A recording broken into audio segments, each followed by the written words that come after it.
Come manzana.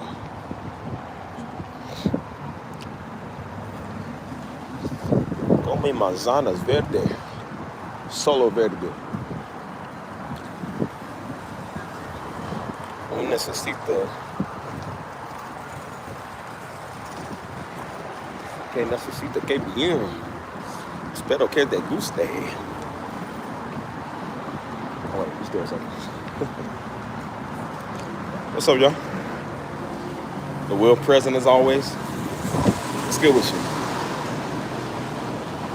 Oh no, don't mind me. I'm just at the store again. Y'all know what time it is. Hold on. What up? What up? What up? What up? What up? What up? What up? What up? What up? What up?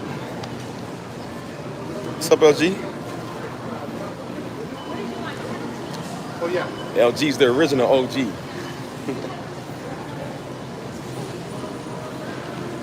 What's happening, people?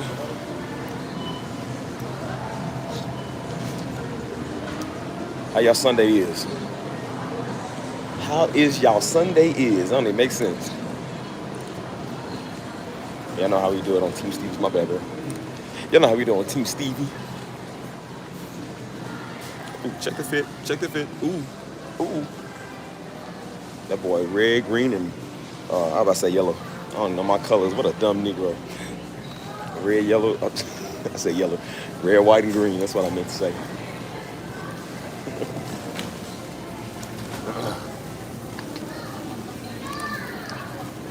Are beautiful.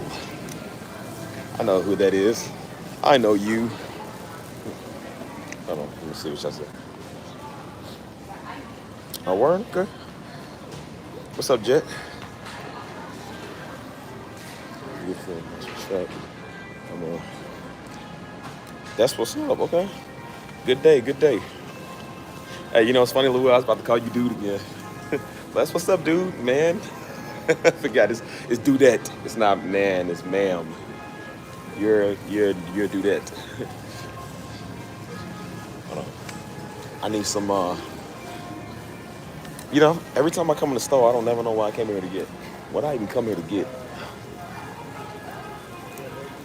My brother tired, man. Brother working too hard. Brother looking too good. Looking too fly.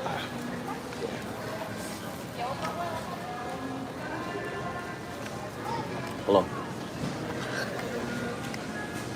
I don't want to make it a habit to keep on calling y'all while I'm in the store. Like, man, every time we go live with this dude, he always at HEB and the gas station, the gym or something. Hold on. I'm looking for my soda pops, my Jones. Hold on. What's good, people? Who's in the chat? Let me know what's up.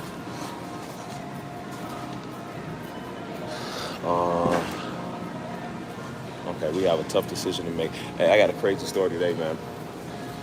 I got several crazy stories. I need to start putting on like my story time with Steve or something. But I don't feel like doing it. Somebody else was saying that. They was like, you need to do like story times or blah, blah, blah. I'm like, bro, it's too much work. I do enough on this channel as it is. I ain't trying to do that. Like, it's going to have to be a whole nother like separate thing I do.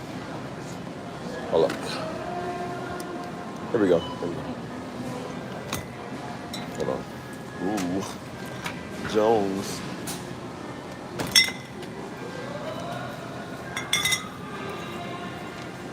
I need hold on. I'll probably put y'all right here. Put this right here.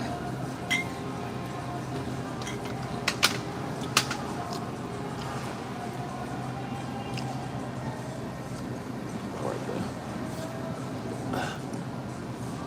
So, you know what's crazy?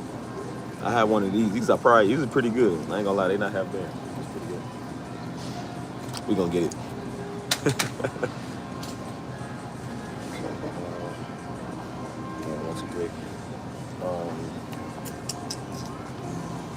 That's all we need. We ain't gonna get too much. We ain't gonna get too much of them.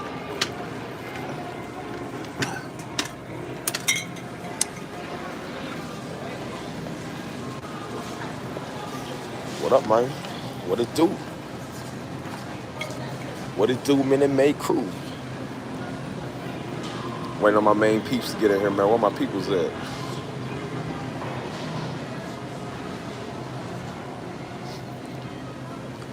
Waiting on Mike and Dap and all my peoples. Man, I have a set schedule. Start on time, man. Where y'all at? You know, I always say that. I put my live streams for a certain time, and I be taking so much time, like, sometimes making my thumbnail, because I make my thumbnails with AI sometimes. So they do take a minute. So the live stream says it's supposed to be at like 8, and because I'm still making the thumbnail, I'll be like 8:20. So a lot of times I'll be late. We talking about y'all for being late. It'd be like 2 people already waiting in the chat. So I'm like, I'll be late, man. Yeah. What's up? There he is. There's a man in the hour, Big Dap. There he is. I was just saying, I said, what my peoples? Mi gente. Mi gente. Popitos. Hold on. There's Michaela. That's what. What's up, Michaela? Told you, these people I can trust, man. Yeah, I can't trust every Negro. Where the rest of mi gente, man? Los Pepes. Hold on. I got some stars for y'all. The Lord done came through for a nigga again. Oh, boy, let me tell y'all. I'm gonna wait till my people. That's why I'm saying where my gente at. Where my peoples. Where's my tribe of Judah, nigga? Where's my Leviticus? Or, I said Leviticus, my Levites.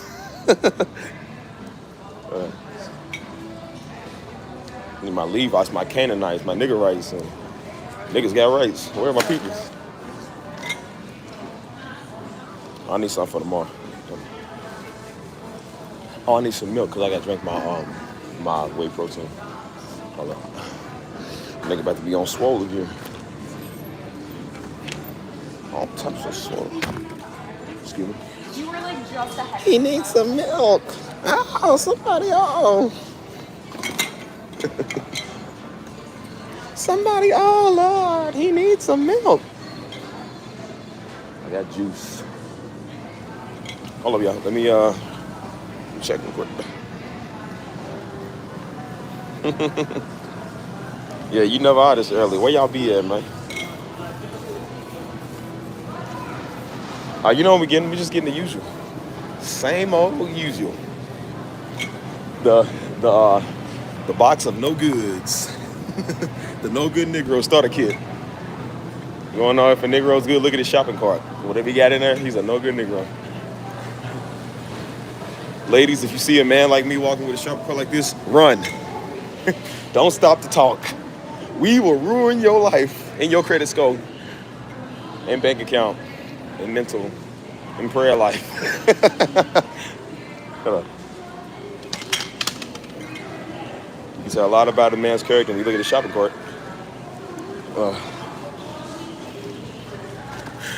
My all-time favorites. That nigga can't be more happy than he is now. All y'all can leave tomorrow. As long as I got this shopping cart right here, it'll last me for a good 7 days.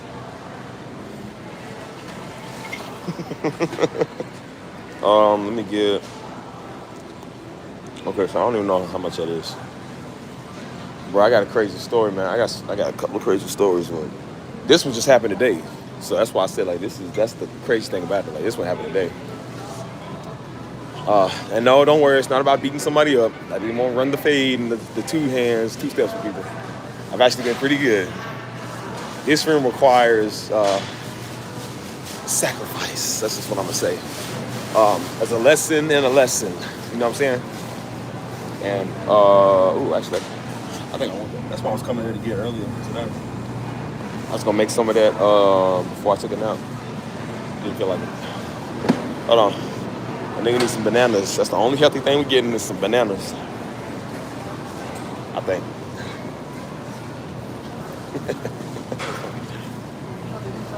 Why do you people love me so? Got better things to be doing with y'all Sunday than to be watching a Negro.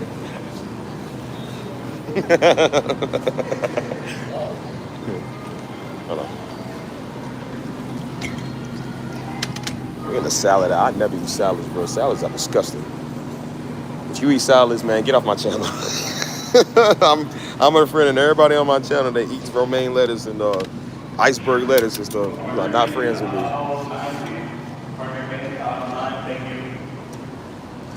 If you eat salads, I can't trust you, man. You're gonna sell me out. Sell me out to the enemy.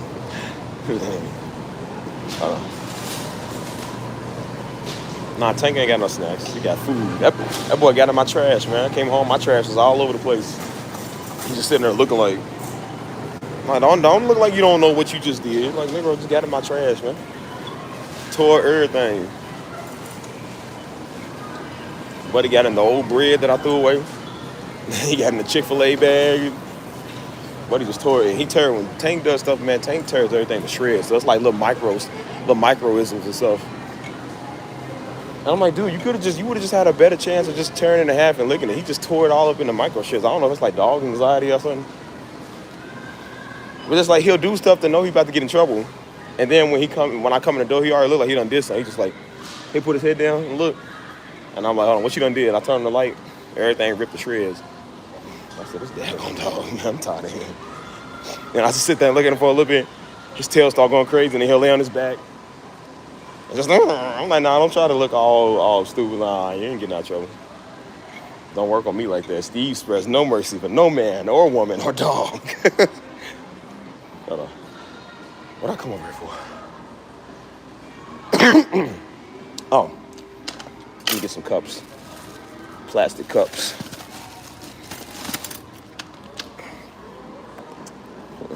Hold on. Salad is disgusting. I don't want no nasty daggone salad. If y'all want to eat salad, cool with y'all. I don't eat no salad, man. Salad is for sensitive people. For people who don't know how to deal with their feelings. Hold on. What's up, hold on. Who's on here? What's up, Alexandra? How you doing? I told you every time I call y'all, I'll be in HEB. I feel like, bro, this dude live here at this point. And we finna leave now. I ain't about to stay here all day. I ain't got time for that. How y'all Sunday going, man? Let me know how y'all weekend been.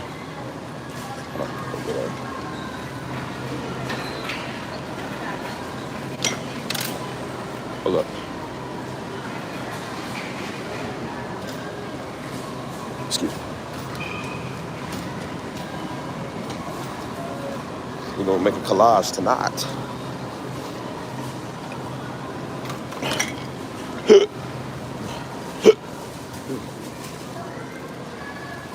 Hold up.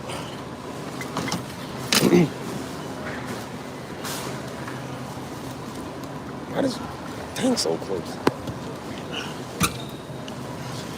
All right, people, hold on. Hey, Alexis, how you doing?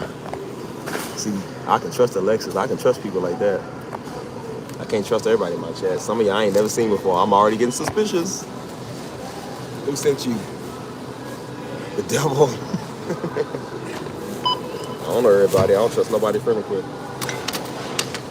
Bro, I got, crazy thing, I got over 100 friend requests on, I think about 200 friend requests on my Facebook.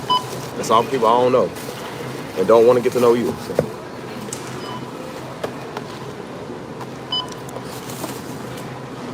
Most of them people find you through like your name. They'll just type your name up on search bar because I think they watch the YouTube and the ministry and stuff. So I'm like, oh, let me type up Steve Jr. Let me see. I'm like, nigga, I don't know. You ain't sending me a request. I don't know who that is. I mean, niggas I ain't never seen before. Ain't no mutual friends or nothing.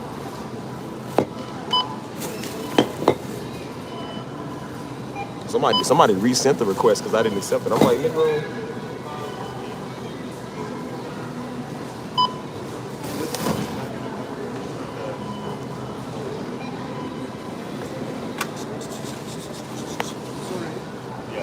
Not 2 20s. Only one. Okay, thank you.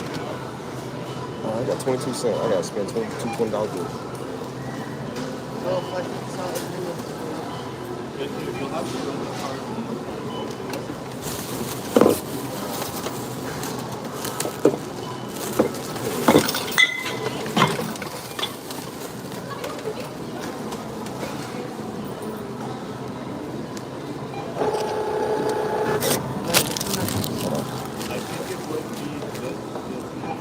right, we out here.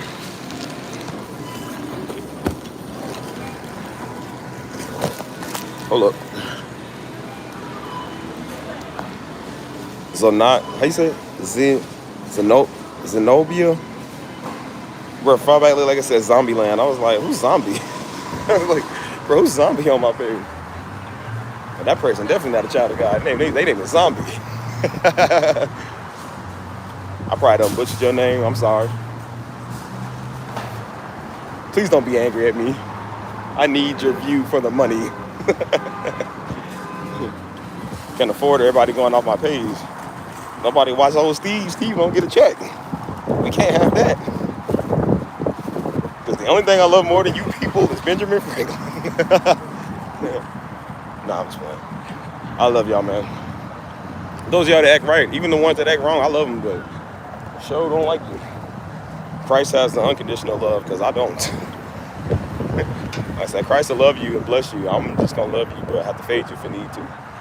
So, I'm only but a man. Yeah, but I hope Steve don't become famous, boy. If I become famous, everybody getting it. Live roast session for everybody.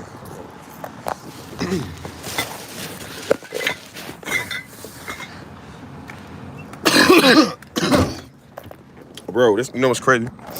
Hold on. Let me see something real quick. Who in here? Who in my chat? Let me see.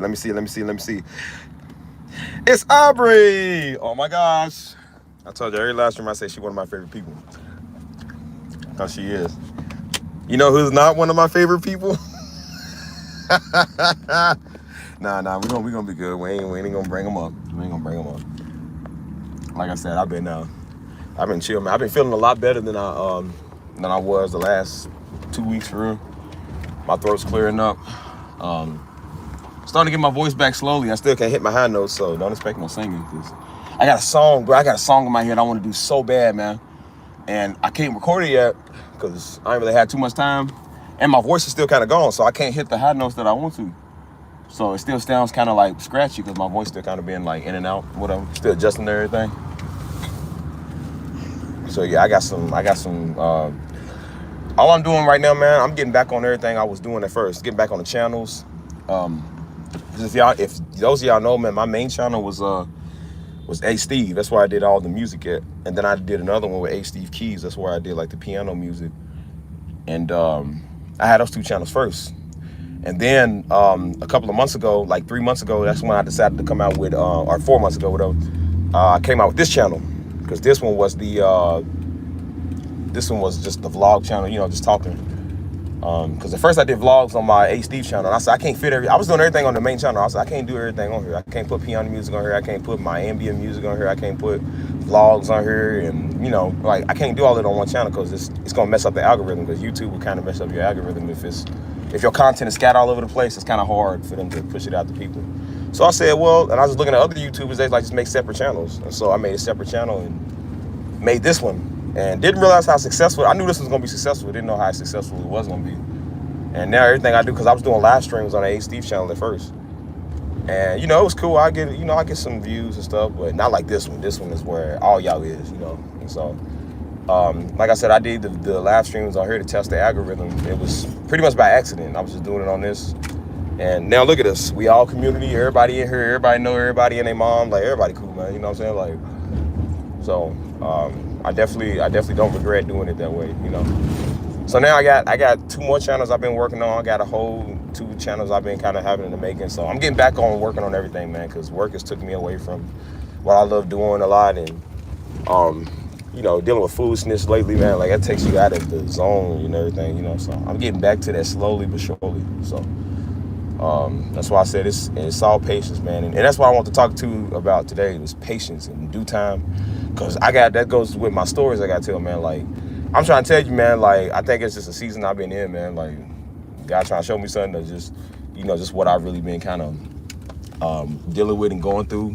Because I'm preaching it, but you got to live it.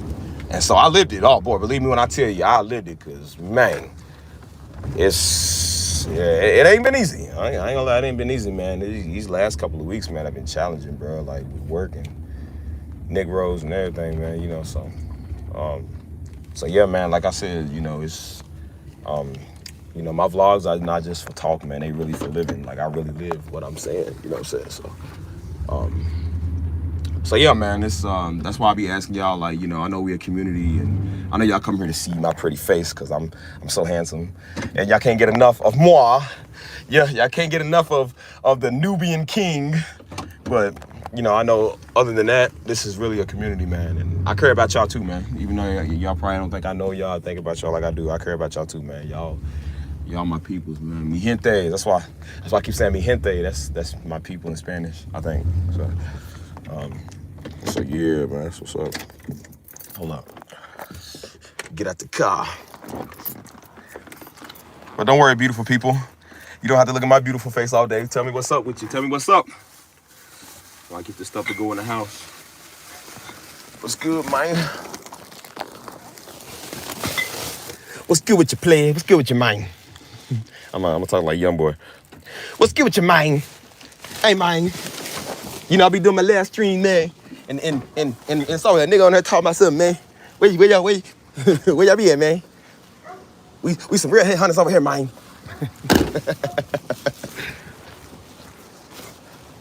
Hold on.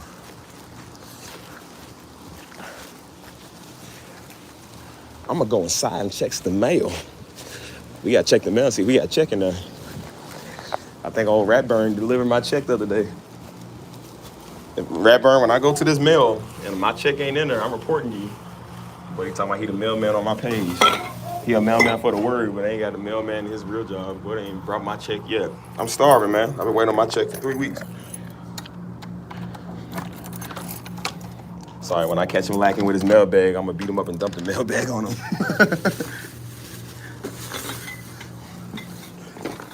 Who's laughing now, buddy? Hang on.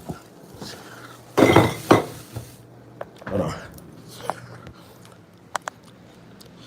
Is that my nigga X? What's up, X?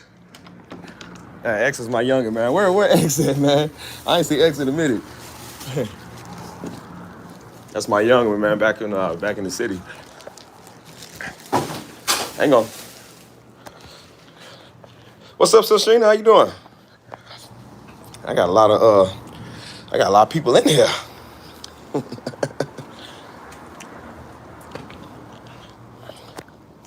Hold on. I'm gonna walk and get the mail. We can have a real chat like adults.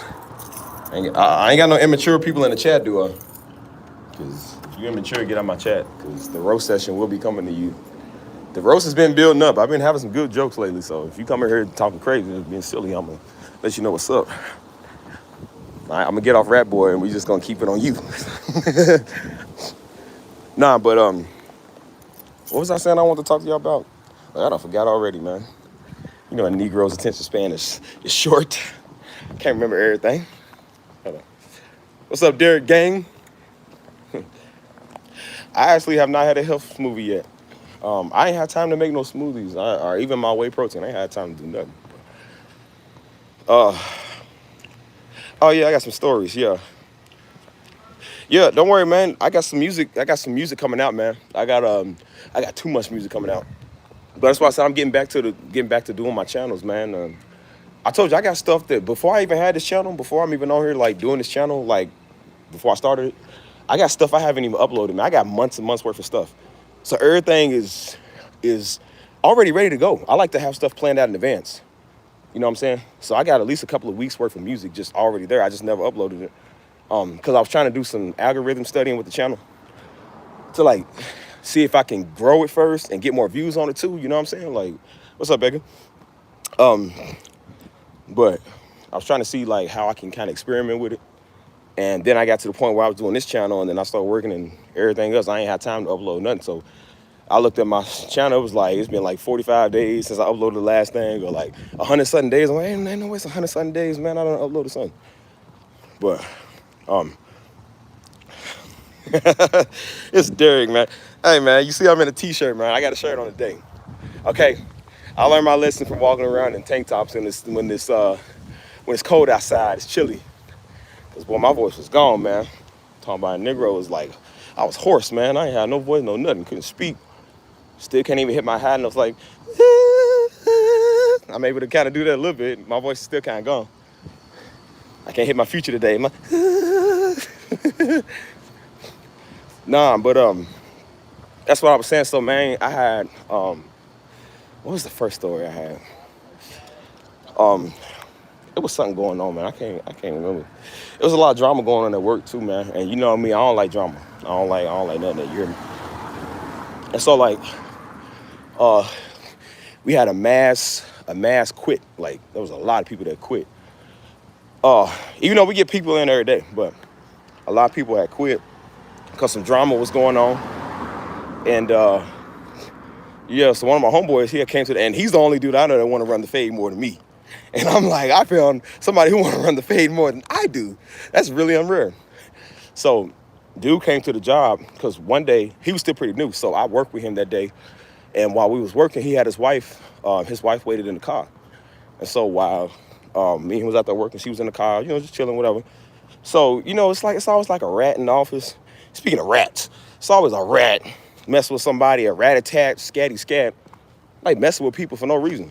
So somebody found out, reported him to the boss, and they was talking about his wife. It's like, bro, this is disrespectful. You know what I'm saying? Just like talking about his wife, and didn't have nothing to do with nothing because they was trying to do that stuff to everybody. Like they just run their mouth. People run their mouth. That's why I said like some people just need to fade them because they just talk too much, you know. So he showed up to the office, and he was ready to throw hands. Brody was ready to throw hands. He ready to throw the fade with the boss. And he's from New York, so you know New York nigga, he from the Bronx. And you know how them Bronx niggas is. So he was like, you know, he ready to throw down, you know what I'm saying? Say my mail, putting mail in my mailbox. Nobody named Brittany live in my house. Or do they? My name ain't Brittany. Anyways, so yeah, he was ready to throw down, man, throw the hands and everything. And I pretty much had to stop Brandon. Now, you know me, I ain't gonna stop nobody from doing nothing. But I had to stop Buddy from running the fade because I was like, nah, man. I said, look, I don't want you to go to jail. And because dude was already threatening to call the cops. Like, well, we're going to call the police.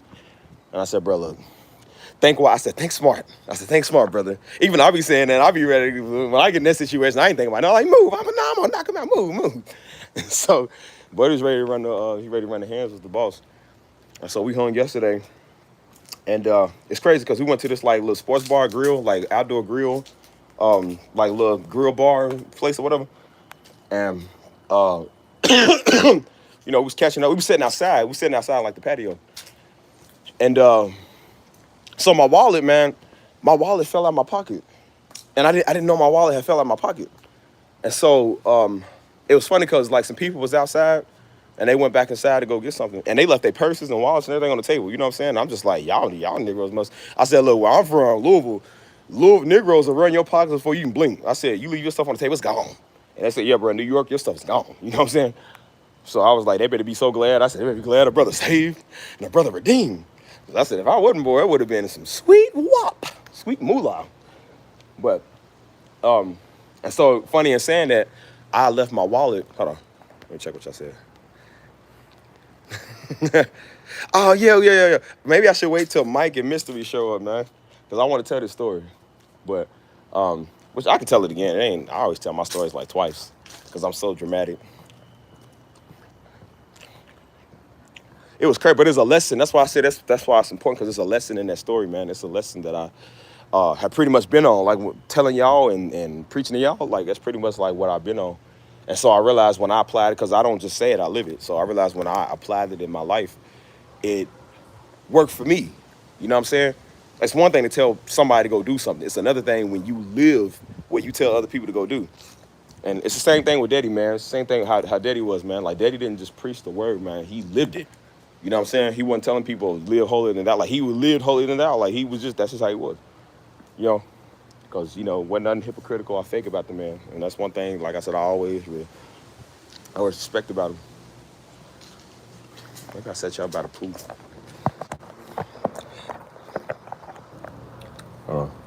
I'm just waiting until they get in here, man. I don't even know where they at. Where my people, man? My people's at. And my voice is a little better. I've been feeling a little better, man. Well, a lot better. I ain't gonna lie. I'm feeling a lot better. But yeah, man, that's why I said I learned a lesson. And remember when I was telling you about having the heart of the servant, and just doing unto others that you want done to you. That's pretty much how this situation played out. You know what I'm saying? So that's why I said like it is important to live what you say, man, what you preach. Because had I been living another way, and I've been a hypocrite, situation probably wouldn't even went the way that I wanted to go. You know what I'm saying? Like that's why it pays to not be selfish, man. Because when you selfish, when you need somebody to look out for you, ain't nobody gonna be there. But see, when I needed somebody to look out for me, they was there. You know what I'm saying? When I needed God, and when I needed God to look out for me, He was there, man. That's why I said no. And I literally was like, that's why I said I'm waiting on them to get in here so I can tell the story. You know what I'm saying? Like, I hate telling stories when everybody ain't there because it feels like that I'm like, you know what I'm saying? Like, you missing out. But that's why I say be on time, Negro. Everybody got to be on time, man. Got to stop this black people stuff. Last stream starts at 8 o'clock, not 10:35, man. It was 3 hours late. Come on, what I missed. The whole daggone live session. That's what you meant.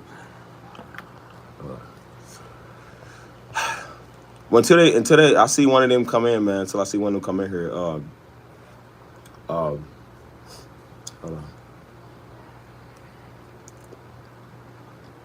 The Russell neighborhood. I don't really know much about the.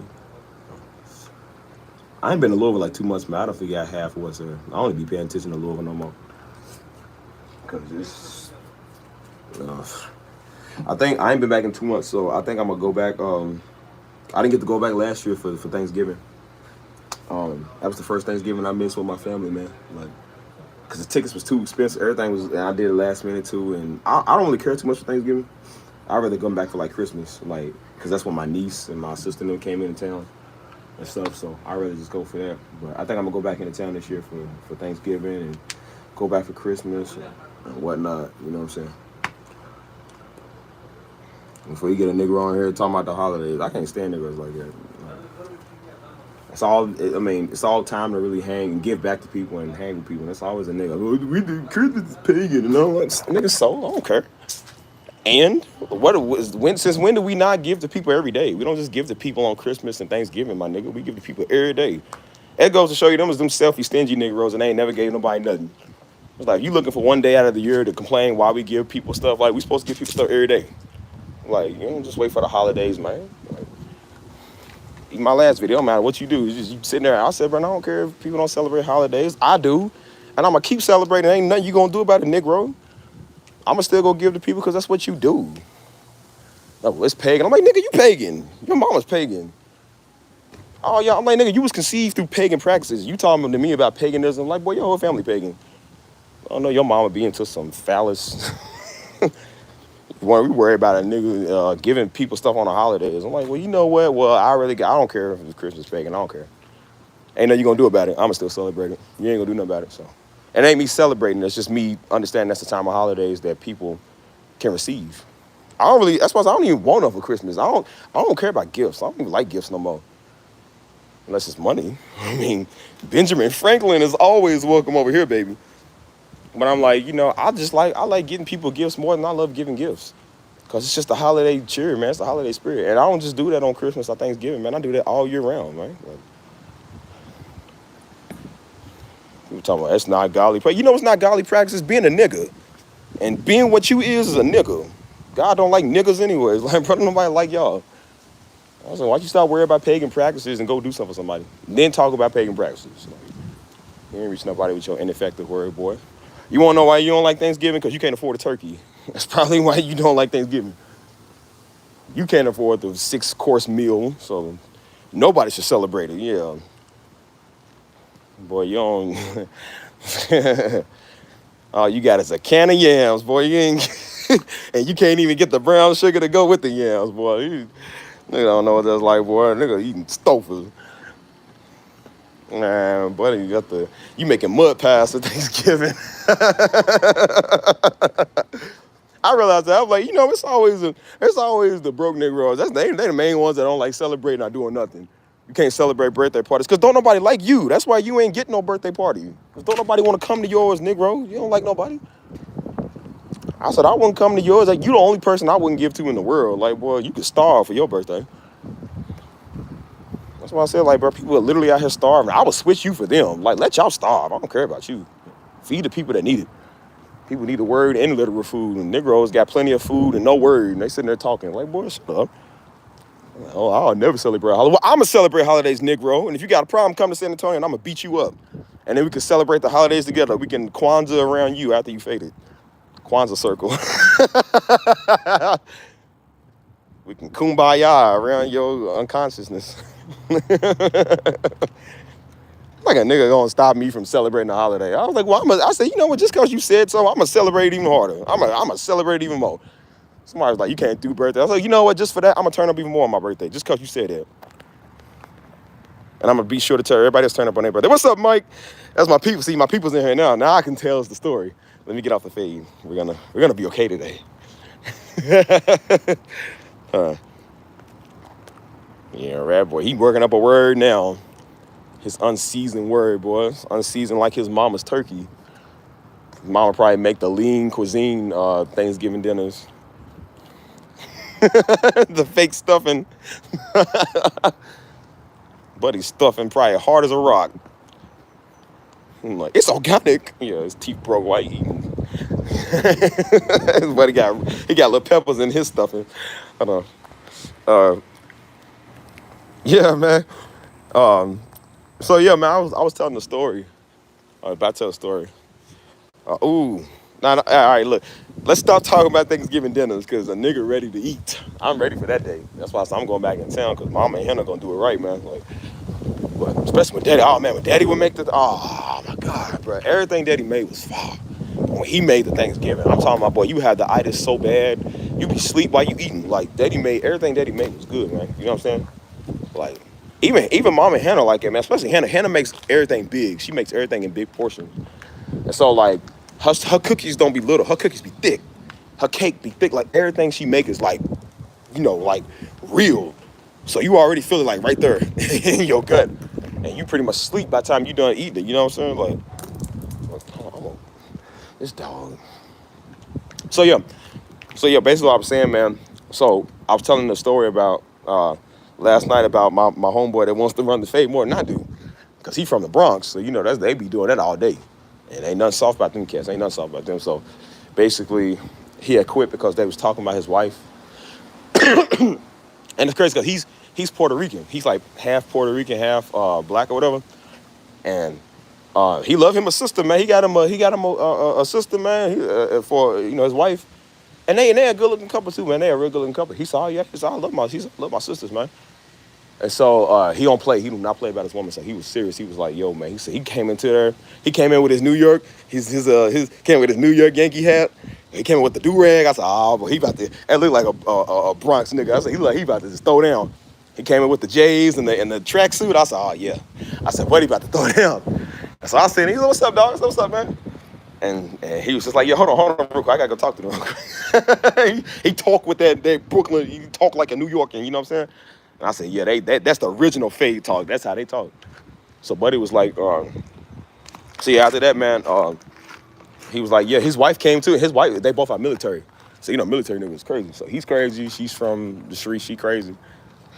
And so they was like, yeah, man, that's like, yeah, he's about to run the fade with them in there. They talking about us, and, you know, they had something to say about his wife. And he confronted him. He's like, so what's up? What you got to say about my wife? And it was, oh, no, we never said that. He said, how about I break your face, man? Like, the way he takes it, how about I break your face? I said, bro, that brother talking more about the fade than I do. But I told him, I said, bro, you can't be fighting here, because I said, if you do, bro, I'm recording. I'm the first dude recording. Like, world's done. Like, get him, Brody. I bet you won't steal him. I bet you won't knock him out. Like, I'll be the biggest instigator in the background. But I told him, I said, y'all can't fight, because if y'all start fighting, I'ma fight. Everybody fighting, because I like to fight. Everybody gonna fight. So I told him, I said, so we all went to hang out, man. It was a couple of other coworkers that quit, and we all went to hang out. And like I said, when everybody leave, I don't ever let what people do influence me. If I want to stay at the job, I'm stay at the job. I'm my own nigga. I don't let nobody persuade nothing for me. Because one girl, she was trying to get everybody quit with her. You know, so I was like, people can't go out on their own terms. You know what I'm saying? And it's like they always want everybody to go with them. It's like when I do something, I don't bring everybody with me. I do it. If I quit, I ain't gonna bring you with me because I don't need to. So we went to this it's like this little outdoor sports bar, grill place, or whatever. and we was just kicking it up and chilling and talking, and we talked for a couple of hours, man.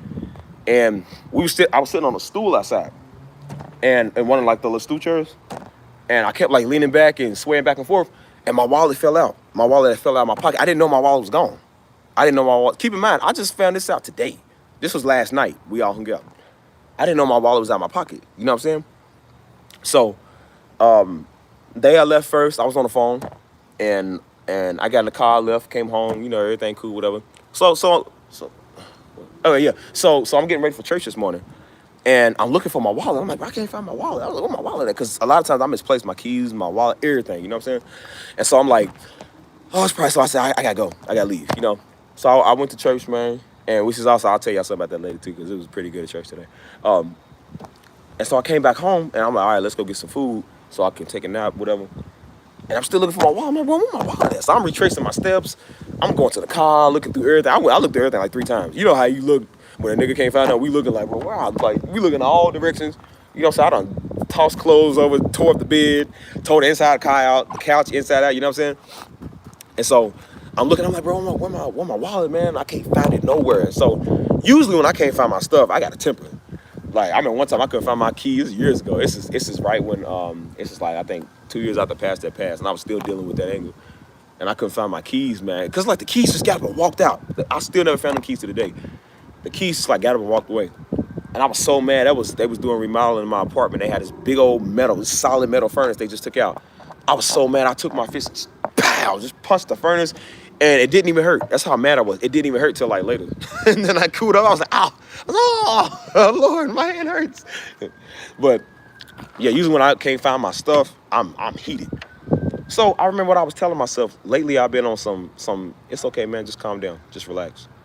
Yeah, it was my car keys. It was my car keys, and I couldn't find my truck key. But I was like, you know, lately I've just been on some. Just relax, man. Same with work. I just been like, ever since I came back from New Orleans, I've been cool. I'm like, look, man, the way the job goes, I said, whatever happens, what happens. You know, I ain't worried about no money. I ain't worried about no success right now. I said the channel, growth, I said everything gonna happen when it happens. And I was telling myself that, and I really applied it when it came to losing my wallet. Cause you know, usually when you lose your wallet, I had over $200 in there. I had $200 in there. I got my credit cards in there. I got my info in there. I'm a sexy Negro. I can't have I already got people trying to steal my identities with my YouTube. I can't have them trying to impersonate me with my wallet and my money. They done took my identity and the nigga funds. And I'm just like, I can't have that. They gonna know it ain't them if they try to take my identity because they know they don't look as good as me. So they gonna be like, you're not handsome, you're impossible. But yeah, basically, I was like, I said, bro, you know what? I ain't gonna worry about it. And I was cool, and I said, let me retrace my steps. And I was thinking, I said, man, I dropped my wallet. I said, I ain't going nowhere else last night. So I was trying to call the place. And I was like, hey man, trying to get in contact with somebody, and they wouldn't pick the phone up. And so I'm like, everybody watching the Dallas game, which I can't stand the Dallas Cowboys.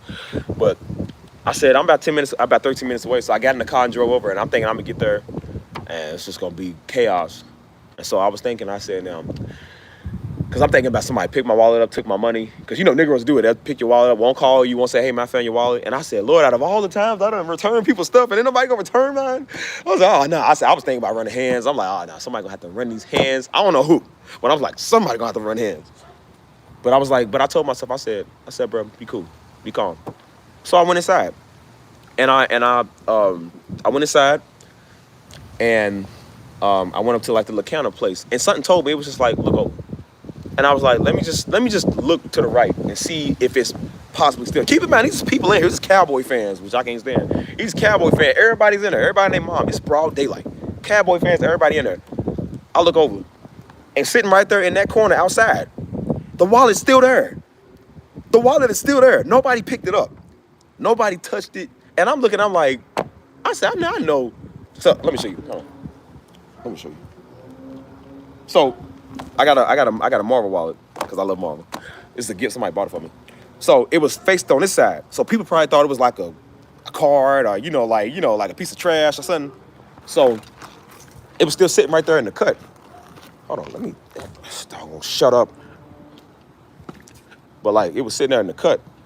And so I was like, so I went over, I said, hold up. And so everybody looking around, And they said, oh, look at you. They said, look at you. You found a wallet. You found a wallet. I said, no, I didn't find the wallet. I said, nigga, where's my wallet? And so, and keep in mind, like I said, these is people out here. It wasn't like it was just nobody. It's just people out here, and nobody seen it. Nobody got up and touched it. Nobody took nothing out of it. You know what I'm saying? And so I'm over here like, I believe, because I'm just thinking about the money. I'm like, bro, I'm thinking about the money that's here. Shut up, boy. Shut up. Dog, I hear barking like something wrong with it. So I'm thinking about the money. And I pick it up, all the money in there accounted for. Everything's still in there. You know what I'm saying? And I'm just like, well, if God ain't good, I don't know what's possible. I said, look at God. I said, because, man, and they was like, dude, they was like, yo, that's crazy. And I even opened up the ID, my wallet was like, yeah, I said, this is literally my wallet. I said, bro, I'm so surprised that nobody took nothing. And it was sitting right there, and nobody touched it.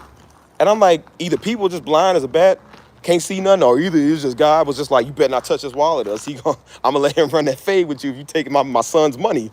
Because I was like, ain't no way my wallet's supposed to still be there. And I seen it, and I was like, yo, and I picked it up. And I was like, man, and I was just like, bro, I said, man, God good.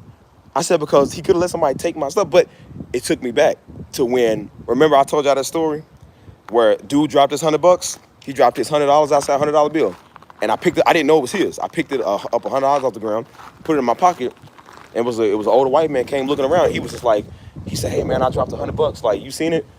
Nah, I couldn't. I said, I could have been Negro. I could have been like, man, I ain't see nothing. Because, you know, Negroes ain't returning nothing. But I was like, nah, man, here you go, bro. And I gave him his money. I said, bro, I said, sure, lucky day. I said, hey, I just found $100 off the ground. I know it's yours. Here you go. And dude was so happy, man. He was relieved. You know what I'm saying? And so, until he came back trying to give out his fake word, I was like, I kind of wish I would have kept his $100. But then again, I was like, but I thought about it. I said, now, because there's been people that's dropped their wallets, people that's been dropping their money and stuff. And I do go give it back because I'm like, I always say, I'm like, if it was me, I would want somebody to do that for me. I want somebody to return my stuff if I lost it, because I know how detrimental that is. You know what I'm saying? We in times where people struggling, people need every penny they can get. I mean, I'm not struggling. I'm saying, like, I know other people are. And so I'm just like, if it was me, man, I would always want somebody to do that for me. And they end up pretty much doing that. Like, they didn't and I said, that just goes to show you that when you live by what you preach and you live by what you say, look what happens. I said, it manifests for you. It's not just talking, man. It's like you really living by what you say. Because it'd be one thing if I was saying being generous and I'm scheming and scamming everybody. Because I'm like, what if I would have kept dudes $100?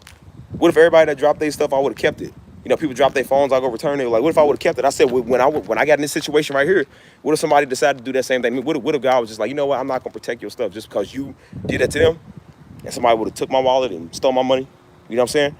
And that's why I was saying, I was like, there's a lesson in everything we learn. There's a lesson in everything we go through. You know what I'm saying? And I'm just like, I thought it was, I won't say like crazy, because I mean, we don't believe in the impossible. Like, we believe in God. But it's just when you see it work for you, and I'm just like, bro, how was the wallet sitting there with over $200, credit cards, everything in there, and nobody took it? And the first thing I did, I looked, because, you know, we look in there, because people leave the wallet, but they might take the money. And I look in there, and all the money's still in there. Nobody took not a dollar. And I said, bro, that is crazy. I was like, dude, that's wild, man. And that's why I told myself, I said, man, God always look out for me, man. Like, God keep on looking out for you time and time again. But it's only because I literally do the right thing. It's only because I literally am living by what I'm saying. You know what I'm saying? Like, I'm not scamming and scheming people and trying to finesse niggas out their pockets. Like, I'm me, man. I'm humble. I try to be as humble as I can be. You know what I'm saying? What's up, Selena? How you doing? Hold on. Let me read some of y'all stuff before I continue. Yeah, look at God. I'd be like, look at God. I thought I called her mama, I would be like, blood of Jesus, because mama always say to me, every time I tell her something, she be like, blood of Jesus. But that's why I'm saying, like, it's crazy, because, you know what I'm saying? It was just, there's no way that people was supposed to have overwalked that. I'm like, keep in mind, like I said, this is hours and hours later. This is after I got out of church. It's around, like, I think 1 or 2 o'clock, you know what I'm saying? And I'm like, there's no way my wallet has still been here the whole time. Nobody picked it up. Nobody touched it, took nothing from it. Like, it's crazy, bro. That is crazy. And that's why I keep saying, like, bro, like, you can't tell me God ain't real, bro. You can't tell me that God don't be looking out for you, man. And it bring me back to two of Pastor Darby's stories, man, because Pastor Darby said the same thing. I remember that. That was the day he was frustrated, man. He dropped his wallet on a Sunday. This is back in, like, this is like when we first started doing music. I think it was like 2010-ish, 2011, 10-ish or whatever. And I remember one Sunday morning, he was fired up. He was upset about something. And we on our way to church, and he mad because he can't find his wallet. So he's already angry. You know what I'm saying? So he's like, no, y'all ain't looking hard enough. He said, let me look for my wallet. So he's looking for the wallet, and he's thinking, he's just like, man, did I drop my wallet? And he had over $1,000 in there. And I remember that he said he was upset. And he dropped his wallet somewhere. And he was just like, man, I think I dropped my wallet, man. He was like, dude, I think I dropped my wallet. And turns out that a good Samaritan, which it really ain't no good Samaritan. You could have just kept it, honestly. Somebody returned his wallet, but took the $1,000 out there. And I said, nigga, you could have kept the wallet. What was inside of it was more important than the wallet itself. You know what I'm saying? And so he was like, bro, he said, he said, man, that hurt. He said, dude, that hurt me. Like, for real, for real. Because, you know, Pastor Darby always do the right thing. But in this situation, it was just like, I don't know if he, you know, I don't know if the principles work for him like it did for me. But I'm just like, you know, and that sucks too. Because he was just like, they returned the wallet and took the money out. And I said, boy, if I would have knew what Negro did, I would have whooped them and their mom and everybody in that household. Like, you gonna take my, like, you could have just kept the wallet, bro. Like, you give a nigga false hope. Just bringing back an empty wallet. Like, that's just like bringing back, it's like bringing me a carton of Minute Maid with no Minute Maid in it. It's like, I don't even want it. I'm like, but keep it. Like, and that's why I said that. But it's crazy how it happened too, because I also remind me of another scenario of him. Like when someone was just like, look over. And I look right, he said the same thing when he was freshly new in God. And his car broke down. I think he was on his way to church. His car broke down. He didn't really have too much money going on because, you know, he had stopped selling drugs and got out the streets and stuff. So he was praying. He was just like, Lord, he said, I just need some money for my car, like trying to get my car. He needed $20. And he said he was walking up the road. He said something told him, look down. He said he looked down, there was $20 sitting right there. He said $20 sitting right there, right between his feet. And he said, you know what, all black folk, we look around, we like, you know what I'm saying? Why would the first thing we do, we put our foot on it. It's like he put his foot on it. So he looking around, like put his foot on it, looking to see if anybody saw it. He said, bro, he literally used that $20 to fix his car. He said it was God. He said, I knew it was God, man. Because I'm like, how you need $20 and $20 is right there by your feet? Like, you can't tell me God ain't real, boy. You can't tell me God don't provide, man. Crazy. So that's why I said it reminded me of that scenario in my story, because it was just like, look over, and I looked over, and it was right there. And I said, now I know this ain't what I think it is. I was almost more like, I wasn't like surprised or shocked too much. It was just kind of like, are you for real? Like, nobody even took it.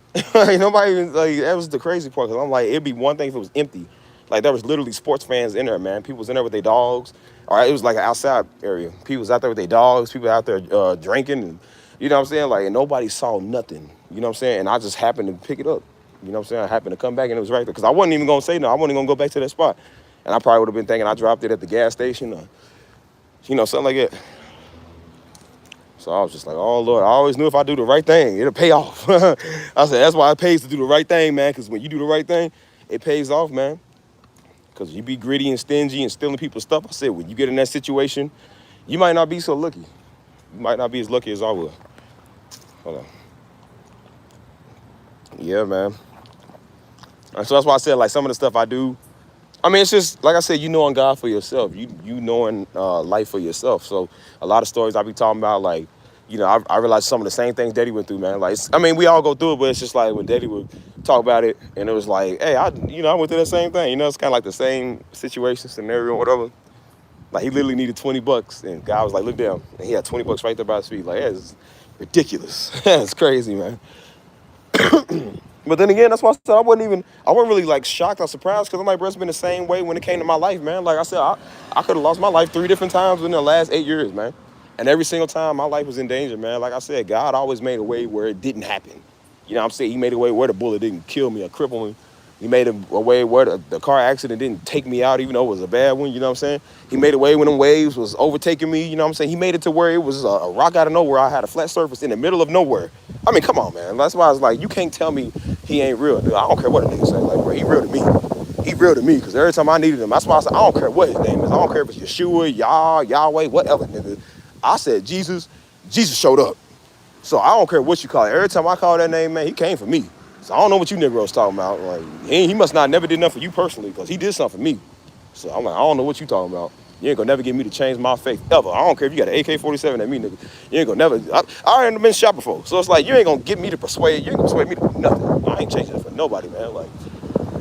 Like he been too good, man. Been way too good to me and for me to turn my back on him and, you know what I'm saying, act like he don't exist. You know what I'm saying? So, way out of nowhere. You hear that little rat boy? That's a testimony. See that? I learned more lessons in dropping my wallet than you'll ever give. Learn my lessons through dropping money versus you dropping little rat turds and fake revelations. Nobody want to hear what he got to say. That just shows that's a Negro that ain't never been through nothing, man. He ain't never been through nothing in his life. He get beat up not for Christ. He gets beat up because nobody likes him.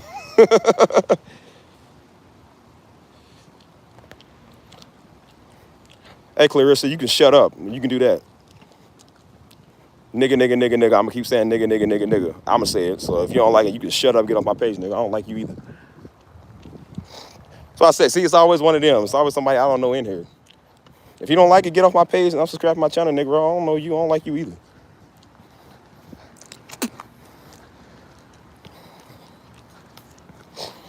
Matter of fact, y'all do me a favor. Y'all go report this nigga Clarissa. Get off my page. I don't want her on there. You a straight idiot. You know that, right?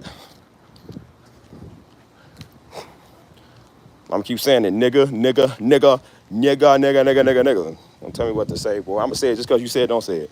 Nigga, nigga, nigga, nigga. What you gonna do about it, Clarissa? What you gonna do about it? Absolutely nothing. Shut up. How are my niggas doing in here? How are my Negroes? How y'all doing? How about this? How about this? I'll call your mama a nigga. Your mama's a nigga. What you gonna do about it? We all are niggas, so what does it matter? You do know whose channel you subscribe to, you little skank. Get off my channel. And yeah, I said what I said, and I don't care. Why is somebody trying to tell you what to say? Like, well, go tell your mom. Your mom was dirty. Watch what I'm doing. Hey, Clarissa, tell your mom to get at me. Since you won't talk. I'm gonna tell somebody what they wouldn't like you saying. It's like, well, then why you watching me for, fool? I'm not watching you. I'm not subscribed to your channel. You don't have a channel. That's why you got no profile in your bio. Go ahead, add me back, Clarissa, if you want smoke. I got smoke to give you. Come on. I've been waiting, my nigga. Come on. Come on. Stupid. I can already tell what you look like. I already know what you look like.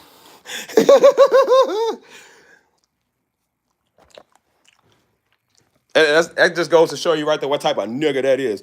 I'm like, bro, I literally just gave y'all an analogy of how God was good. I just told y'all a story of how God just worked. And every time, it don't matter what your testimony, it don't matter what. Well, there's always somebody who see, I don't think you really like, man, man. What up, Devin? Yeah, you walked in on a fine time, brother. A fine time.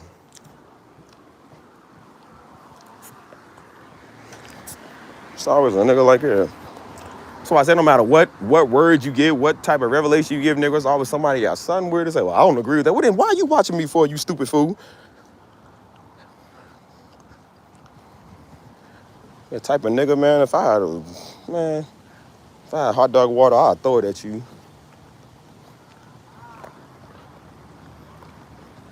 But, I don't care if she upset. She better go cry to her mama. A nigga don't care what she think. I don't care about what a nigga think. I'm like, bro, I don't let nobody tell me nothing, ever. Niggas ain't the Messiah. Man, now niggas ain't no CEOs, ain't rich, ain't successful in life.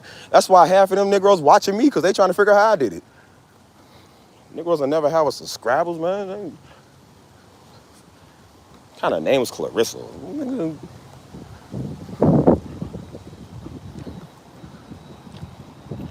Like, you do know whose channel you subscribe to. I guarantee you, just by your name, I know you ugly. I know you look like a trout in the ocean. Look like a bubble bass. I was a nigga like that. Girl, get on somewhere. If I rad you out and your mama out, get off my channel. Nobody like y'all. That's why I kept saying, like, bro, people keep trying to come on here and, like, tame you and tell you what they like. It's like, dude, I'm not sensitive. I told you, if there's any sensitive niggas in my chat, get out. I don't want people in here that's sensitive. I don't like people like that. I don't like talking to women like that. I don't like talking to Negroes like that. I don't like it. Cause it's like, bro, who cares what your ideology is, man? Like, people always think they want to come and give you a fresh word. I'm like, I don't need your word. I told you, Negroes think they doing you a favor. You are not doing me a favor. I don't care about your word. I don't care about your faith or nothing, bro. We all supposed to have faith and have word, Negro. Shut up.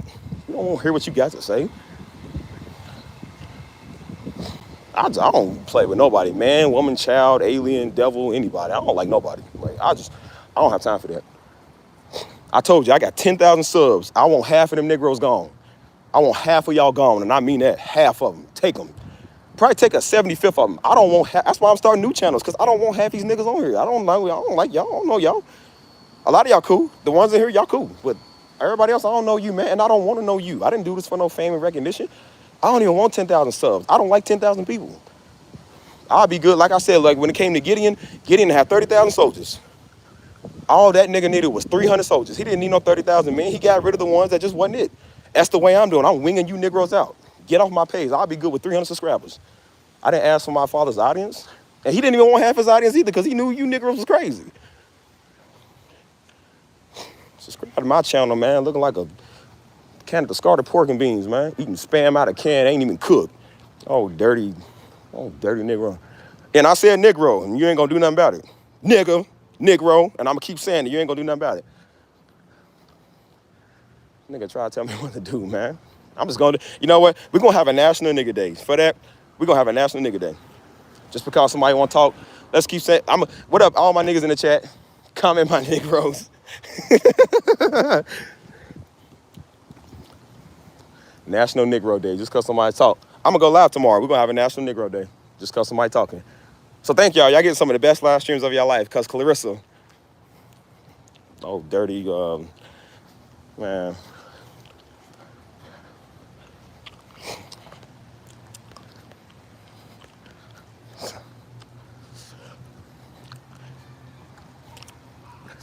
What's up, people? My nigga, what up? What up, Devin? How you doing, man? How my niggas doing? Keep saying it. Pretty soon, Clarissa, we gonna be on you. Buddy's no longer relevant. We on you now. I don't know why people come over here thinking I care what they think. Like, I'm gonna just do the opposite because you tell me to do it. I'm gonna show you on purpose. I'm just gonna do the opposite because you tell me.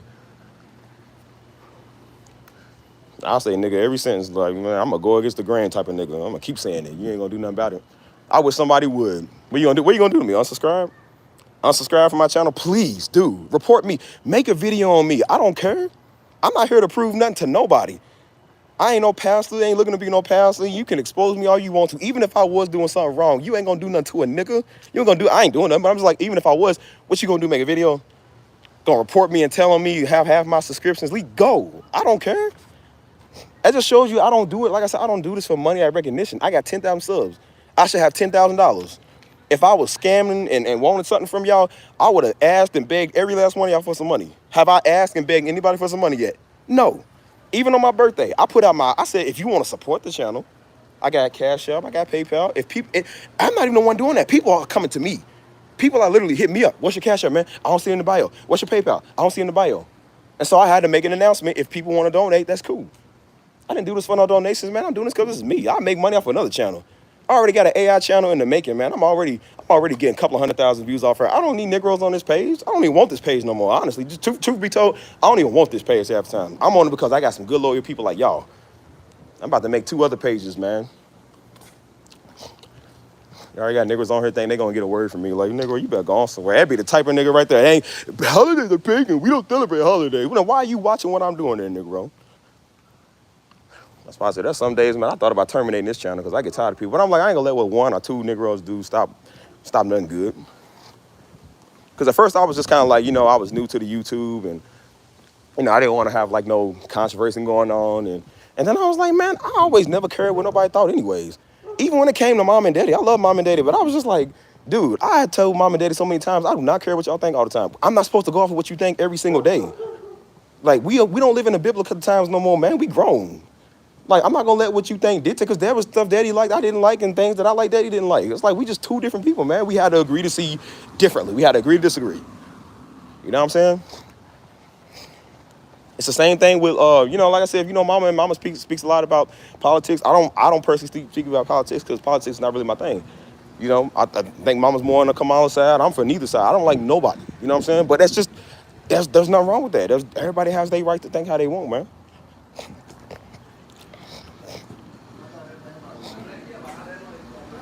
I'm talking about the N-word. I'm like, you do know Christ was one of us, right? And that's our word too. That just goes to show you that's a slave mindset Negro. Like, boy, shut up. Clarissa, old dirty hot dog water, Mr. Peanut. Can't stand people like him. That's just like they run their mouth. And that's why I said I just don't care. Like, there's nothing you can do to me. You can't do nothing to me. You can't whoop me. You can't rob me. You can't do nothing to me. It's like everything you try, I can just do it right back to you. I don't care. I'm not here to prove nothing. You know, everybody come out with these exposed videos like, oh, this pastor doing this and their kids doing this. Like, I don't care. What are you gonna do to me? I'm not losing no money or sleep. People can make videos about me all they want to. I had a dude on here talking about somebody made a video on me talking about I hate my daddy. And so I don't like half the people that watch us anyway, so I don't care. I don't know half these Negroes on YouTube. I don't want to know half these Negroes that watch me on YouTube. I know y'all, and I barely even know y'all, but y'all cool. I'm like, I don't know everybody, man. That's why I said I couldn't be famous, because I will fight everybody. I can't stand people. I don't like fans. I don't even call y'all my fans, dude. I say y'all my community. If you notice, I talk in terms like y'all my, because I'm not a celebrity. Y'all not following me, man. We all a group. We all a community. I'm just the leader of it, but I'm just like, we all a community, man. We all are one people. This ain't no code over here, man. I don't want no fans and no followers like that, man. If I got 30,000 people in the chat watching me, I'll just 30 people. I'm good. I don't even want all these Negroes on my page, man. And subscribers don't even matter on YouTube anyways. There's people that got 100,000 subscribers and get 200 views on their video. I want the views, because the views is what pushes your video out there for other people. The views is what gets you ranked up in money. Subscribers don't get you paid unless they all want to donate to you, which that rarely happens. That's why people got 2 million subscribers and only 10,000 videos, 10,000 views on their videos, because not everybody subscribed to you is for you or watches you. Like everybody on my channel, man. Because I realize most of these people on this channel, man, is just niggas. I don't want no niggas on my channel, man. I do everything I can to get away from niggas. Well, I said, I don't care what no man say no more, man. I love my family. My little niece turned 2 today. I only seen her one time, and that was last year on Christmas. And I'm like, that girl getting big. I only seen her one time, dude. I care about my family, man. I care about my friends. You know what I'm saying? If I ain't hanging with my family or my friends, I'm hanging with my Mexicans, man. I stay with the Mexicans. Mexicans are the only people that don't give me problems, man. I don't want a bunch of dumb Negroes on my page, man. A bunch of dumb niggas. Niggas that don't know nothing, man. You can't get out of the west side of St. Louis. You sitting there talking to me, what? Nigga still eating a bowl of chitlins with hot sauce, still trying to run mouth. Like, close your mouth, man. Your mouth smell like pig intestine. Keep trying to tell you, man, Pastor Darby did not like people like y'all. Like, bro, and I mean that. He didn't. How you think we know about this, bro? He preached on people like that so many times. He even told us, he said, man, I can't stand religious Negro. We can't stand people like that. That's why he didn't even want to check his comments on YouTube, because he knew people was on there just talking. He was like, man, I don't even want to see it. And that's how I am. I'm like, I don't want to see Negroes either. Half these people on here, I don't want to meet. I don't want to meet you. I don't want to see your daughter, your family, no nobody. Niggas trying to whoever their daughter. Man, keep your ranky daughter. I don't want them. Keep your ranky family. I don't want you being married into me. I don't know you, don't want you, don't care about you, I love you in God's way, but that's it. We are brothers from afar. Care about a Negro, man. So I said, brother in San Antonio doing his thing, man. I ain't in Louisville no more. Ain't around a bunch of Negroes, man. That's why I said I'm very like diverse. I get around all cultures of people. Even though I love my people, but I get around all cultures of people. But some Negroes, man, they just too Negro-minded. You know what I'm saying? So I say, if I ain't hanging with my folk, man, I'm hanging with my Mexicans, man. I'm cool. They appreciate me. They love me, so. Yeah, my little niece is 2 today, man. A little cutie. Girl getting big, man. That's why I said I care about. I was thinking about today. I was like, man, I said, Daddy ain't even get to see his nieces, man. He didn't get to see his grandson, you know what I'm saying? Like, his legacy being passed down, man. I don't care what a nigga got to say to me about that. I don't like the N-word. Nigga, nigga, nigga, nigga. I'm going to keep saying it. Your mama a nigga, your daddy a nigga, and your sons, if you got some, is niggas too. Y'all all niggas. And y'all know good niggas. And y'all not niggas for the kingdom either. Y'all just niggas. So, yeah, I'm going to put you on blast. Matter of fact, you know what I'm doing after this? I'm going to do research on your channel, and I'm going to make a whole video about you. I'll give you a little recognition. I like to look out for people, so I'm going to give you a little recognition so everybody know who you're talking about. So when they see you, oh, that's that nigga with the hot dog shirt. Yeah. Oh, Glizzy Water.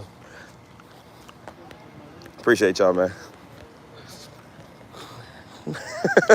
Simon was a knuckle.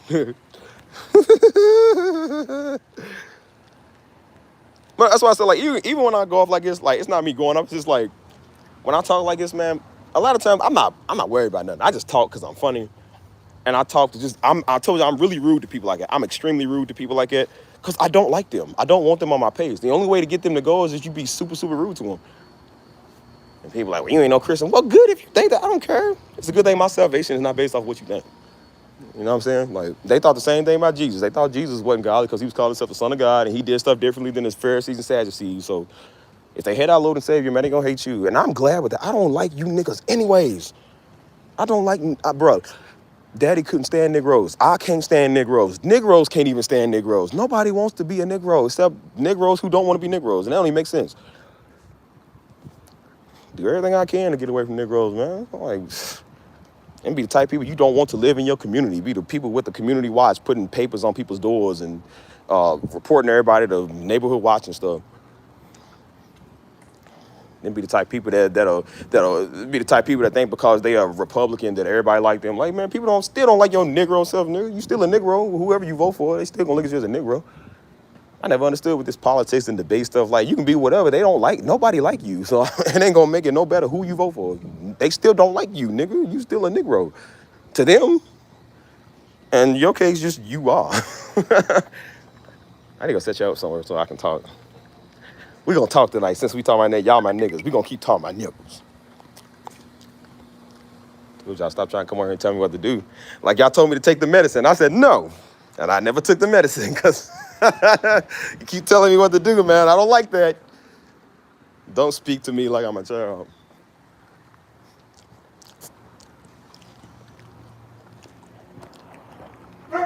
Shut up, Tank.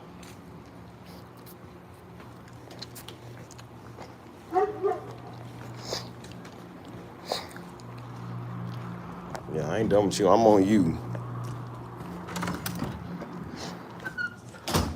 The girl with the glizzy shirt. I'm on you. Y'all go.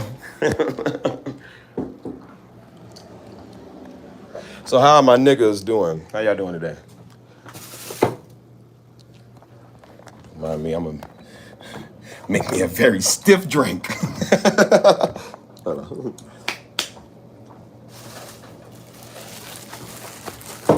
Hold on. The time change. It's starting to get dark a little earlier, around like 7 o'clock or so. What? Hold on. Going to make me a very, very stiff drink.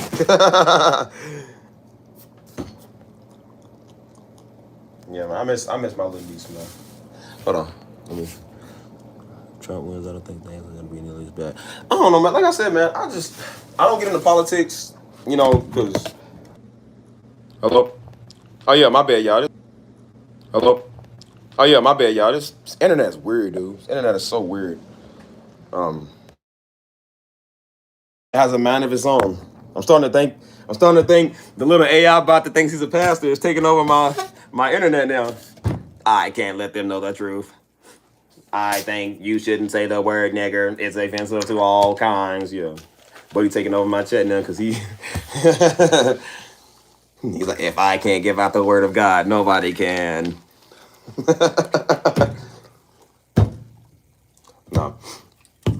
No, it was my phone internet. I think my phone internet was tripping. I got 40 people in chat. But yeah, what was I saying, man? I forgot. A Negro took my mind off of what I was thinking, man. Oh yeah, with the whole Trump thing or whatever. So I'm mixing my Coke and my Red Bull, my secret sauce. But yeah, hold on. That's good. Keep a brother up all night. Yeah, I got Spectrum too. Hang on. So yeah, what I was saying, man, with the whole political stuff, man, I don't get into into politics for certain reasons, because like I said, ain't nothing for us, man. Red Bull and Coca-Cola. It's real good, super good. But I don't get into politics for certain reasons.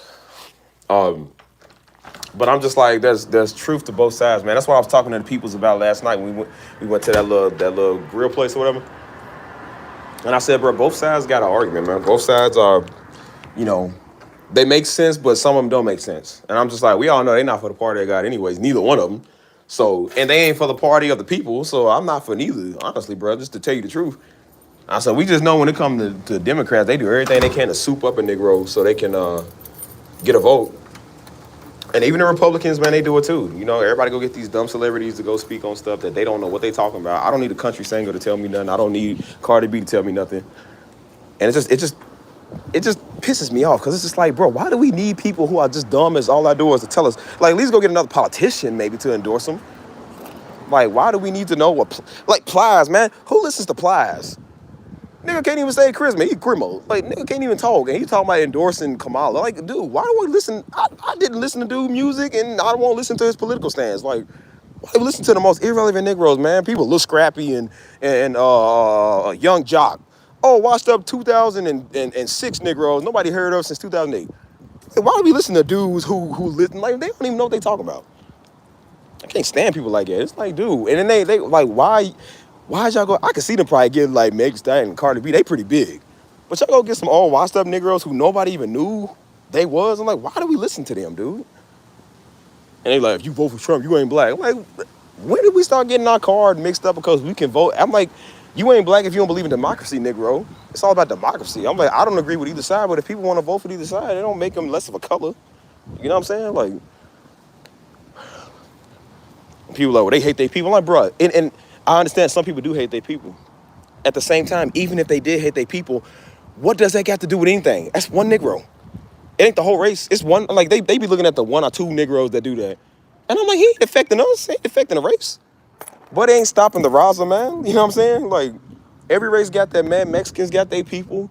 Arabians got their people. Chinese people got their people. It's like black people, we got our people. White people got their people. It's like everybody got people in there that do that. It does not define their people. You know what I'm saying? Like, people was getting mad at 50 Cent because he was endorsing Trump, which I think is all dumb. Like, why do y'all go get them to endorse people? But if that's how they think, if that's how they want to vote, let them think and vote that way. I don't care. 50 Cent ain't gonna do nothing for me, so I don't care. Dude is not writing my checks, so I don't care what he does.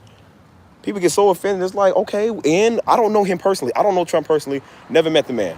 I don't know Kamala personally. Never met the man or woman or whatever she is. I don't know who these people is. I don't care. I don't want to meet them. The same way I don't want to meet half the Negroes on my chat, I don't want to meet them either. So I don't care. Do you want to know who I want to meet? The Federal Reserve, the U.S. banks where I can get my money. I want to meet Benjamin Franklin because that's my favorite nigga. So I don't care about what everybody think. Jesus Christ, Benjamin Franklin, and the U.S. Mint. Those is my favorite people because that's where I'm trying to go. I'm trying to go to the U.S. Mint and pack and get a slice of that bread. I don't care what niggas think.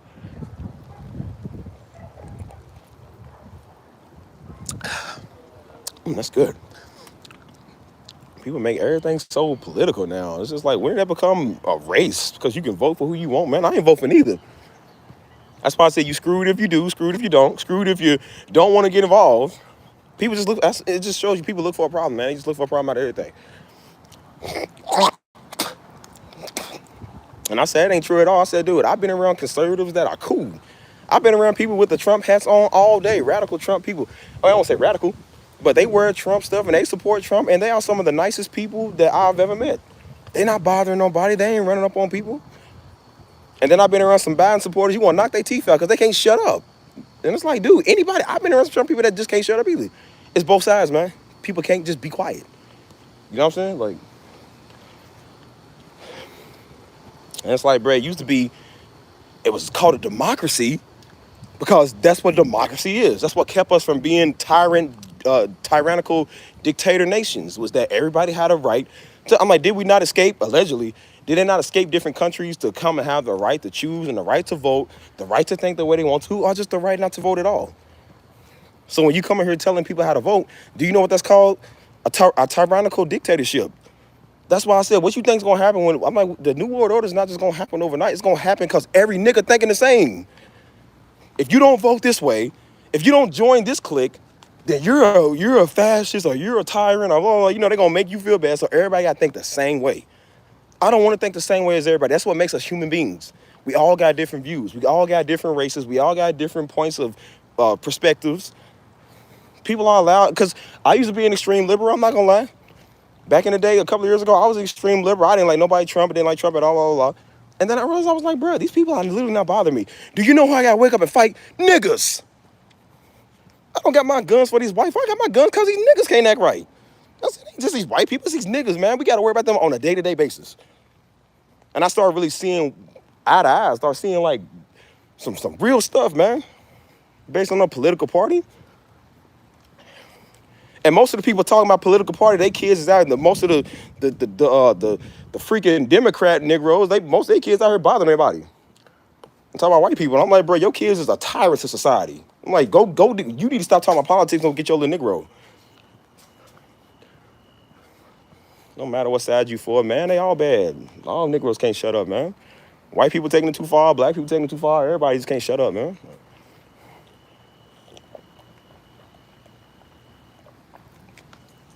That's why I say you ain't gonna persuade me, man. People's for God. Negroes ain't for God, man. Don't neither side like God. They are God.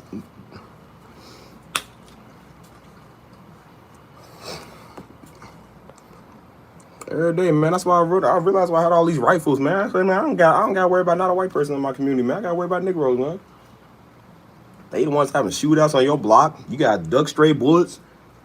I said, every time my life was in danger, it wasn't from nobody white, it was from Negroes. Like, bro. Allegedly, I got shot by a Negro, man. That's why I said, don't come over here with that stuff. And they want to use that one, like I said, the same way we do. They use that 1%. Well, see, man, white people do. I'm like, yeah, there is some white people that do some crazy stuff. Everybody white ain't crazy. It's the same way with and I realized why most people didn't even like Trump, man. They didn't really like Trump because of his politics. Most of them was mad because he said something about women or something that they didn't like, they didn't agree with. And that's usually what it is. Like, when we didn't like Trump, we was bringing up actual facts. They was bringing up, well, he's a pig to women. I'm like, is that all you care about because he said something about a woman? Is that all you care about? Like, you don't care about nothing else, just that. And they couldn't even bring up nothing else that he did. I'm just like, so you just mad because he said something about a woman. That was it. Then they was talking about Kamala and all. I'm like, and I don't care about neither. But I'm just like, bro, I think it's a slap in the face to call a nigga black, and they ain't even black. That nigga ain't even full black, bro. And I think it's also another slap in the face because when it's the same thing with David Cameron. We got a nigga in our town. David Cameron was the one that I think he had signed off on them police officers that shot Breonna Taylor. He was backing them. And they were like, he a coon, and he a black man married to a white woman, blah, blah. But I'm like, Kamala Harris married to a white man. Nobody said nothing about that. She's still black. But if a nigga do it, he ain't black, man. He ain't representing our people. I say, niggas are so two-faced. That's a slap in the face. Anybody can come in our community and claim they black now, man. That's a slap in the face. She ain't no black woman. Nigga is not one of us, man. People can't be dumber than they already are. I'm like, you cannot tell me. That's the thing that make me mad, really mad about the Democratic Party especially, is that they'll go for anything. Niggas listen to anything, dude. And I'm like, dude, you are not one of us. I'm like, I cannot believe this. And I came from these streets, man. I'm like, that's what makes me not like her. It's just that. I can't stand that, dude. I can't stand. I don't like either side. That's why I said I'm not getting involved. Even mom was like, you gonna go vote? Nope. No, I'm not. I'm not voting for neither. They all gonna screw us over, man. They all gonna end up doing something. Ain't no side for democracy. Because I'm like, who do you? And I kept telling them, I said, bro, as much as y'all hate, and we know Republicans do some crazy stuff. They are not good people. But I said, who do you think is gonna be the people in the end days shaking their fist at God? These Negroes. These gonna be they already hate God. They don't believe in God, bro. They already don't like God. Who you think gonna be the people in the end days that persecute us? Them. I can't believe people are so dumb. They literally do this every year. They're like, they for the people. They not for God, and they not for me neither. They ain't for those people. I wish the U.S. Mint was for people because I love the U.S. Mint. Please, bring me some money. That's why I said, if you ain't leaning green, I don't want it. You ain't Christ or leaning green, leave me alone. Party do it matter what you vote for, man. I don't care. Like, what are we eating for dinner? Do you want to go get a bite to eat or not, Negro? Like, what are we doing? Sitting there hiring, like, mad at somebody because they think the way they want to think. Are you not entitled? God gave us free will, right? We ain't out here messing with kids. We ain't out here doing nothing illegal. So what do you care for? You know, okay, you know what I meant. Shut up. Whoever prints the money, I don't care. If it's gold coins they make, I want it. It's money. I would take a handful of change from the U.S. Mint before I listen to anybody's word. I promise you. I would save I would sell half you Negroes for 62 cents. Like, man, 62 cents, that's a whole can of green beans at HEB. Hate to say it, man, but some of y'all, I understand why who's that nigga that sold Simeon, that sold Joseph for 30 pieces of silver? I'm like, man, I'll sell half of y'all for 30 pieces of silver, man. Nigga get desperate enough. Man, it's just when it comes to politics, man, like I said, everybody has their right to think, you know, there's a lot of reasons why people like, there's a lot of reasons why people like, LeBron James, and people don't like LeBron James. Everybody had their right. I don't care. I love LeBron James, but I don't want to hear what he got to say about politics, man. I don't care. Like, Negro, it's good that you and your son play in the league, but y'all don't know scrap about nothing. The politicians don't even know scrap about nothing. So why am I going to listen to a sports player? I don't, like, LeBron is not paying me. I'm not defending none of these celebrities. They're not paying me. I don't like Megan Thee Stallion. I don't like Cardi B. I don't like none of them niggas. They are millionaires. I don't care what goes on. They are millionaires. Like, they get to do what they want. They endorse people's stuff and get paid for it. I don't get paid for voting. If we got paid for voting, maybe I would. I don't care, man. I don't want to get involved in that. I'm outside. I'm heated. I gotta walk off this stress. A nigga can't stay in the house angry. I gotta walk out in this stress.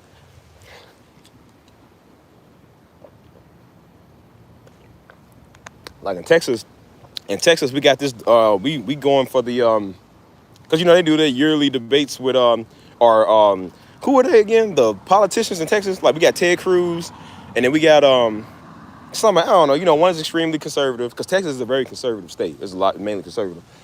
But you got conservative here, and then I forgot who's the other. I don't like either. I don't care. Like, they don't like me or know me. So whoever's going to if Donald Trump is going to lower my taxes and pay me, he my president. If Kamala Harris is going to lower my taxes and pay me, they my president. That's all I care about. I don't care about your policies. I don't care about nothing else, because y'all ain't doing nothing for nobody else. Y'all sure know y'all don't love the Most High, so I don't got nothing to argue with you. And then people get surprised, like, I didn't know that. Like, bro, they all Satanists. Are you surprised that they do what Satanists do? Like, are we that dumb we don't think that Satanists is going to do what Satanists do? Of course, they're going to hate the Christ, man. They're going to wear upside down crosses. That's what they do. I'm not surprised by that. You know what I'm surprised by? Negroes in my chat trying to be deep, trying to give me word when you supposed to know word for yourself, Negro. I'm surprised you niggas ain't effective for God, ain't effective for nothing. That's what I don't like. I don't care about a politician. I expect them to be crooked. I don't expect a Negro to claim they know Christ to be crooked. Trying to give me word. Like, you sure ain't affecting me, because I sure don't care.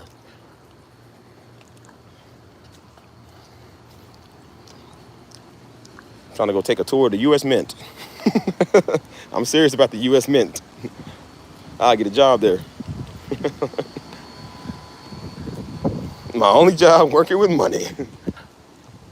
I'm not even playing, bro. I'd rather save Benjamin Franklin before I save half Negroes in my page. Like,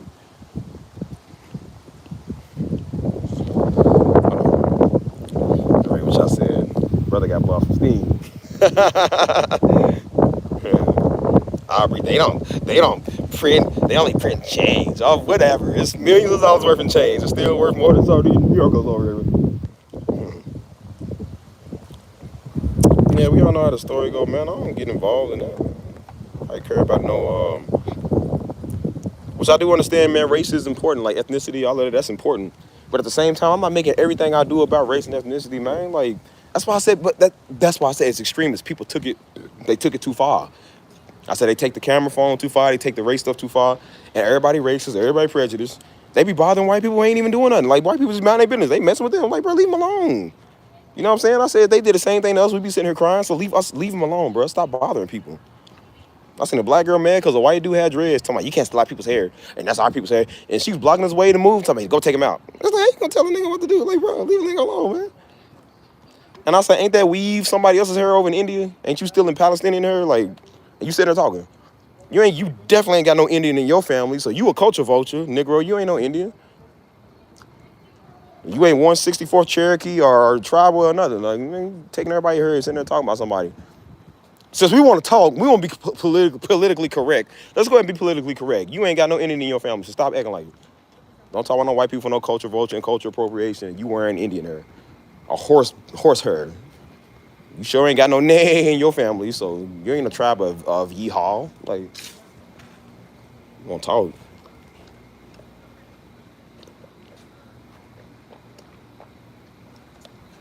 Niggas go get, then they go get one of the fakest black females, Beyonce. Nobody cares. I'd never like Beyonce. So yeah, she endorsed Kamala. Nigga, so? Somebody was like, I seen that post. They said get 30 million to never listen to another Beyonce song? Yes, I know. I was like, people was like, so you pretty much paying me to do what I already do now. Like, I don't listen to her music, never have, don't like her. Her music sucks, along with her followers.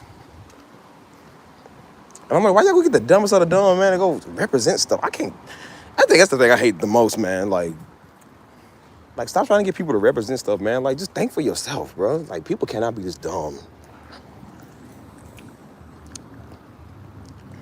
That's why I'm on everybody. I'm on everybody's head tonight, man. I'm on spiritual weirdos. I'm on Negroes. I'm on politicians, and I'm on fake celebrities and people that follow stuff. I remember Daddy preached that one time. Man, Daddy was so against these celebrities. He said, people be throwing up, faint. He said, if a celebrity in here walked in here right now, he said, some of y'all be faint. He said, I wish you would. I'll throw a chair at y'all. He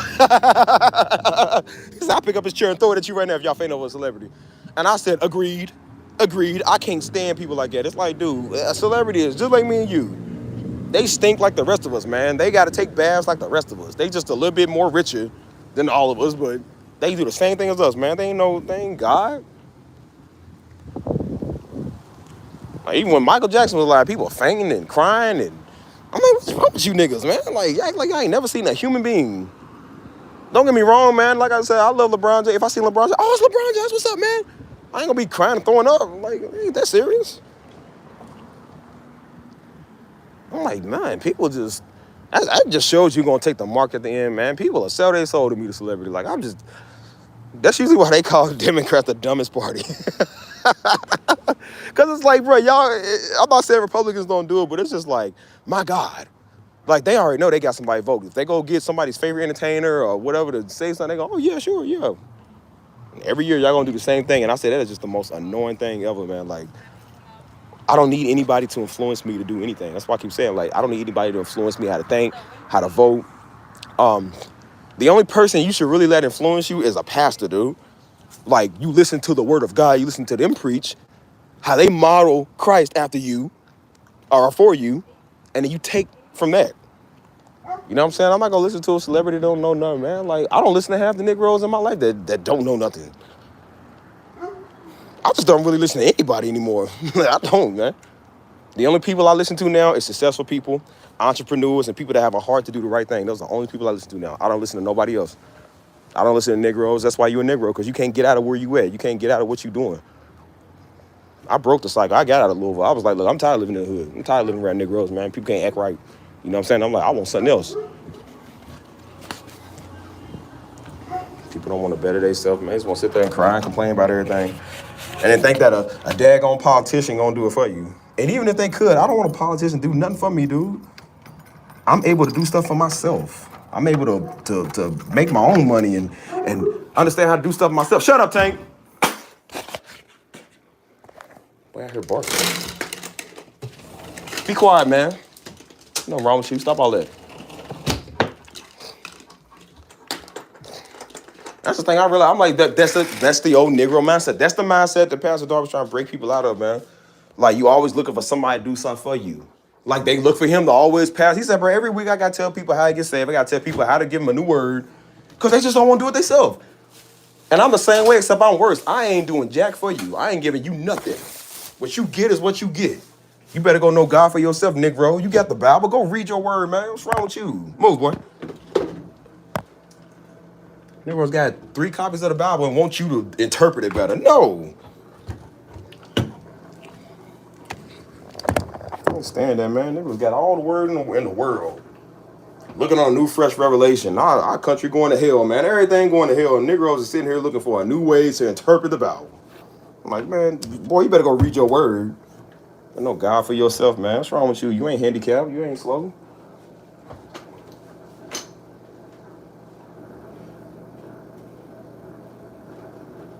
That's why I said I can't stand them. I've been seeing people like that lately. If you get on TikTok or Instagram, you seeing people with disabilities out here making it work for them. People out here that can't even see.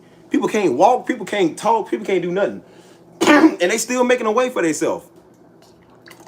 And you got Negroes over here trying to interpret the word that's not being effective for nobody. Ain't giving nobody a drop of nothing. And they sitting here wanting you to give them a new, fresh revelation.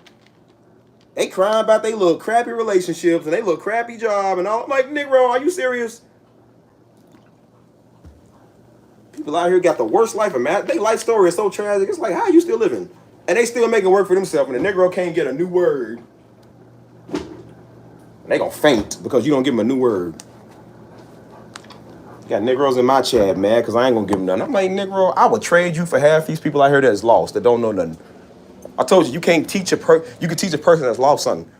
I told you, you can go to the Cardi B's and the Glorillas and the Sexy Reds because they don't know nothing. They already lost, so they don't know nothing. You can't go to a spiritually weird Negro. You can't go to a Negro that's been in church their whole life. They think they know everything.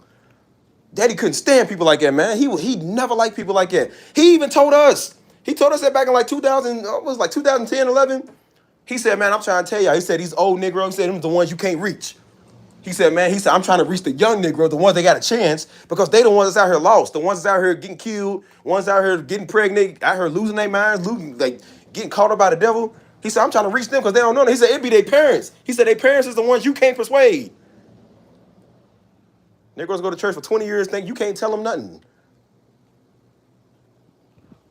That's why I said you can show them every Pastor Darby message in the book. I said Jesus Christ himself, he literally did it, bro. He literally came to the Pharisees, Sadducees, to the crowd and preached to them, and they was trying to throw the man off the cliff.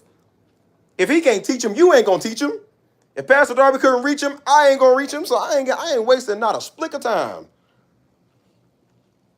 They try to throw our Lord and Savior off a cliff.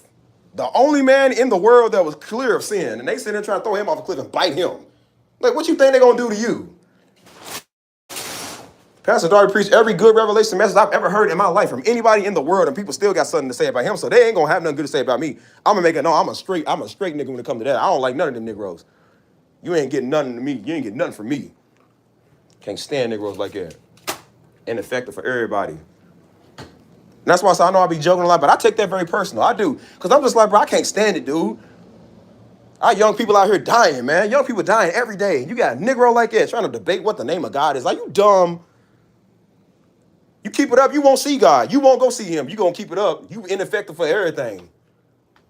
You ain't reached a young person yet, man. Young people, y'all the reason why young people don't like church. The reason why your family don't want to come to church because they see you, nigga. Man, I get heated with that, man. I'm tired of seeing that. People dying younger and younger every day, man. It's like that here in San Antonio, too, man. They got a problem with their young, because, it's mainly Mexicans here. So they be doing the same thing Negroes do. They do the same thing we do. They young people dying at a fast rate. And all the pastors at that church I go to is trying to do it. He's like, bro, I've been working with young people for 20 years. He's like, bro, just like Pastor Dorby, I've been working with young people for 20 years. He said, I'm trying to reach them. He said, I'm trying to reach them. He said, because the older folk, he even said today, he said, brother, older folk, he said, we good. He said, but our kids, he said, the young folk out here, he said, they the ones that's lost. He said, I'm trying to reach them. He don't care about no policy. He's like, bro, I care. He said, I'm on the party of Christ. He said, I care about reaching the young people, doing the right thing. And I said, that's the same way I am. Aren't you with a Negro about no Trump or Kamala? Are you dumb? Ineffective, man. I can't, I know I be joking. I'm not joking right now. I'm 100% serious. I cannot stand people like that, dude. It's supposed to be a chill live stream. Move, boy. Get back. Get back. It's supposed to be a chill live stream, but I'm just like, nah, man. I'm like really heated right now because I can't stand people like that. Tired of seeing death every day. Get back in there. Come here. Get back in the house. Get in the house, boy. In the house. Go. Hang on. That just grinds my gears, man. Like, I don't know. We're gonna get into some music later, y'all. We're gonna get into that, but I'm just like, bro, that's what's really been on my mind lately, man. Like I said, my job is, like I said, we work with the community. We work with, helping kids and other organizations and, networking with companies and stuff like that. And I see it time and time again, man. People just got a good heart. People just trying to give back, trying to do something. They be like, bro, you wouldn't believe that. They like, bro, my auntie's on drugs. My brother's on drugs. They like, my son died from a drug overdose. And I'm sitting there having a heart for these people. And you got dumb niggas, man, sitting there trying to argue with me. Ain't reached a drug addict yet, man. People get delivered off drugs. What they do? Run off from where they was from, man. Don't help nobody that they was with. Can't stand people, man. That's what I put in my vlogs. I said, bro, I know a brother right now, man. He a good dude. He came from the struggle, came from the homeless, and the first thing he do when he get on his feet is go help people like him. Negroes get saved or partially saved, whatever they consider saved, and forget. I ain't helped a Negro yet, man. I can't stand it. I know why Jesus beat y'all up in the temple. I know why he ran the fade with you Negroes. He ain't doing nothing for nobody, man. Niggas trying to market off Pastor Darby name. That's what they thought I was doing. Like, man, I don't want to market off dude name. I'm trying to change my whole channel name anyways. I didn't even want people to know I was even related to dude because I'm not trying to get no fame and recognition, man. I ain't trying to get no fame and recognition from Daddy. That's his thing. And he didn't even want fame and recognition. He never changed for nothing, man. Daddy ain't never, I'm telling you, Daddy never changed for nothing, dude. Daddy was the same when he was broke, when he was young. He was the same now, the same before he died, man. Even when his name was getting big, money's coming in, all the church was growing, he never changed. He never changed, dude. Talking about humble like you wouldn't believe, man. That ain't never changed for nobody, man. Negroes will sell out for 30 pieces of silver, man. And I know I made a joke about I'll sell y'all for 30 pieces of silver, but I wouldn't really do that. That's why I said Daddy ain't never changed, man. He was a real man all the way up to his death, man. He been like that since he was a kid. He ain't never changed for nobody, man. Negroes want to be him, man. You'll never be him, man. What's up, Gabrielle? You know my rant, man. I'm so tired of ineffective people, man. Like I'm really serious right now. Like, bro, usually I get on here and I be talking, I be fun. I'm like really serious right now, bro. I can't stand people like that. I'm so tired of what's going on in the world, man. And people trying to argue. I'm like, bro, you'll never see the kingdom of heaven. You keep it up that way. You ain't gonna never get in the kingdom of heaven. You keep it up that way, boy. You ain't doing nothing for nobody, man. Negroes ain't did good works for nobody yet, man. And they think they called to get on here and give somebody their little crap word. Your word is crap, dude. Your word is garbage. Can't stand people, dude. You ain't reached a young person yet. They ain't reached nobody. They got their whole side of the family going to hell, and they sitting there talking to me. Hey, man, go reach your Negroes in the street. People ain't never heard God a day in their life, and you sitting right there trying to tell me something. Is you stupid? Man, that's why I say, man, I'll run the fade with any Negro on my face like that, man, because I'm like, bro, you just need to get whooped.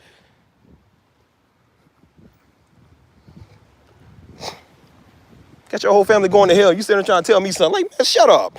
Your son in the street right now. Uncle ain't stopped selling crack since '86, and you sitting there telling me something. Man, ooh. I need to go sit down. Hold on, let me find a chair, man. I need to go sit down. You dumb Negroes. That's why I said you some silly Negroes, man. I know why Daddy talked to y'all like. I know why he talked to you Negroes like that, man. Can't stand a Negro. You ineffective, silly Negroes.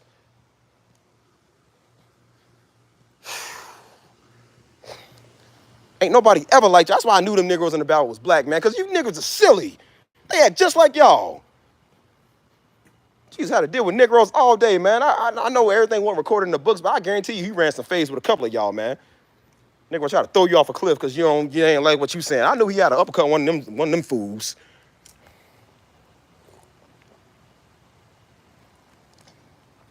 People, that's too harsh. I don't care. I don't care. Change it for no man. I mean that. I ain't changed for no Negro. I know why Daddy always told us to be on our 10 toes, man. And I was like, well, nah, I ain't. I'm just trying to be cool. I'm like, man, sometimes you can't be cool. You can't be cool, man. Silly Negroes. Let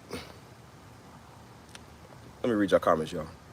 Cause I'm like for real going off.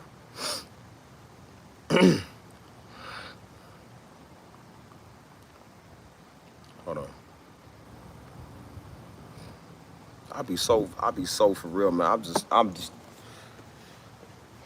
I'm just tired of selfish people, man. I can't take it no more, man. I just can't take it no more, dude. Like that's why I said I'm okay, man. I'm okay if they want to get rid of Christians, they want to get rid of all us. Like, bro, get rid of them niggas first. Get rid of them niggas first, man. Like, God, let us just live in utopia for at least 3 months. Get rid of people like him for at least 3 months, man. And let us just have some nice time. And then if they want to persecute us for your name, cool, man. But get rid of Negroes. Like, I can't stand them.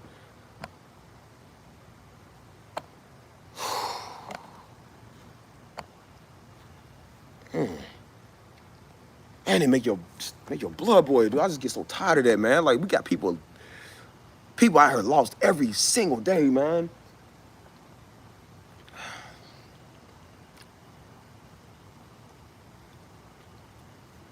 Can't stand people like that, dude. I'm so tired of it, man. I'm so tired. 10,000 Negroes on my page, man. I want half of y'all going by this week. I want half of them going by this week. I'll do everything in my power to get rid of y'all. I promise you, I'll do everything in my power to get rid of y'all. I'll celebrate Christmas. I don't even celebrate Christmas because I know a lot of them is offended by that. If it makes you go, I'll do anything it takes to make you go. I'll do anything it takes to make you go because I don't like you. Sitting here helping kids, sitting here trying to help the community, help homeless people, help everybody, and Negroes are sitting there, hey, man, what's the spick of spaz, man? What's the word today? Go read your own word, Negro. Open up a random page and go read Philippians. What you want me to tell you, man? All these billions of copies of the Bible, the greatest book ever written, the most popular book in the world today, will always be the most popular book, even if they outlaw it. And you mean tell me you can't open up your word? You got it on your phone and everything. You can't even type in on your phone what you want to see today. I mean, just dumb. You Negroes is dumb, dude. I said, maybe it won't be such a bad thing. Because, you know, I know it's bad when we get persecuted, and especially when they start outlawing God's name. I said, maybe it won't be such a bad thing. Because them same Negroes right there, I promise you, they ain't going to say one thing about God. They ain't going to say one thing when it becomes illegal, and when we start getting killed and locked up for it, they ain't going to say nothing about God no more. I guarantee you, they ain't going to say nothing about Jesus' name no more. They're going to be the ones that sell you out. They're going to sell you out for a bag of rice when they get hungry. When they get a toothache, they got a cavity, and they got to take the market to go get their teeth fixed, they're going to sell you and your family out, tell y'all location, tell where they know some real Christians at, so they can have relief for themselves. Niggas don't care about God.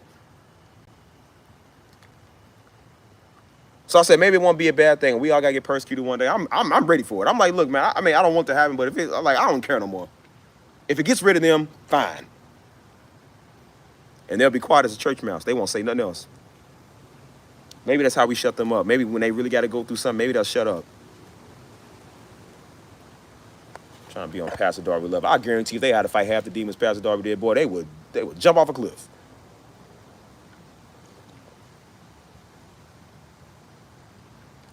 I had no idea what that man was fighting, man. I witnessed it. As a family, we witnessed that, man. We witnessed that. We all dealt with it.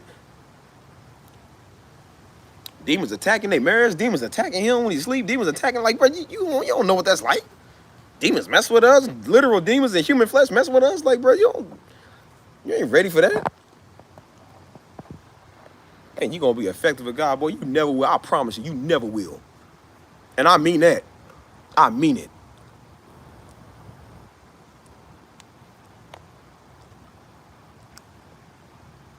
That's why I appreciate y'all in the chat, man. Y'all understand. Y'all good people. I like y'all. And if all I had was y'all 34 people are the real ones in my chat, if all I had was y'all on my page, I'll be straight. I don't want 10,000 people on my page, man. I don't want 10,000 subs. What do I look like?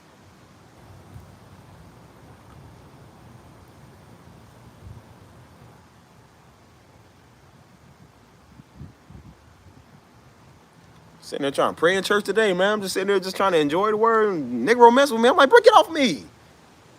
People just keep on messing with you. It's like, bro, leave me alone. Get off me.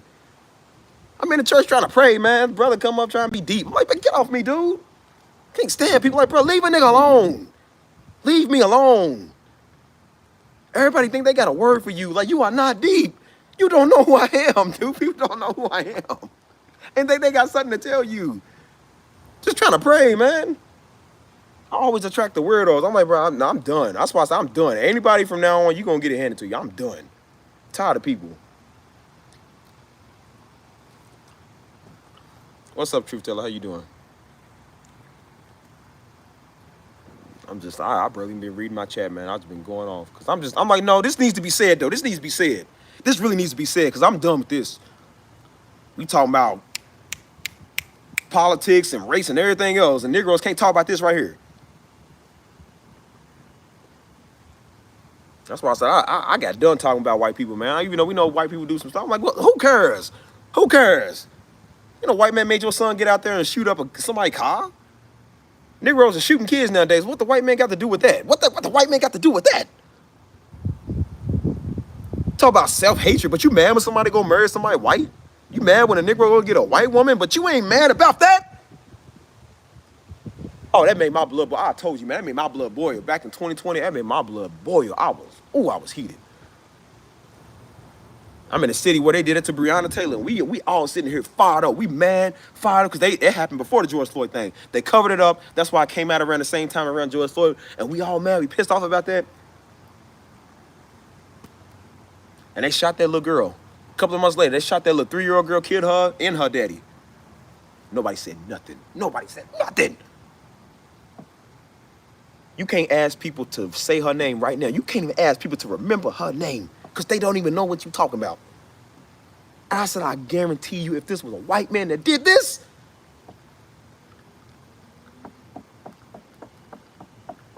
we wouldn't hear the end of it. I said, I guarantee you, if this Breonna Taylor situation happened with a bunch of Negroes, nobody will remember that to this day. And it's sad that the only time my life is valued is when it comes to some color. You got to be kidding me, man. You got to be kidding me. So black lives don't matter when we do it. It don't matter when we kill each other. I'm like, are you stupid? I'm like,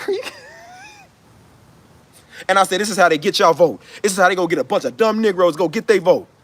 They gonna bring that in. Oh, see, it's about the white and black. It's about, see, man, they for the police. And then for white lives. I'm like, but you ain't talking about what's going on in our society. Chicago been a killing field. Memphis been a killing field. Louisville been a killing field.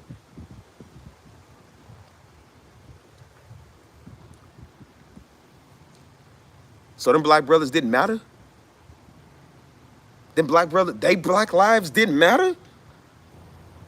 They was potential pastors. They was potential leaders. They was somebody's father, husband. Could have been somebody's father, husband. They black life didn't matter, but now we want to talk about when it comes to some color. Oh, man, you.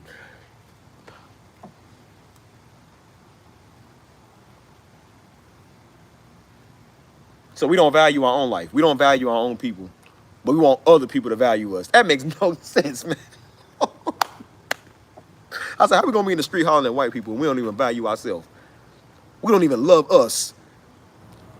We got killers in our family right now. Won't nobody say nothing to, but we sitting here talking about a white person who ain't even bothered you yet. Most people can't even name the last white person that messed with them. Can't even name the last white person that messed with them. And I feel like that's what this whole politics is doing, is just pushing one. Like, see the white people doing it. See now the Republicans, they just doing it. I'm like, but hey, one Republican got in my face, did nothing to me. And I'm not saying there ain't people out here that don't exist. I'm just saying I personally have not had one Trump or one politician. I have not had one of them did nothing to me. The only people I've ever had mess with me, Negroes. The reason I started carrying my guns, Negroes. The reason we got tanked, securing the properties, Negroes. I don't got cameras up for just these white people because we know they steal. And I said, I'm not going to ignore the elephant in the room here. Can't ignore the elefante sitting here. When are we going to start dealing with the real issues? And I was so heated because I'm like, bro, we here trying to do a righteous cause, trying to do something right, trying to stand with our people, trying to help the community. And you got Negroes that see, no, man, because you got Negroes mad at white people, and then you got Negroes mad at you for trying to do something for your people. And I'm like, Negro, why you jumping around huckabucking in the church? Ain't even real, ain't getting no real deep revelation, ain't nothing. You sitting there being fake, tap dancing in church. Your kids out here dying. Had Negroes, oh no, man, I don't want to get locked up. See, I'm like, well, you weren't scared to get locked up when you was spinning the block. You weren't scared to get locked up when you was trying to run the fade. You seen the op right there. You weren't scared to pull out the 9, but now you scared to go do something right. I'm like, you niggas are hypocritical, man. Oh, you hypocrite. I know why white people don't like y'all. I can't stand y'all. I can't stand you.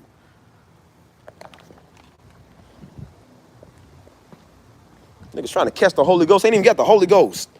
You fake on top of it.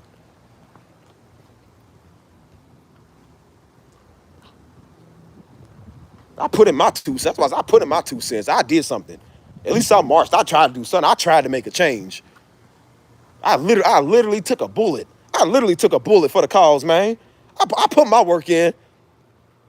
That's why I said I guarantee for something that's going on, you will not find me out there. You will not. I'm like, you go put your work in. You take a bullet. You get persecuted one time. You go get locked up, because we was all about to get locked up out there. You go get locked up.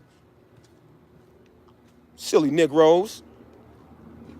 I can't stand it. Niggas ain't never scared to get locked up when they doing a crime, but they scared to get locked up for doing something right. You the Uncle Toms. Call somebody Uncle Tom because they vote for Trump. I'm like, you the Uncle Tom, Negro.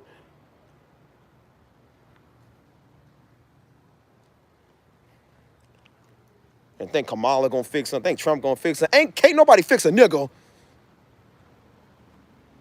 That ain't gonna fix nothing.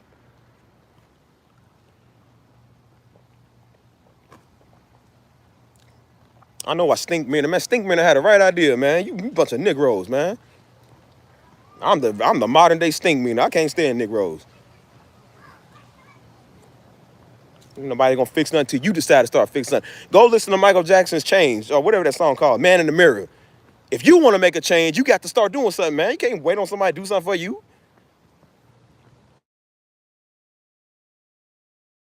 I'm busy.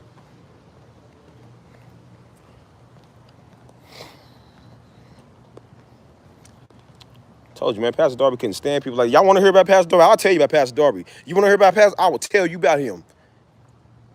Why you think I'm some of the way I am? Because I learned that from him. He taught us, man. We couldn't stand people like that. Got people trying to come into church, take over, give you work. People try to take over his church. Like, nigga, this is my church. He said people be saved for 2 weeks, they ain't no more than you. Help them off their feet. That's why I was telling people when they first came in the church, they was dealing with like, man, I help everybody, and people ain't looking out for me. I said, bro, Pastor Darby dealt with the same exact thing. You don't think he had to deal with Negroes? Like, man, he had to deal with Negroes for 20 years. Our first church was in the hood. It was in the hood. We had to deal with Negroes for 20 years. We ain't no novice to this, man. We know how this go. We know how this go. We know how it is to deal with people. Most of the time, Pastor Darby got up on stage, he was preaching about Negroes. He couldn't stand Negroes. We can't stand Negroes. He was preaching about people that think they represent Christ and they wrong. Think somebody want to hear their little crap word. It's like, dude, stop giving somebody a word. Just go give somebody some community outreach. That's what they need. People can use some food, man. They need food drives and food services, man. Go do that. People too proud to go pick up a ladle. You're too proud to go work in a soup kitchen and go give somebody something. But you think somebody gonna listen to your scriptures? Negro, please. I ain't gonna lie, bro. I thought about it. I said, bro, would I be wrong if they start persecuting people for Christ? Would I be wrong for reporting people that's fake? Would I be wrong for reporting them Negroes that's fake? Because they giving everybody a bad name. Get them out the way first. We can go later. Get them out the way. Let's see how truly you stand for God. Let's see how really ready you get ready to get persecuted for Christ when somebody reports you. Negroes gonna outdo Peter. They're gonna deny Christ 4 times. It's cool to serve Christ now. It's cool to be Christian now. Go over to China. They taking bullets. They getting buried alive. I guarantee you would deny your faith the minute you step foot over here. Niggas start cussing like Peter, man. Niggas gonna deny they ever knew Christ.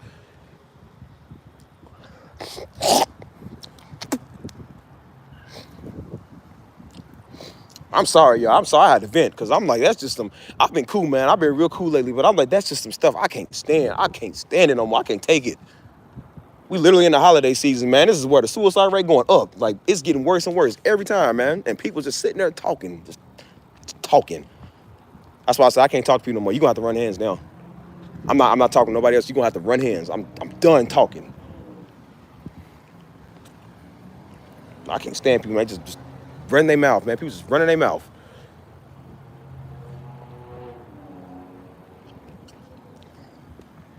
Tired of people getting lost, man. I don't want nobody to go being lost, man. People don't know Christ and they dying. And you trying to argue with me? Nigga trying to, oh, you could be in effect, you can do this and that. Like, why don't you go do it? You trying to argue with me? You just lost out on 2 souls you could have been saving right now. You trying to argue with me.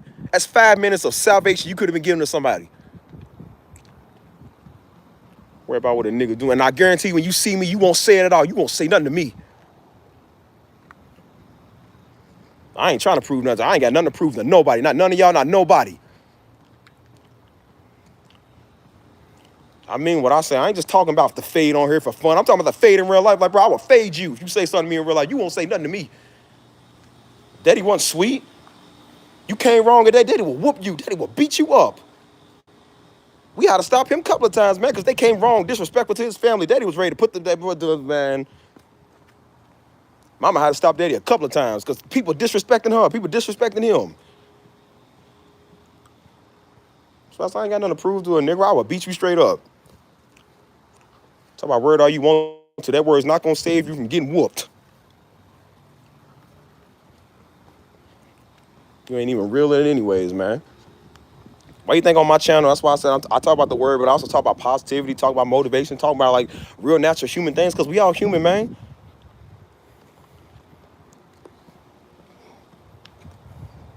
Sitting there like, bro, how much word do you need, man? People go to church all day. Sitting there crying and snotting all day and huckabucking, and still ain't no change. Still ain't no change. Ain't changing nothing, ain't affecting nobody. Kids still out here like never before. Kids part of the biggest crip set in the city. You still here trying to talk to me like, boy, get your kids, stop being crip and get for Christ, boy. Your son out there cripping. You sitting there talking to me. Like, why people think they can reach you before they reach their own daggone kid out here? Like, man, shut up.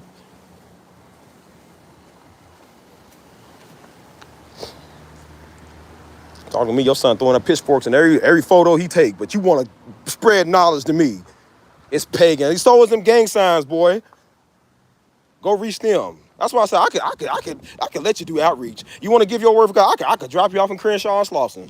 I would put you on the corner of Old Block and 63rd and be like, hey, bro, it's preacher talking about y'all games. He's talking about y'all sets. See if you still stand for Christ then. I guarantee you won't. Put you where some real GDs are. See if you still stand.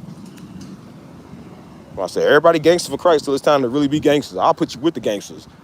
Put you in penitentiary ministry. And if they ain't got them guards right there, you're going to be scared to say something about them. You're going to be scared to say anything to them. Negroes get the paisas and get the essays. Boy, I'll put you with the essays. They already don't like you. See if you witness to them, because you know most of them is Catholic. See if you witness to them, give them your word about Christ. I guarantee they going to put you full of holes, boy. They might crucify you. Well, you ain't deep like you don't see. Pastor Darby can go to, he could do penitentiary ministry because he's called to do that. People listen to him. They're not going to listen to you. You're going to end up in one of them prison riots, man. You're going to be the first person sitting there shanked. Like the 7 sons of Sceva all got whooped because they weren't supposed to be doing that. You ain't called to do no ministry, boy.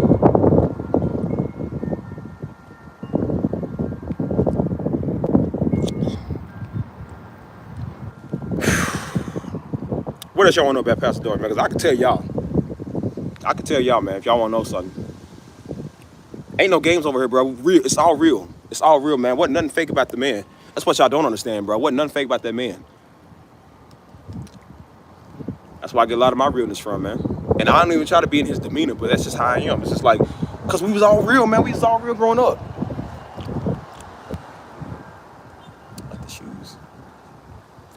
Matching Jordans. That's all realness, man. That's why I said we was all real. Mama ain't no punk neither, man. Mama from the streets, she real too.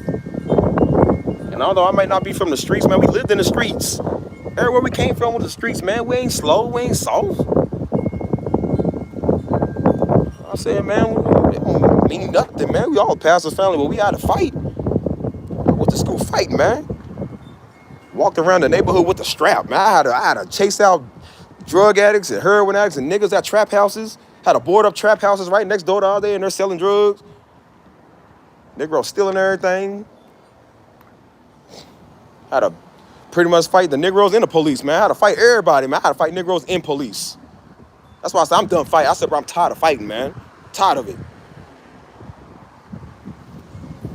Negro think you soft, like you gonna get on here and cry because they give you a little fake word. Like, boy, I'll see you in the street, I'll beat you so up.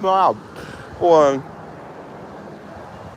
And most people, when they see me, I ain't never had nobody say nothing to my face. I be standing right here. Ain't nobody ever said, ain't no woman, no man, nobody ever said nothing to my face. I be standing right here. People on the internet, type behind the scenes. And then when I'm standing in their face, they sit there, oh, hey, what's up? Oh, no, I said, yeah, it ain't what you said. I guarantee it ain't what you said. Like, I care what you think. Like, what you gonna do? Like, people be trying to slip you up. Like, oh, I'm gonna like, what you gonna do? Make a video on me? I don't care, man. I don't care if people think about me and my young boys. Like, I will beat you up. Make a video about it? Yeah, pastor's son beat you up. Yeah, I beat you up real bad. And what you gonna do about it? Well, he ain't saved. And even if I wasn't, what you gonna do about it? What you gonna do?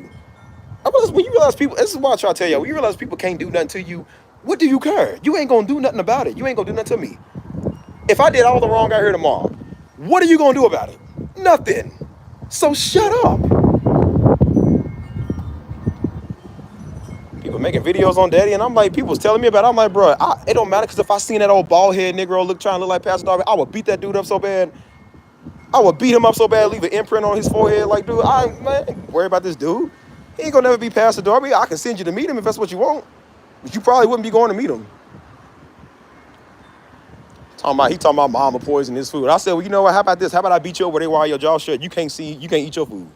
How about that? Yeah, Pastor's son did that to you. I did that. I beat you up. Look like he was some old wannabe street thug. Like, I would beat you up so bad while your jaw shut.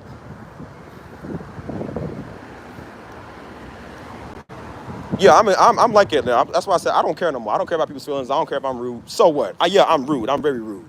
To people like that, yes, I am.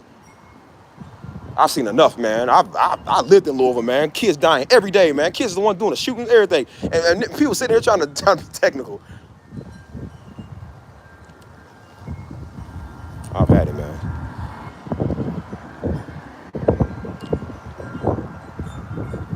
Hold on. Yeah, he thought because he tried to steal Pastor Darby look. They all try to steal Pastor Darby look. The bald head with the beard. And they always think that's gonna make him look like a real man. Like, well, you ain't no real man. That's why I said change your look. You don't deserve to have a bald head and a beard looking like Pastor Darby. You don't deserve to get Pastor Darby look. You don't even deserve to say his name. You'll never be him. You'll never be anything ever up to what you won't even be him in the streets. He was better than you when he was sinning, when he was in the streets, when he was young. He had more word in him at that time than you'll ever have. Like, well, you don't deserve to be Pastor Darby. You'll never be him. And if he met you in real life, he came back and seen you, he would whoop you too. Keep trying to tell a Negro, Daddy wasn't what you thought, man. Daddy was not no punk. Because he was a pastor didn't mean nothing. He was still with the business. Daddy will whoop you. Daddy will beat you up so bad. That's why I never seen it, but I knew he would. He was with it. He had people that backed him. He had a whole bunch of brothers that was just like him, and they would back him, and I was with it too. And I said, dude, I said, Daddy, you ain't got to get your hand dirty. If you ever need something, let me know. I'll whoop it, nigga. I don't care. I'll go to jail. I don't care about going to jail. If it means beating up a Negro, it's worth it. It's worth it. Because some Negroes just need to get whooped. What's up, Yanu? How you doing? All late and everything. Yanu knows she with the business. I can call her for anything. I send him to California. Where you at? And you can lay hands on him.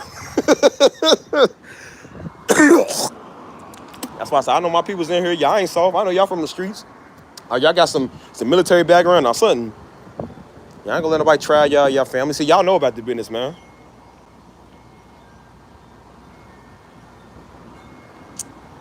Oh, let me see.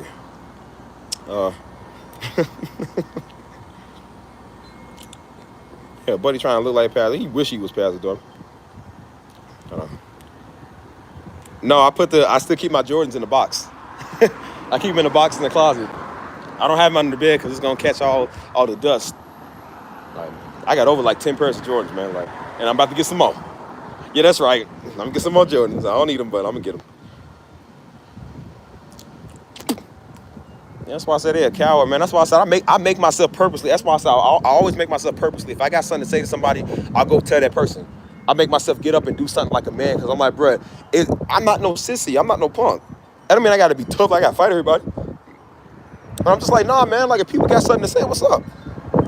That's why I work when there was a situation at work going on, and they had something to say about they had a problem with me, but they went to one of my friends about it, and then they went to these two women. They went to two women about it. And I said, well, brother, I was just in your face. Like, it's the boss. And I said, dude, I was just in your face. Why didn't you say it to me when I was standing there? And then that's what the dude from the Bronx, he was saying. He was trying to fade the boss because he was doing the same thing. And it's like, dude, if you had something to say, why didn't you just say it when I was standing there? But dude said something about his wife, so he came in. He said, I'm about to break your face in this office. You know what I'm saying? And I told him, I said, bro, I was about to do the same thing. Like, bro, he was mad over a situation, but he told me it was cool. He said, hey, it's cool. Don't worry about it. And then he gets on two women for it because he was mad at me for it, but he couldn't take it out on me, so he went to them. And I'm like, bro, why didn't you just say it to me when I was standing there? And I don't like finding out stuff from other people. I do not like finding out stuff from other people. So when I found that out, I'm just like, and I was like, okay, now I'm gonna have to say, I'm gonna have to say what's up to dude. And then I was like, nah, I said, Steve, just calm down, cause there ain't gonna be nothing good done in there. I'm just like, calm down. That's why I said, mama do that too sometimes. She'd be like, oh, but somebody said something about, she asked me a question, be like, somebody said something. I said, mama, who said that? And she was like, she was like, nah, I don't want to tell you. I said, no. I said, no. Don't tell me somebody said something and don't want to tell me who. Tell me who said that. Like, I can't stand people like, no, don't tell me what somebody, like, tell me who said it. Because I need to know so I can confront them like, what's up? What do you got to say? Because if you don't, that's that old punk stuff. Like, I don't do that. Like, what do you have to say to me? I took a photo, man. I was in Costa Rica, took a photo, throwing up. That was right when Kobe died. And I took a photo throwing up 24. I was throwing up two like the peace sign, then fours on my other hand. I was throwing up 24 to honor Kobe. And nigga see my picture and went to mama about it. Was like, oh, he on there throwing up gang signs and blah, blah, blah. And I was like, well, mama, they ain't say nothing to me. I said, mama, ain't no gang sign. That's Kobe's number. That's literally Kobe's number. I was throwing up 24. And then I looked at it again. I think I was throwing up like 4 Deuce Hoover. It looked like it was like 4 Deuce Hoover. I was like, oh, let me go ahead and clarify that because I don't think I'm in like rolling 40s or something like. Because it did kind of look like a rolling 40s handstand. But I was like, nah, it was literally 24, man. I ain't no 4 Deuce nothing. I'm just me, man. I'm just throwing up Kobe's number.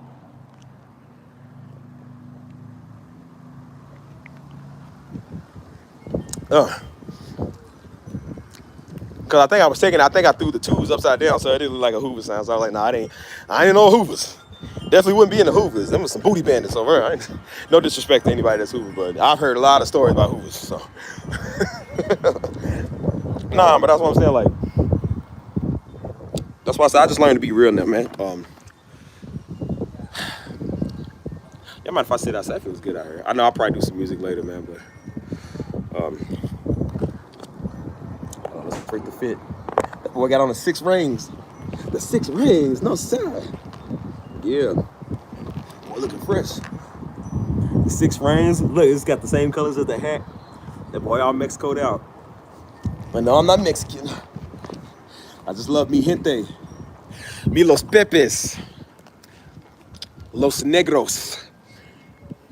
But yeah, I can't. I'm sorry, y'all. I had to vent, man. I can't stand people like that. Like, yeah, I got a pair of black ones like these too. I was about to get a pair of all reds. I got too many Jordans, man. Too many Jordans of too many colors, and I need some more. I've been wearing a lot of Chelsea boots lately. Like, I love my Chelsea boots just as much. So, about to give me some more. I'm about to get everything. Like, I love a dark green color, like a green, like an olive green or army green. I'll start rocking them now, especially this time of year. But I need to give me a pair of green Timbs, so when I stop a Negro out, put my Tim imprint on his on his forehead. Like, are you advertising Timbs? They pay you? Like, nah, he just got stomped out. He got the Tim trademark. Like, people gonna think he got the mark of the beast because I had to put the Tim on his forehead. Like, yeah. Like, nah, he just got whooped. It ain't the mark of nothing, y'all. It's just the Timberland. About the New York Bronx, a couple of foods. Hold on.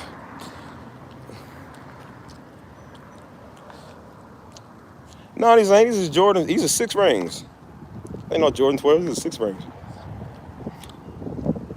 I forgot what I was saying, y'all. The Timbs got me off.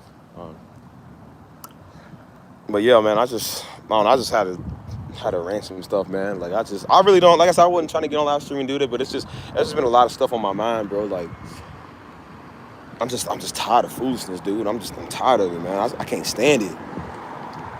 It's like every day, man, the world is getting worse and worse, man. You know what I'm saying? I ain't saying we got to go up to every person we see and be like, hey, man, let me tell you about you. Like, we don't do that. We don't go to mess with everybody. That's what, it's a difference. Like I said, there's a difference between witnessing and just bothering people. And people, that's why people don't like people witnessing to them, because people bothering folk. These are the type of Negroes, man, be on the street corner telling everybody they going to hell. Everybody ain't say white people can't get into heaven. And it's like, well, who would want to serve a God like that? Who wants to serve a God when you advertising him as the devil? You know what I'm saying? It's just like, bro. That's why I said do you want to know the best way you can represent Christ, man? Be like Christ, man. Represent him by doing what he did. I keep telling people all God did was community work, bro. Christ literally did community work. The fish in the 5,000, like, that was community work, man. Healing the sick. He was a carpenter. That was community service. Like, that's literally, that's all God did, man, all day. It said he had so many miracles, the Bible can't even record it. It's all community works, man. People too good to get out there and pick up the trash. And that's another thing I said. I said, you know what? I don't blame some of them for gentrifying some of you Negroes, because you don't clean up your community. How you gonna get mad because they throw you out of somewhere you don't own? It's like, dude, clean it up. We lived in a community, man, that was getting gentrified, but the church across the street owned everything. The church owned everything and wouldn't take care of it. It wouldn't take care of the property. The kids was breaking the glass, kids was graffiti and everything, tearing up the streets, trash everywhere, trap houses all over the street. Church didn't do nothing about it. So we had to go over there and board up the houses. We had to go over there and run the junkies out. We had to go over and clean up the community and get the graffiti off. We had to go over there and take care of it. So at that point, I was like, nah, man, it's a black area. You know, we got to have, and I said, at this point, man, we did it for 10 years. 10 years. I said, you know what? At this point, I said, whoever wants to do it, we'll do it. I don't care if they white, black, Indian, Chinese, anybody that wants to come in here and do it, because I'm done doing it, then do it. And guess what happened? The white people start coming in, start buying up the properties. The Indians start coming in, buying up the properties. Arabs came in, buying up the properties. And I said, you know what, at this point, I don't even care. Because I was moving anyway. So I was like, I don't even care, man. I don't live here no more. I tried. I said, I tried to give my people something, man, and people don't care. And I said, this is one of the reasons why they throw Negroes out. Because I'm like, y'all don't care about where you live at. If you don't take care of it, how can you own it? How can you love a community that you don't take care of? It's one thing not to own everything. It's another thing to pick up the trash off the sidewalk, man. Clean up the graffiti. Like, are y'all just too late? Like, and you get mad when they throw y'all out. It's like, dude, you don't even take care of where you live at. It's a hellhole. Like, y'all literally living in a hellhole. And y'all getting mad when I'm like, what? If you owned it, if you took care of it. I don't know. So that's why I said, I'm like, you know, I'm definitely not for gentrification, but then again, you own stuff, they can't throw you out. Like, if you take care of it, man, like, and that's why Daddy always told us, he said, son, take care of this. Take care of where you live. Because I was like, Daddy, like his graffiti. I said, Daddy, why are we going over here getting off the graffiti off the church? Why are we going over here getting off the graffiti off his house? Why are we boarding up his houses? Why are we picking up the trash? I said, dude, this ain't even our stuff. He said, yeah. He said, but you live here. He said, son, you live here. And when you don't take care of where you live at, people don't take care of it either. He said, if you let them graffiti on that house, what's going to stop them from graffitiing on your house? And I said, yep, that's true.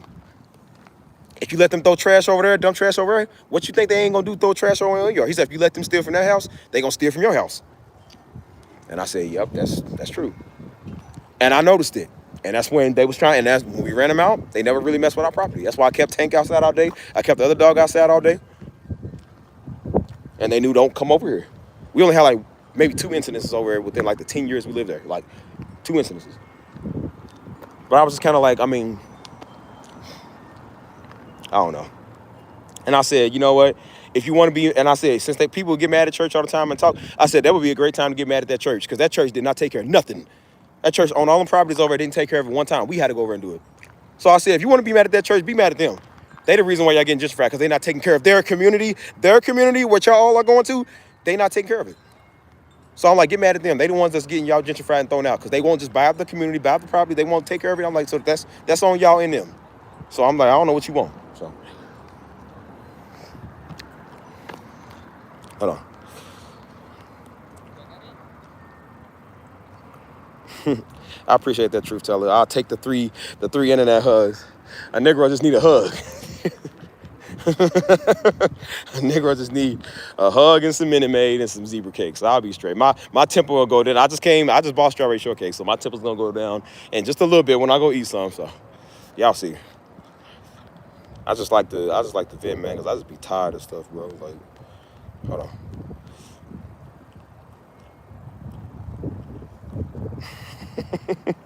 on. Y'all eat mayonnaise on your sandwich? Ugh. That's another thing I don't eat along with salad is mayonnaise. Ranch. But yeah, I've just been fed up with a lot of stuff, man. That's why I said I've been so fed up with just stuff that don't even matter, man. This whole color thing, everybody mad because you interracially married and just stupid stuff. I'm like, man, why is anything anybody's business? No, and like, who cares, dude? Like, I'm not watching people's pockets. Like, I'm not looking for, at people's marriages or relationships. I mean, it was one thing because, like I said, we knew sometimes women would do that. You got dudes doing it now. Dudes is more sensitive than the women, and I'm just like, dude, like, we all know the jealous girl that's mad at the other girl because she get the man that she can't get.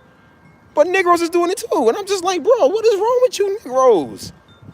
I know a Negro right now, man. He do the same, and that's why I said I learned don't if I'm talking to somebody, don't ever bring him around dude.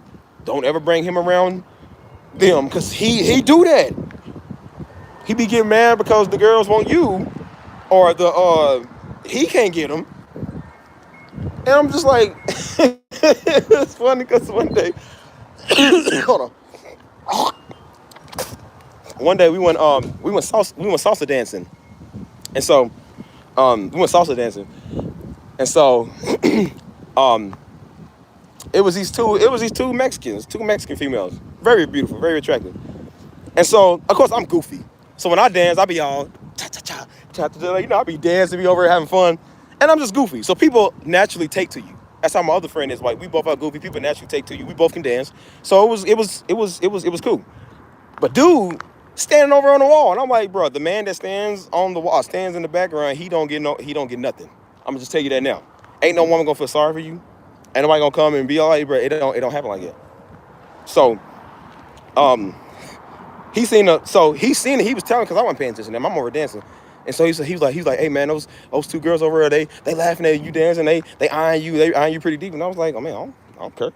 I'm like, bro, I just came here to just salsa dance. I love salsa dancing, and so, but I was trying to tell him, because I be trying to put people up on game. I said, bro, when a man is himself and he takes care of himself, I said, women love men like that. I said, women love funny guys. Women love to be entertained by people that are cool, that are, just being yourself. And he was trying, and he don't want to listen to what I'm saying. So I'm just like, bro, I don't know what to tell you. So I told him, I said, watch, bro, I'm gonna show you. So I went on the floor and I'm just over, I'm dancing like MC Hammer. I'm just over dancing like, you know what I'm saying? Like just doing a little truffle shuffle. And he was like, bro, they're laughing. He's like, bro, how you do that? And I was like, bro, just be yourself. So he tried to do it. They wasn't feeling it. So I didn't go talk to him because I'm like, I'm not here for that. I'm just chilling. I could have, but I'm just chilling. And so he's like, bro, they like really into you. And so I said, well, bro, go talk to him. I said, just do what I'm doing, go talk to him. So he went over there trying to feel him. And they was not feeling buddy. They was not feeling buddy. And so he was, and I told him, I said, bro, how'd it go? Because he went over and talked to him. He said, bro, they just stared at me and just looked at me like I was stupid. I said, do you want to know why they stared at you and looked like you was stupid? Because you don't have the same type of energy I have, bro. I said, you looking at just trying to score a female. I was like, you're not looking at like, hey, this is somebody that's cool. This is somebody I can get along with. This is somebody we can have a good time together. I said, you approached it all wrong. You know what I'm saying? But he was mad because they were more, and I ain't have to say a word. He was mad because they was more interested in me and my friend than they was him. So I told you, I noticed with the female I was with last year, around this time last year, dude was eyeing us. He was eyeing us, bro. I didn't know he was like it at first. But then after we had stopped being together and whatever, he was like, and we had, it's like a couple of weeks after we was together. And so we was like, well, bro, what kind of woman, like, we was trying to help him, like, put him on game. He was like, bro, what kind of woman are you looking for? He was like, kind of like the one Steven had. I said, bro, it's one of those things, it don't click till later. Like, you like laying in bed and you just like, hey, what that nigga say? Like, it didn't click till like hours later. And I said, bro, why did he say it like that? I said, what do you mean like the one I had? I wasn't even with this nigga no more. And I was just like, I was offended. I was like, bro, you was pocket watching me the whole time. And then I ended up getting with somebody else.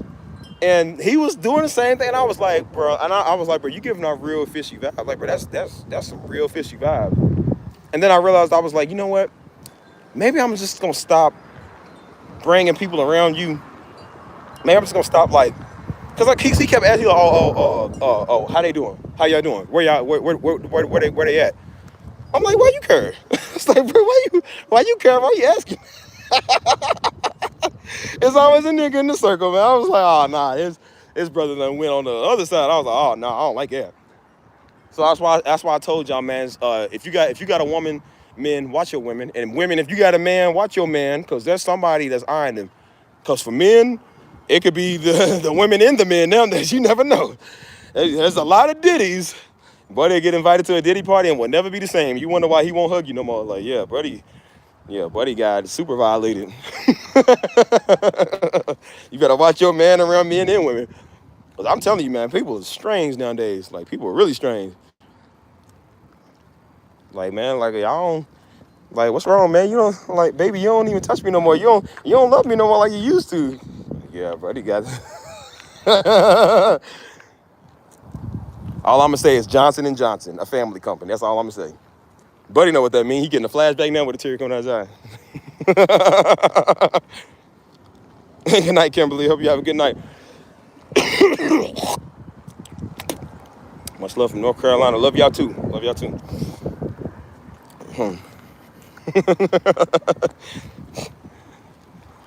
Yeah, it be like that's why I say it's like everybody come at you at the woodwork, man. It's like people like they like people like sloppy seconds. It's like, dude, just go get your own. Like people be trying to give it the person you was with. Which I don't think that's really happened to me except for Buddy when he said it.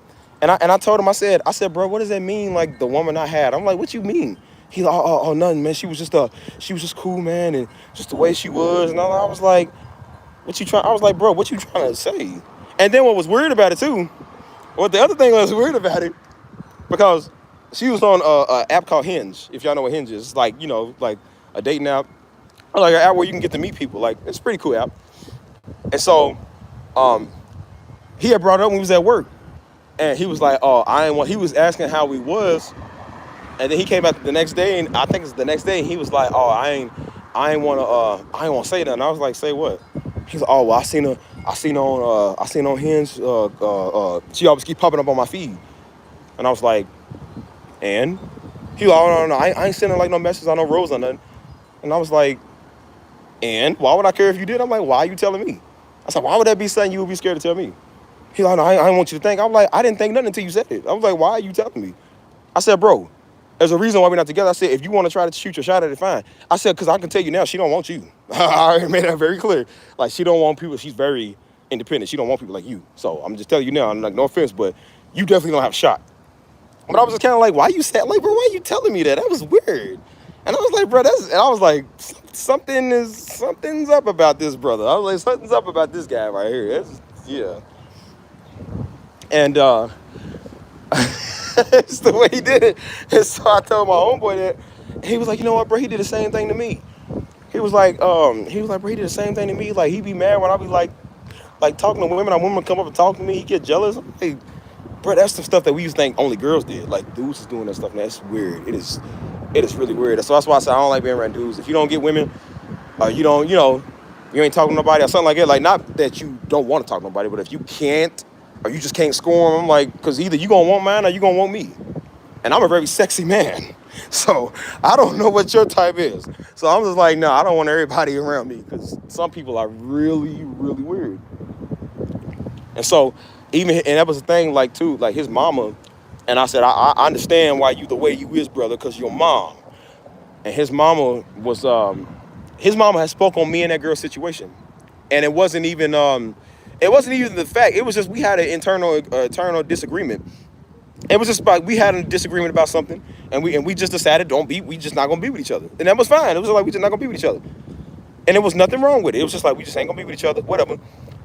But I don't even know how his people even know about it, because he ran his mouth. And keep in mind, I don't really know his mama like it, but his mama decided to speak on me, and that's why I said people always want to speak on me now. You speak on me now, but you don't even know me, man. You don't even subscribe to me channel. You speak on me now, man. What's up with that, man? You got one more time to get on me nerves, man. Talking on my name. Nah, but she was speaking on my name, and I was just like, bro, I don't even know this nigga.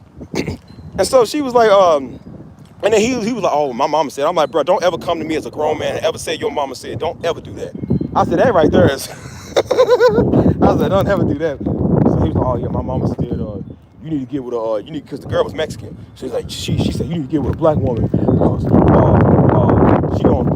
gonna do you right. And these Mexicans, all they ever want to do is just use people, and they only like black men for what they can get. And I was like, excuse me?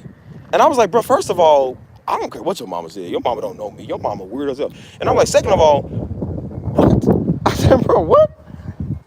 And I said, bro, that had nothing to do with her using me or me using her. I said that was literally a personal problem with me and her that we had. We just decided to just not do it, just not be together.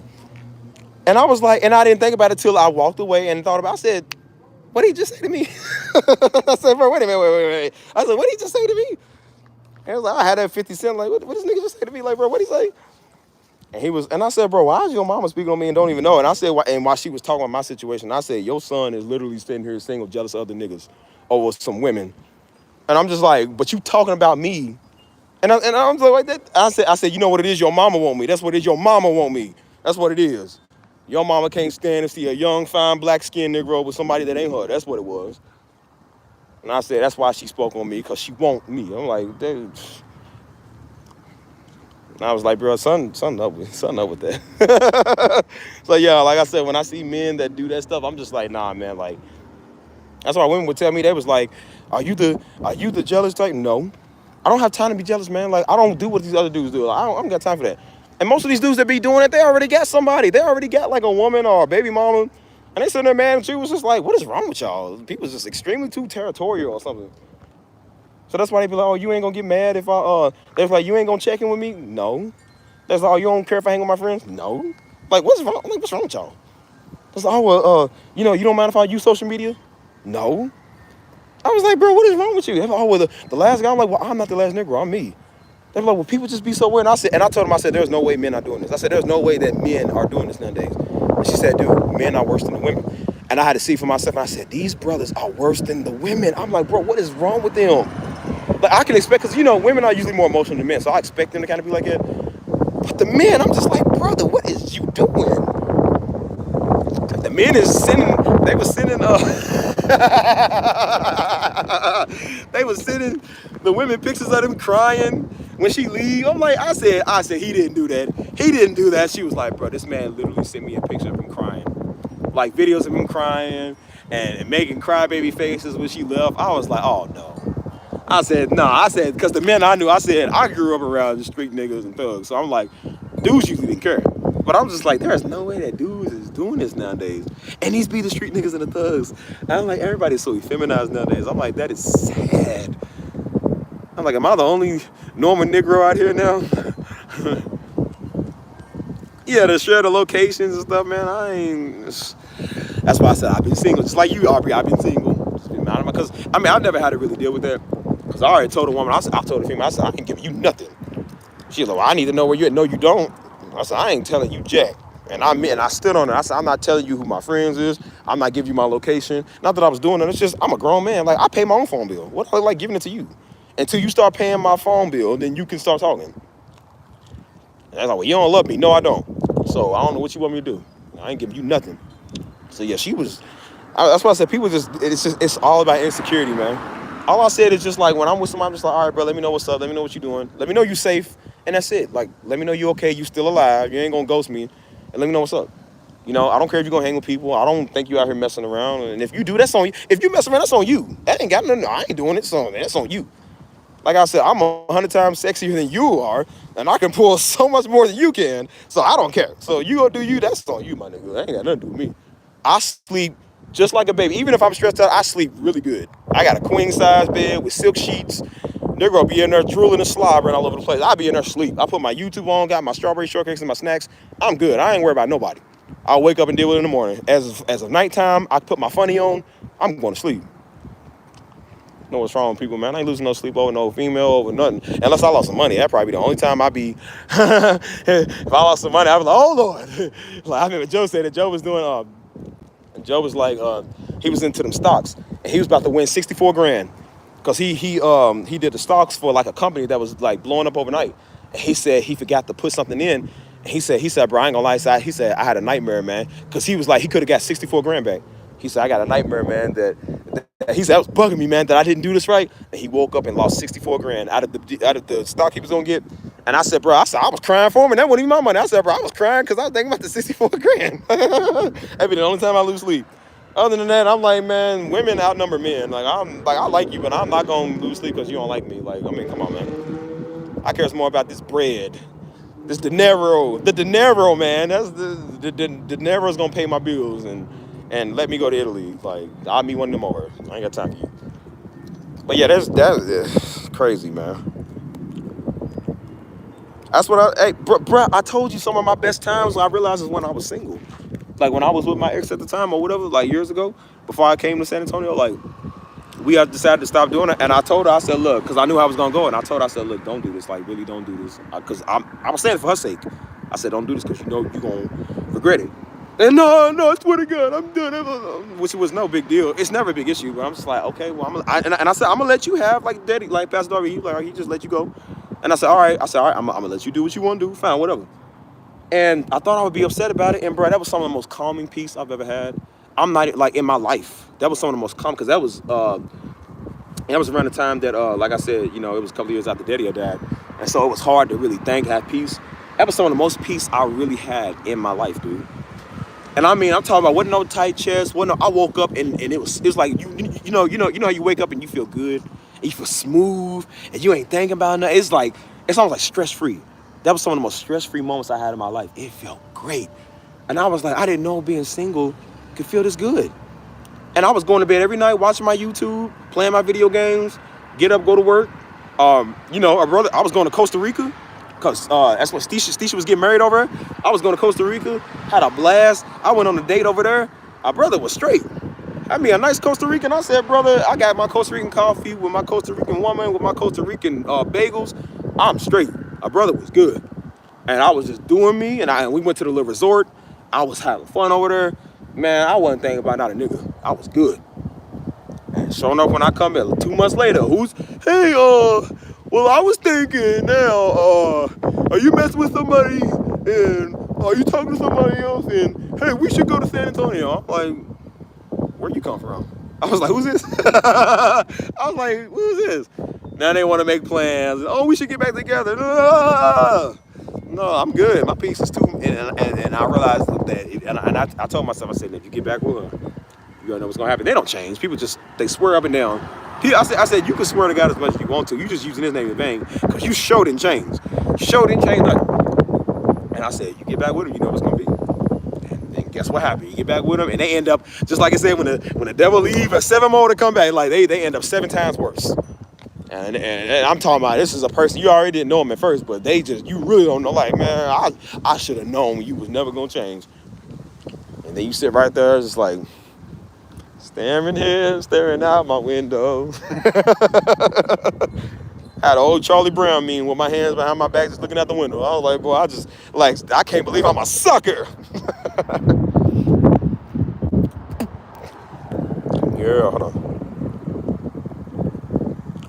Yeah, man, it was. I mean, we think it's hard, man, because you get back with the ex or whatever. You think you're gonna get back with somebody you was with, and it's all really just like, I mean, you think you need them, man, you really don't. You know what I'm saying? I look at some stuff I did before. I'm just like, I was so dumb for feeling that way. And I was like, bro, that's why I said I love Benjamin Franklin. I love the Lord and Benjamin Franklin and my family. Because I'm like, those are the only 3 things that got me. The Lord gonna always have my back. Family always got my back. And Benjamin Franklin gonna have my back. If anything happens, I can come to him and he gonna pave my way for medical or food or insurance policies or whatever. I said, I'm not really worried about too much of a relationship. It's like, they just take a drain on you. That's why I was telling that old buddy that was eyeing me and pocket watching me. I told him, I said, bro, go get your bands up, man. I said, be successful first. I said, there's nothing wrong with being single. I said, be successful first. Get out your mama crib. Go have something. And when you on your feet, that way you're already successful. And then you go look for a woman. I said, bro, you can't look for a woman and you still with your mom. You can't look for a woman and you still sitting here pocket watch people and you broke. I said, because you ain't gonna do nothing but stress yourself out. Myself, because I'm gonna tell you right now, when you get in relationship drama, that's gonna stress you out worse than a lot of other stuff. And I said, when you get into that, you can't think. The job is not the same. Fun is not the same. Friends are not the same. I said, you can't do devotion. It's hard to pray, it's hard to think. I said, you can't do anything, bro. It takes your energy away. I said, so at least if you successful, you be rich and get your heart broke, you be all right. Because you like, all right, well, look, God love me. You know, I got this $1 million and I'm about to go pack my bags and go to Monaco. Versus if you're broke and you get your heart broke, not only do you got to pay these bills, but the girl left you. So now you upset and broke. And then you got to figure out how to get the money, but you don't feel like going to get the money because you're still upset about what she did. And so I'm like, I don't need being broke and heartbroken. Like, I'd rather be rich and heartbroken because I won't get my heart broken. If Benjamin Franklin loved me, I'll sleep with Benjamin Franklin every night. Sleep on my bed made of Benjamin Franklin. Benjamin Franklin loved me. And thank God, because he's the one that gave me Benjamin Franklin. And I can go use Benjamin Franklin to go see my little nieces, them in Costa Rica. Like, I ain't got to deal with no stress from nobody who just want to be toxic today, man. Benjamin Franklin ain't never been toxic to me. He's the only white man I ever did trust. Oh. I always wonder how Benjamin Franklin got his face on a $100 bill. He wasn't even the president. Like, what did he do that was so great that he got to be on the biggest dollar bill? Even George Washington, he on a $1 bill. Like, he matters to me more than some people. $1 got more value than most people. Uh,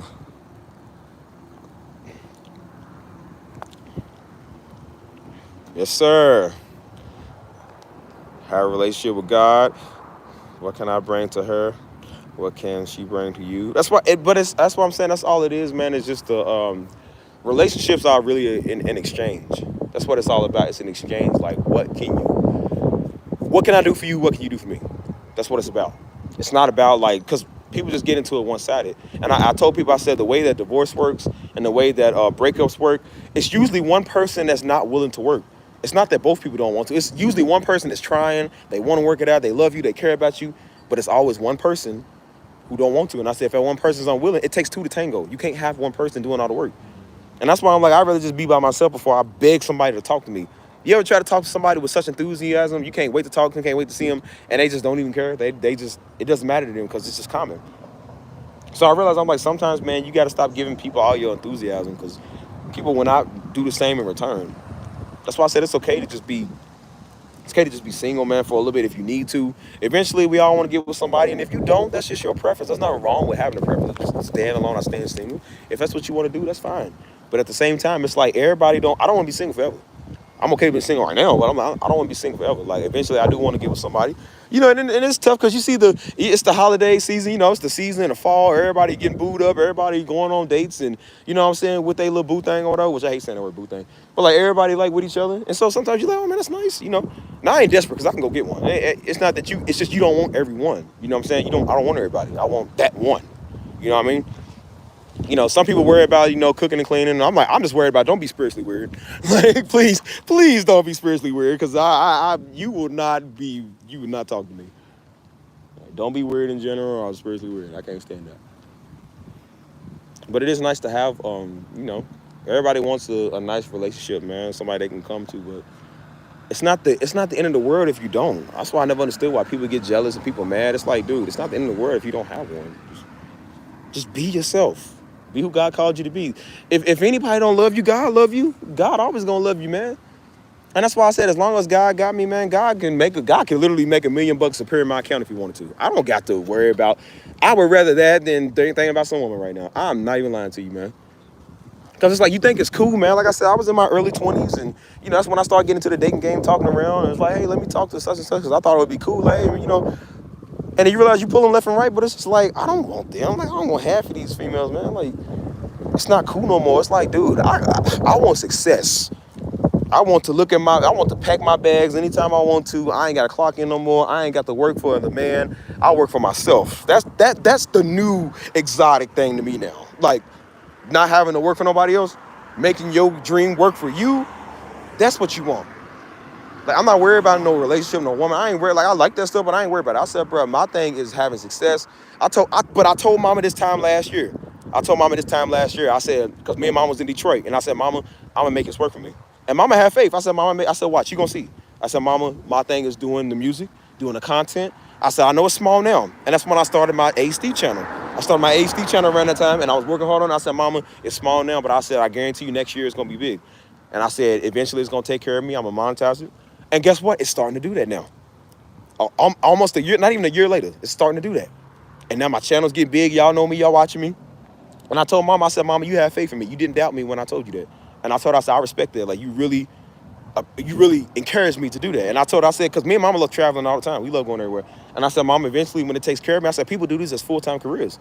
And I said, mama, when this becomes a full-time career, me and you can go anywhere. I said, if you want to go to, because we went to New Orleans. I said, you want to come back to New Orleans? Because we went to Canada too. I said, mama, if you want to come back to Canada? I said, we could do that. Because I won't have to worry about taking off of work, and I won't have to worry about scheduling. I said, if you want to go do something, because mama got money, I got money. I said, if you want to go do something, mama, we can go do whatever. I don't care. And that's just the way that it is.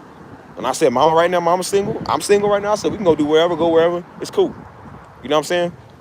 I said, really go to Costa Rica, because I want to see my nieces again, man. I haven't even seen the new baby yet. And my niece is 2 today. I only seen her since, I ain't seen her in almost a year. And I was like, that's why I said I'm big on trying to make it work for me, so that way I can go see them whenever. You know what I'm saying? That's my goal. I don't care about no relationship right now. I don't care about no he said, she said, and I'm cute, she cute. And, people be worried about that stupid stuff, body count. I don't care about that, man. I care about the body count in my pocket. How fat is the pocket in the wallet? That's what I want. That's what I'm thinking about. Success, loving God, doing the right thing, and getting this pocket, man. Like, so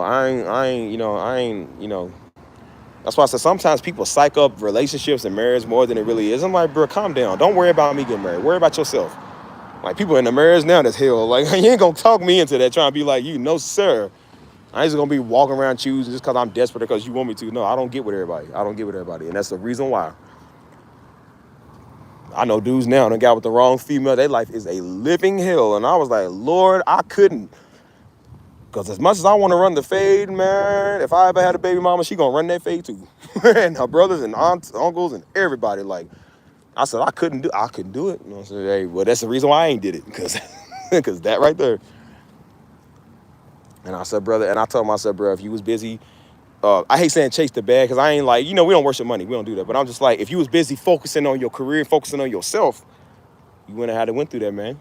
Like, everybody having hot girl summers and, body count, beach days and stuff, like beach parties or whatever. It's like, dude, if you was more focused on, you know what I'm saying? Like, you would have something, man. Like, I'm trying to get generational wealth, man. I'm trying to do the right thing. Like, I'm not worried about eventually, like I said, and that's why I said eventually you'll settle down, get married, have kids. But I'm like, right now, man, I want to make sure that I have enough to provide for my kids. I don't want to get into no marriage broken. I'm over here struggling. And brother, I'm like, nah, man, I want my kids to have more than enough. I want my wife to have more than enough. I don't really, if my wife chooses to work, cool. But I'm like, if she don't want to, I'm like, I want to be able to take care of her. I want to be able to take care of my family. Like, with what I do. People take care of their families, doing content, doing what I'm doing. That's what I want to do. I want to be able to provide and have for them before I just settle down and get with anybody. You know what I'm saying? Because I realized that sometimes, man, relationships do distract you. Most people have not reached their potential because they worried about some man or some woman. People's millionaires now don't know it because they worried about some dude that broke their heart or some girl that ain't gonna never text them back. Like, if you put all that energy as you did into yourself as you do into worry about them texting you back, you probably will have something. That's what I did.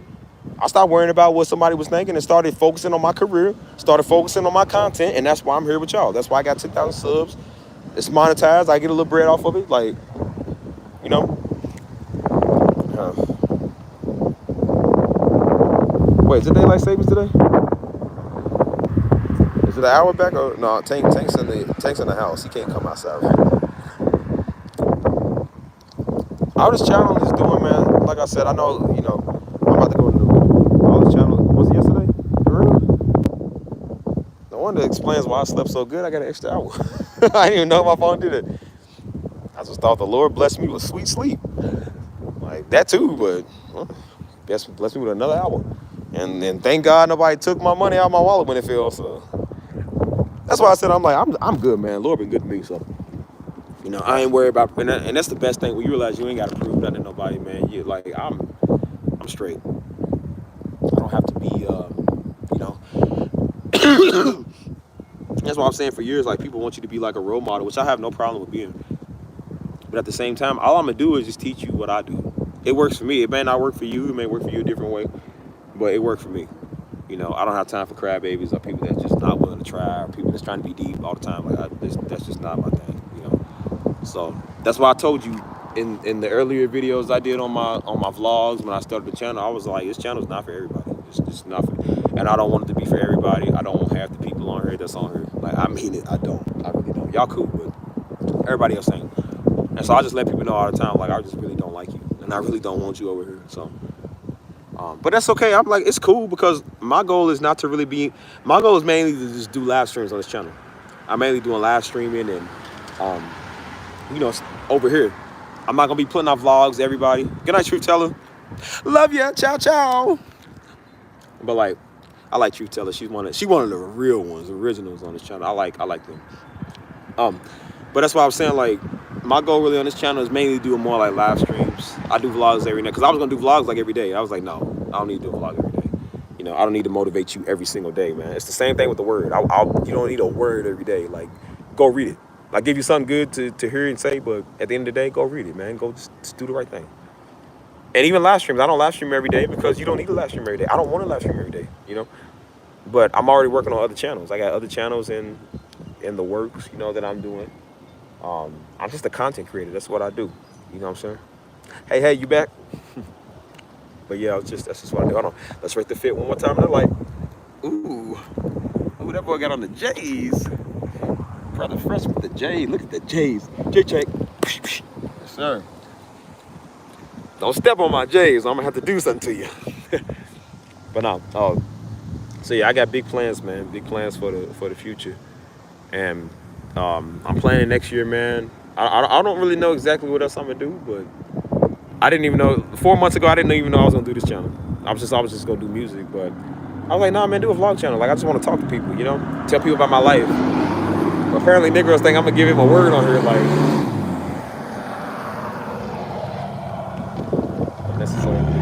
But like people think they gonna get a word on. That's what they thought it was. That's why people was making videos and commenting like, oh, he's the next pastor. No, sir, no, I'm not. Like I appreciate it. Was one dude, man. He made a video. He was cool, man. I like him, but I was just like, it ain't what you think, bro. It's not. I'm not on here doing it. I was just talking to my daddy. So I'm not on here to give y'all a word or nothing like that. But if you watch my live streams, you'll like some of what I was saying today is kind of like a word, like but it ain't what you think. If anything, man, if I was ever called to pastor or preach, it would be the people out here. It would not be to probably none of y'all or nobody who they think gonna get something from me. I would purposely not preach to you or give you a word because you don't need it. You got it. I would give it to people that need it. You know what I'm saying?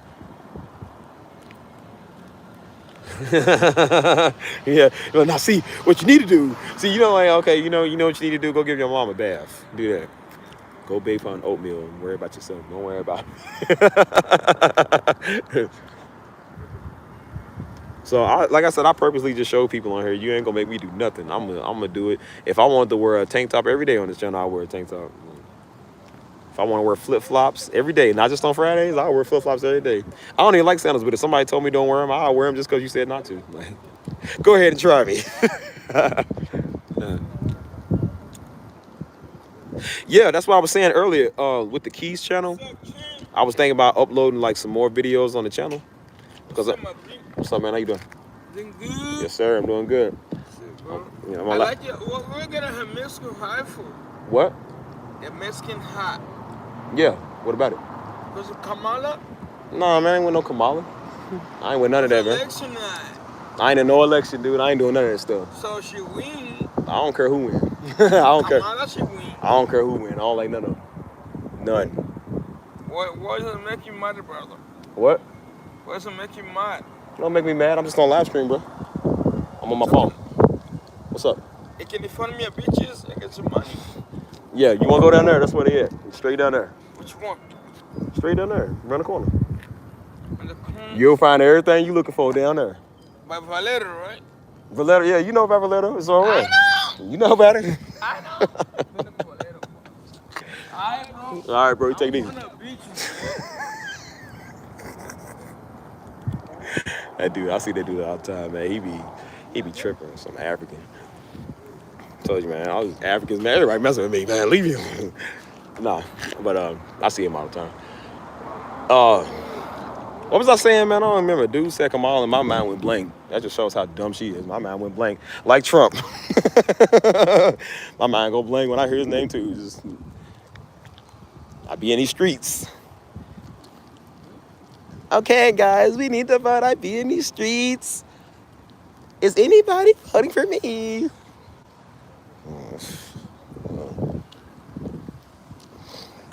We all know who he's voting for. What's up, Brittany? How you doing? I'm in these streets of San Antonio right now. What was I saying, y'all? I don't even remember what I was saying, dude. Negro threw me off my thought. My Negro, dude, man, you be focused, the Negro come mess with you. You forget what you thinking, man. Like, what was I thinking about?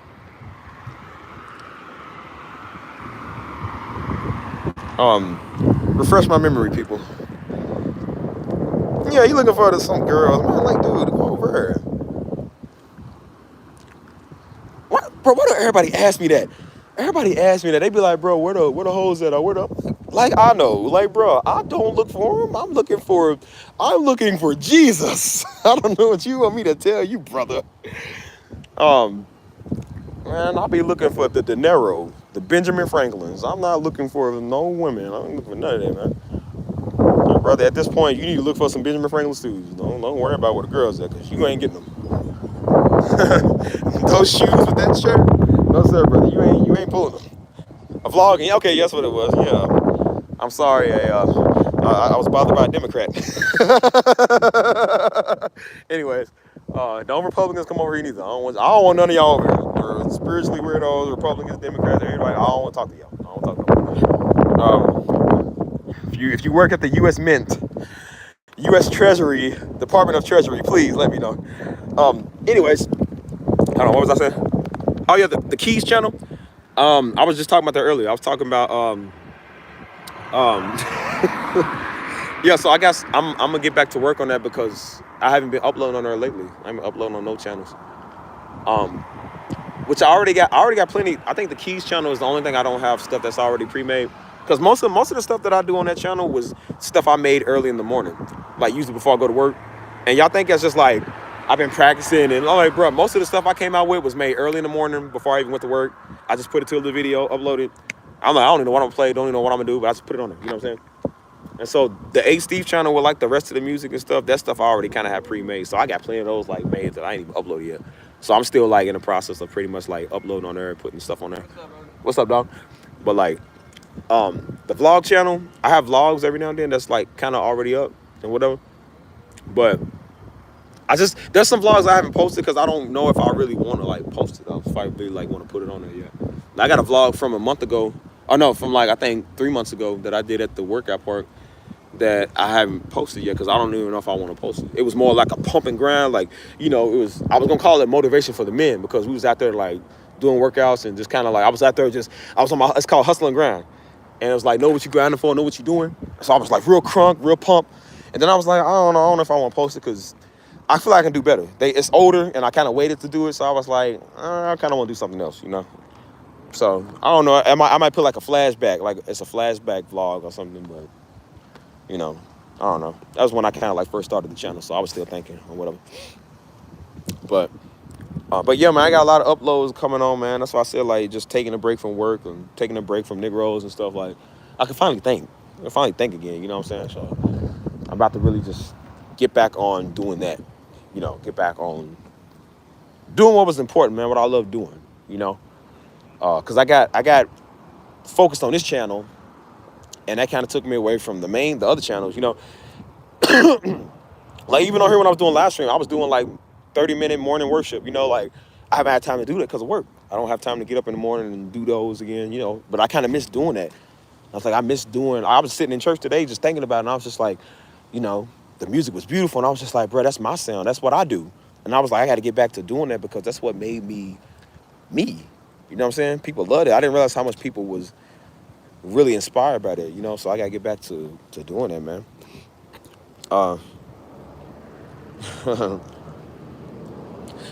Michaela, how old are you again? How old is y'all, man? I don't know I don't know now the nigga age, man. How old is y'all? 'Cause I got some very immature people in my chat. Some extremely immature people in my chat. I got people who think they're gonna be future pastors.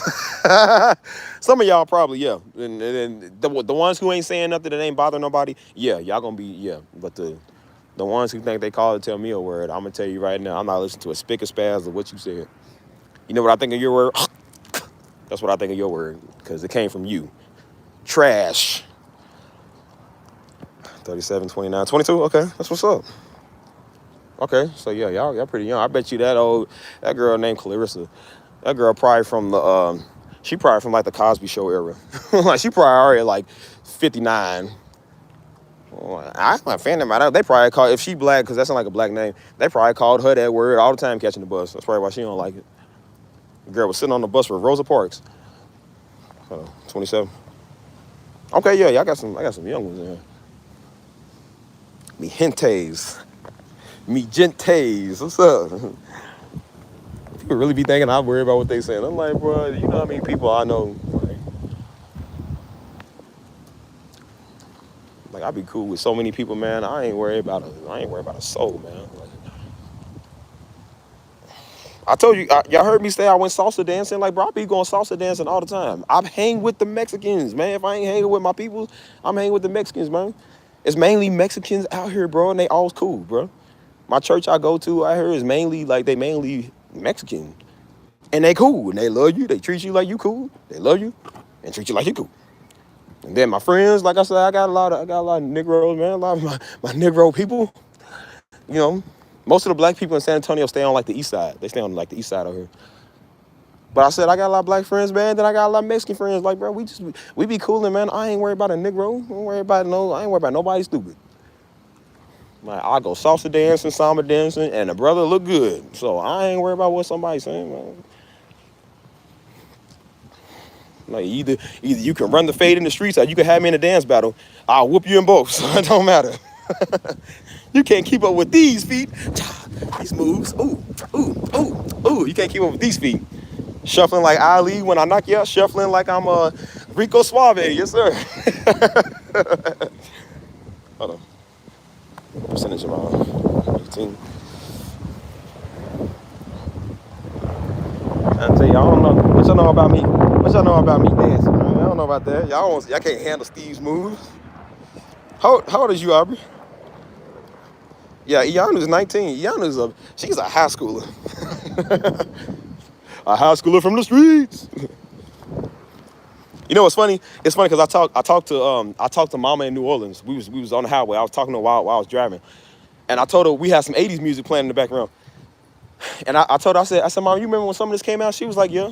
Like, I think it was it does matter how old is you, because you said you was like, oh, I get complimented all the time because I'm so beautiful. So how old are you? Because there's some good older looking women. How old is you? But no, Mama said it was a song from New Edition, but that's when they was doing, like, before they did the Stay in the Rain or whatever song, they was doing like, you got to cool it now. It was like an upbeat type 80s fresh beat. And I said, Mom, I thought they always did like slow music. And I said, you remember when you and Daddy first met? And she was like, oh, you 41? 41 ain't old. 41 still young. What you talking about? Is you got to cool it down. Cool it down. Do-do-cha, do-do-cha. I love that song, man. But they I said, Mom, you remember when you and Daddy met? And she said, yeah. And she said, Steve, your father can dance. She said he could really dance. Like, Daddy was known for dancing because he used to be a break dancer. And so she was like, yeah. She said, we met. And she said, I seen him dancing. I was like, who was this dancing? I said, Daddy, either he was knocking you out or Daddy was doing the fresh dance moves. And she said, yeah, your father can dance. Like, he was dancing all the time. And so she was like, yeah, she was like, they met through her sister. Her sister knew Daddy. And so she was like, hey, I got somebody, I think y'all really be a good match. And so he walked up to her one day and he was like, hey, I know you. And she was like, you don't know me. He was like, yeah, I do. I know your sister. Your sister told me about you. And so she was like, they pretty much like exchanged numbers, and that's pretty much how they met. Like, I think they met at like I don't know if it was like a skating party or like a somewhere, I don't know. I can't remember, but she's like, yeah, he was always like dancing and stuff. She said, your father can really dance. And I said, did he? And I said, did he have the box cut when y'all met? She said, yep. And I was like, it's hard to imagine Daddy was box cut, because Daddy, I remember when he had hair before he went bald, but it wasn't like that type of hair. And I was like, Daddy had a box cut? And I seen the picture with him he looked more like Joe. He looked like Joe did when Joe was a teenager. And he had a box cut, no facial hair. I got a picture I'm gonna show y'all. He looked like Joe, no facial hair, no nothing. I was like, bruh. And he just had a straight look like. I said, Daddy was out there full what's it called? Full force in it or whatever. He was out there dancing. She's like, yeah, he was dancing. She said that's how they met. They exchanged numbers, and then after that, they just like started talking. It was like a love making story in the beginning. And she was like, your father. She said your father was big. Like, he was like, she's like, when I met him, he was big. She said his neck was like real thick and stuff. She said his shoulders, his neck was like real thick. Daddy worked out, man. The gangsters back then was swole. They wasn't like these little stick Negroes nowadays. They was swole. So she was like, yeah, he was big and stuff. And so she was like, yeah, we was like always together. Everywhere I went at, everywhere he went at, they was with each other. I said, oh, that's cute. And I told him, I said, Mama, they don't do this no more. Like I said, you got to worry about stalkers now. You got to worry about people. People see your picture online, think they in love with you, think they gonna marry you. Like, I said, Mama, the game has changed. Cause social media and technology. I said, how y'all met back then was a love story. I said, you don't do that no more. People are weird. Like, yeah, it's weird. I said, maybe back then it probably wouldn't be so bad to have met somebody in like a club or a skating ring. I said, Mom, you can't do it no more nowadays because you know what that means. I said, nowadays people nuts. I said, that's either a one night stand thing or I'm gonna stalk you and wear your skin. Like people was crazy. Hell. Yeah, she was like, who this dude? And I was like, that's Steve. Yeah, I gotta show you. I think I got a picture on my other phone. But she showed us a picture. I think somebody, I can't remember if she found it or I think my granny had it. She had a photo. Which I'm gonna show you. I'm gonna show you a couple of pictures. This is back in his. Everybody in the '90s, or '80s took those pictures behind the. It was like everybody had like their little chair, and it was like a background that everybody took like the pictures. I don't know. It was maybe it was a style thing back in the day. But Mama had a couple of pictures of him with her sisters, and Daddy had a couple of pictures of him with his homies.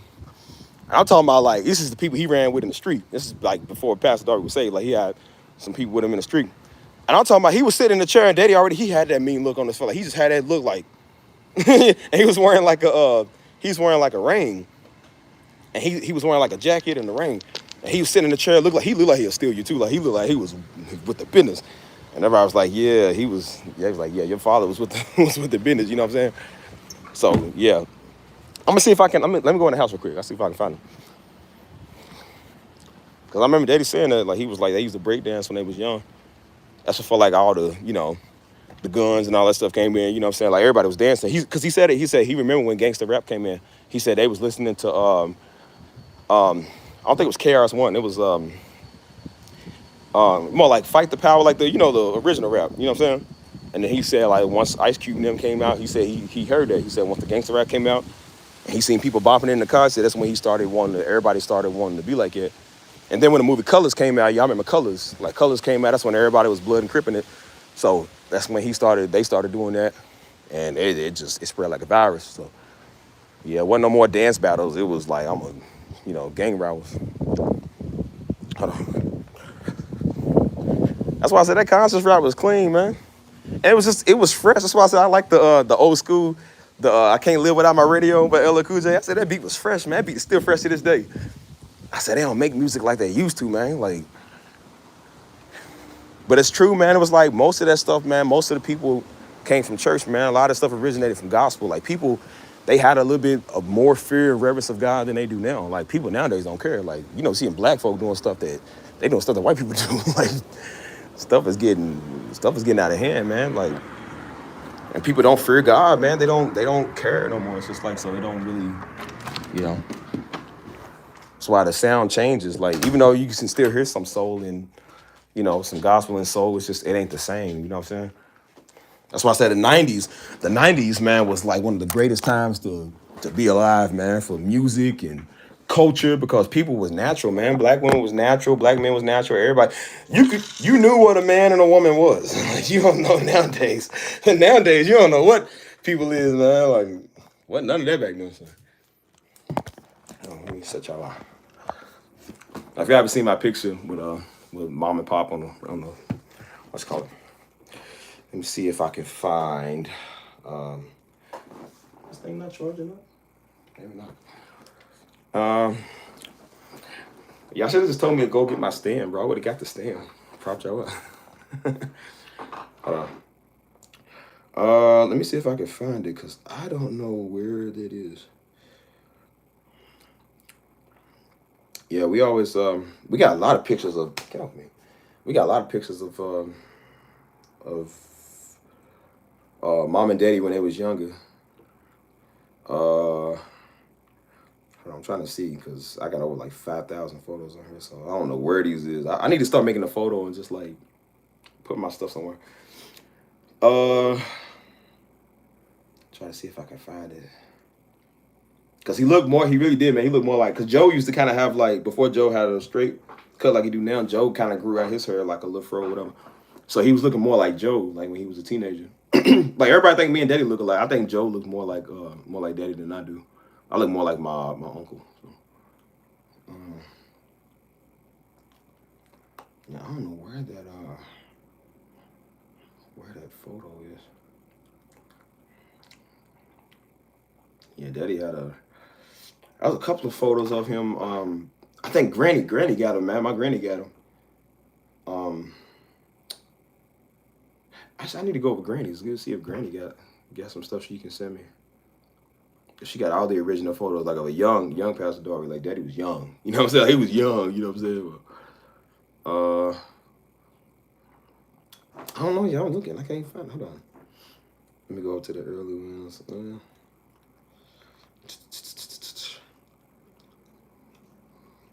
This photo, I got photos from like years and years and years ago, man. I forgot what I even had on this phone. I never go through like my photo app.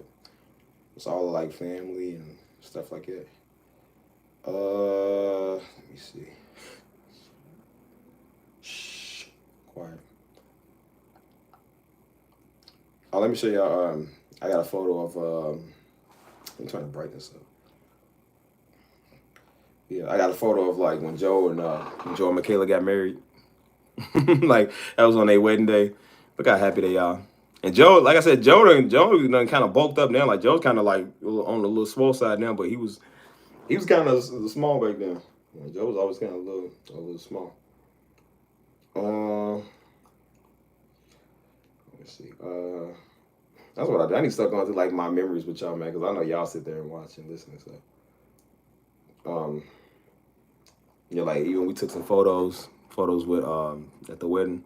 You see little mama in the background. That's like I think it was on accident, but it looked like it goes together. Like it looks pretty good, you know. I'm still looking for the photo with Daddy, man. I can't find it.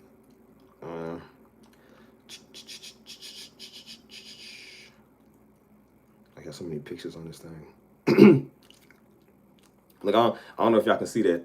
This is me and Tank. I let Tank lay in the bed with me one day. And so Tank came on. He just like came and just like laid on me. And so I was like, let me take a picture of him. And he was all comfortable. He's just over there breathing. So I took a picture of him. He be so adorable, man, when he's not the devil, but he be cool, man. Hold on. What I'm on 12. Let me see. Oh yeah, y'all probably seen this photo of like, hold on, I got a reflection in here. Can y'all see that? Yeah, y'all probably seen this photo before. That's like the iconic photo. And then that's us with but that's why I say you could tell, man, I was like more muscular back then. Like I was like more like bulkier. Like I feel like my neck and my jawbone was like thicker, you know. So I think I lost a lot of weight. But look, Joe, that's when Joe had like the little afro and whatever. And this was at the I think it was the Charlotte conference, or it was either Charlotte or yeah, I think it was Charlotte or Rayla or whatever, however you say it. It was somewhere in North Carolina. I think it was the one. Let me see. I don't know if y'all can see that. Look, this is an old picture of Pastor Darby. This is one of his partners. He would still come around every now and then. But look, you can see, look at Daddy. Daddy, like he was never in the mood for nothing. Like he was always like angry. But like look at him, like, he looks so serious. It's just like, I know it's the 90s, like they style different. But he just like looks so serious about everything. Let me see if I can find and then I remember hold on, not this one. Yeah, he had that stay ready. He just, I don't know how he was in that photo, but Daddy was young, but he was like already like big. He looked really mature for his age. Like, let me see. And then I remember this one. This one was one of the pastor's anniversaries we had. This is the one we had outdoors. This is like I think a year before he had passed. This is the one in 2016, I think. But we had it like outdoors or whatever. And see, like you can tell, like I look more like bulky than I look now. Like I feel like I lost a lot of weight, man. Like, let me see. I'm trying to, let me show y'all a picture with Tank. This is the first day we got Tank. The very first day. So you can see him, like Tank's all small. He's still kind of big, but he was all small. And so like I took some little photos with him. And then look, I put it in a collage. Like when he got bigger, like hold on. That's when he was small. And then look, that's when I like he was a cute little thing, man. That boy's like a giant. And then look, you can see he got a bow tie. Joe put a bow tie on him and took a picture. That boy's a beast now, man. Like, let me see. And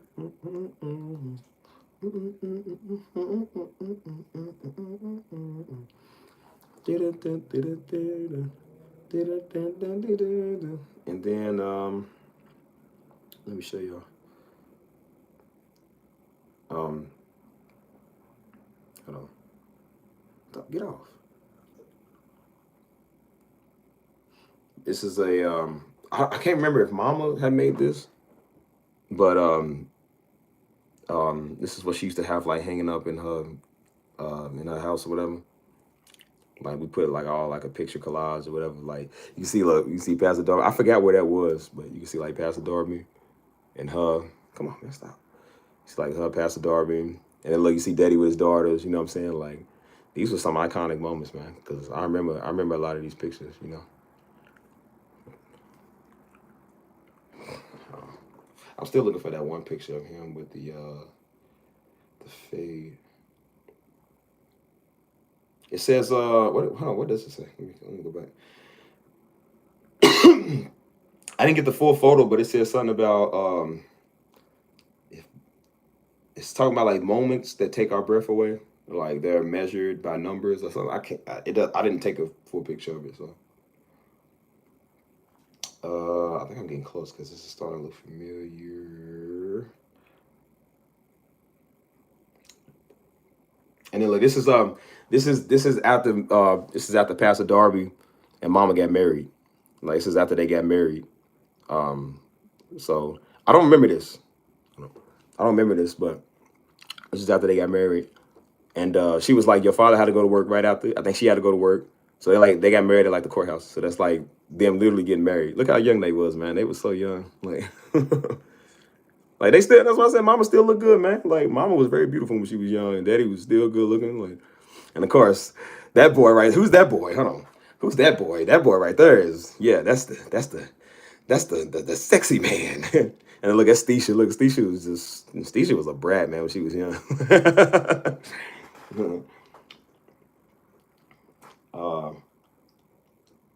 And then that was this was I think this is when they first went to Costa Rica. I think it's when Stisha first moved to Costa Rica, and like they went to go see her. I remember this picture. This is when this is right before Pastor had passed. He took a picture with that's what my uncle's kid making? Would that be cousin? That's my uncle's. I can't think right now, but that's my uncle's baby. Well, that was like right before he had passed and stuff. So the daddy was fresh, man. Look at that. Daddy always stayed fresh, man. He always stayed looking good. You know what I'm saying? Like, I'm still looking for that photo, y'all. I don't know where it is, bro. I don't know where it is. Let me see. I will show y'all this one. So this one is one of my favorites. This is one of my favorites of Pastor Darby. So I remember this. Like I remember this photo. This was Christmas of '97. I believe it's '97.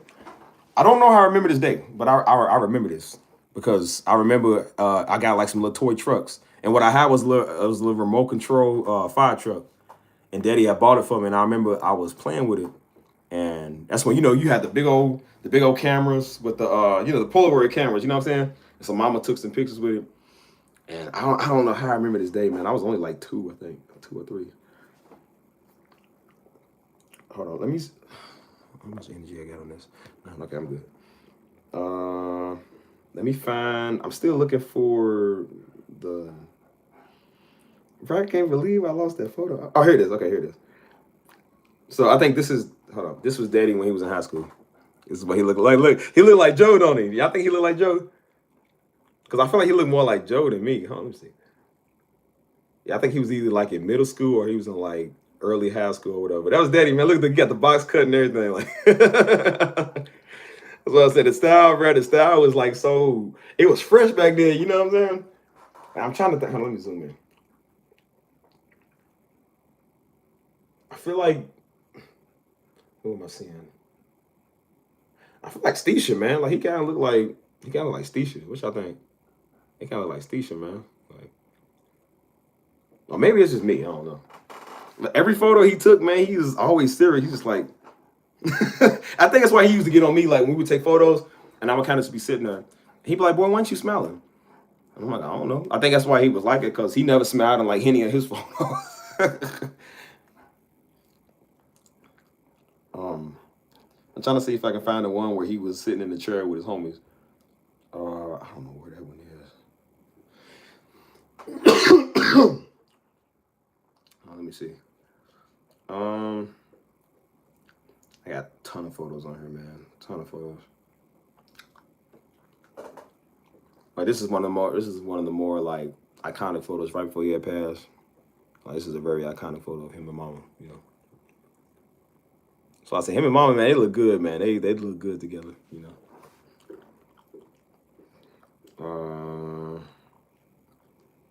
Let's see if I can find it. I gotta start making photos, y'all. I got too many photos on here. He said in 97. I wonder when that picture was taken.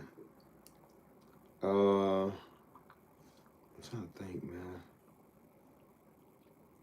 I don't know where I put any of these photos, dude.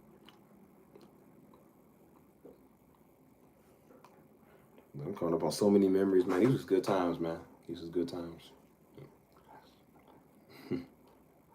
Yeah, every time I go back to Louisville, I visit. I go see his gravesite.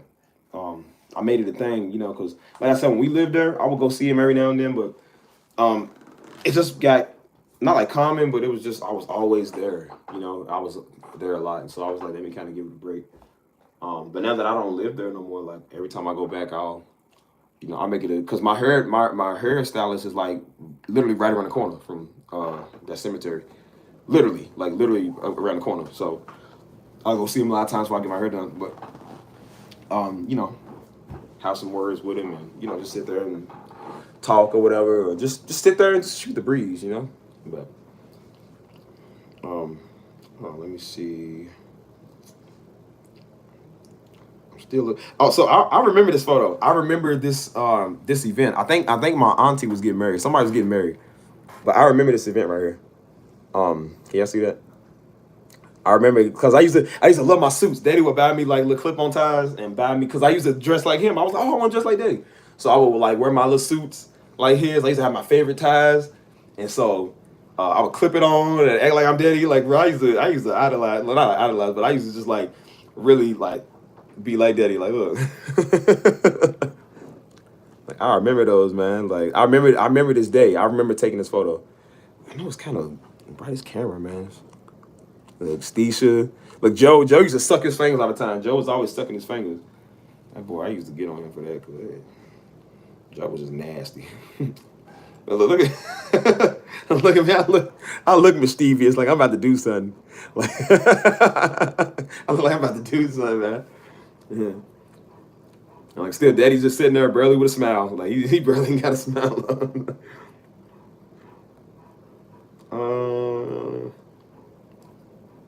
Yeah, I don't know where I put that picture at. I know I probably passed it. Let me go back. Let me check one more time because I know it's got to be up here. It's feeling familiar.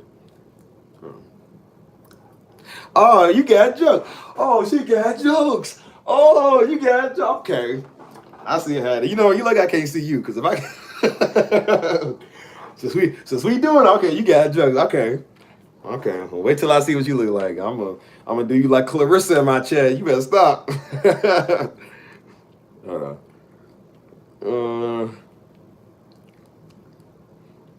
So I remember this. We was we was on. I think this is the Charlotte conference or something. But somebody had took his photo. I like that. That's a nice photo.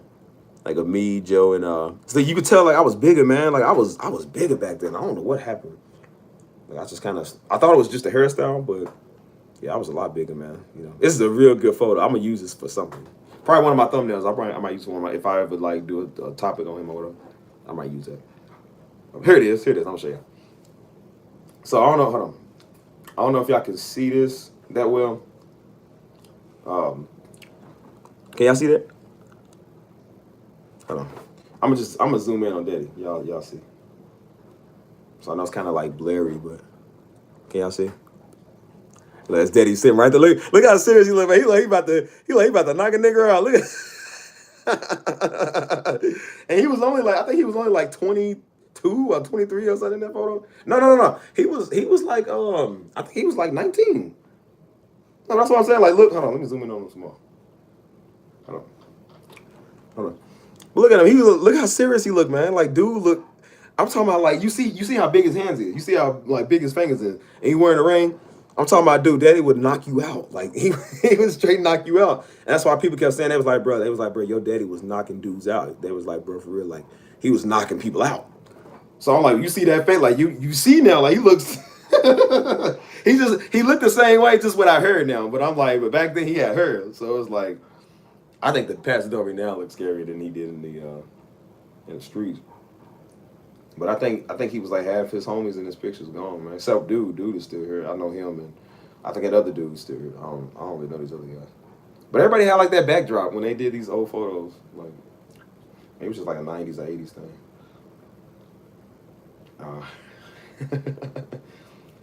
They look serious, man.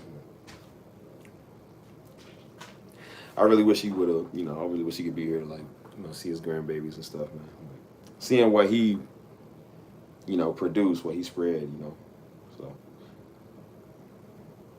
yeah, mama was like he was like Missy when Stisha get married, he was like, he's like, leave her alone, don't be married, worry about her, and he was like, leave her kids alone, don't be all up on the grandbabies. She said, I guarantee you, like if your father was here, she was like, he would have been the first one crying. He see his grandbaby, he get to hold his grandbaby, and he'll rush shedding tears and stuff like that. I said, yeah, mama, he would have. I said, Daddy tried to play hard all the time, but I was like, Daddy had a heart, man. He had a heart, man, for his family. So I said, yeah, Daddy would have been the one. I said he would have been the main one. Like, let's go to Costa Rica, let's see the grandbabies. You know what I'm saying? But like, I wish he would have got to see that. And so even with Joe's baby, Joe got a baby now, and so Joe's baby's cute, man. And so, like, they had, like, a baby contest or whatever for, like, cutest kid or whatever. So his baby was actually in the contest. And so I think his baby, I don't know if they won or not. I haven't talked to them since for a while about it. But I think they was like, he's in the lead, And I said, his baby looked like a mixture of him and his wife. I don't know who he looked like more. Like, he looked like Joe when he was a kid, but he looked like his wife now. Like, and so I'm just like, And then seeing my little niece, man, I'm gonna have to show y'all her. She's so cute. She fell asleep with she took Stisha's little Olay shampoo bottles, or Dove. It was one of them, Dove or whatever. And so Stisha was like, look at her. She took a picture. She was so cute. She fell asleep with the bottle. She just laying there with the pacifier in her mouth, laying on the little Olay bottle. It was so cute, man. And she got the little biggest eyes. She is precious, man. Like, I seen her last year on Christmas. And it was cute because I was fixing my plate. And she's like a little bitty thing. She's starting to walk. And so she was looking at me like fixing my plate.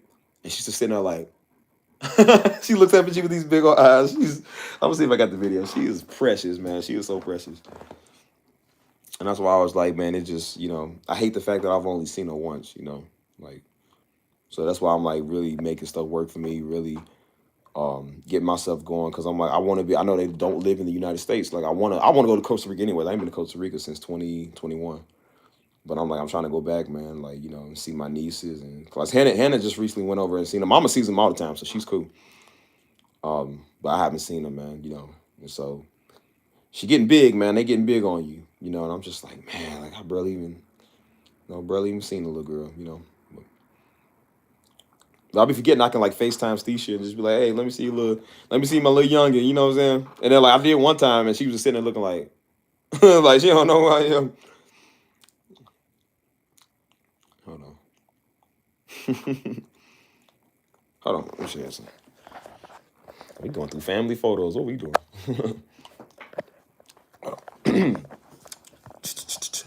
No way to control it. It's fully automatic. Is it me or is it like 80s and 90s music been stuck in my head? Automatic. Hold on. This is a photo I like because I don't remember this photo, but this is a photo of Mama. This is a photo of Mama. This had to be like 95 or so. Well, of course, you can tell who Mama is. And so I'm like, I did a photo comparison because we went to a gospel concert in Atlanta a while back. But like, hold on, let me see. That's why I said you can see like Mama, man, Mama. Hold on. Like Mama, man, Mama was always beautiful, man. She was always a beautiful woman. And so like she's still beautiful now, even though she's a little older. Like, you know, that's why I say these are like classics, man. Like,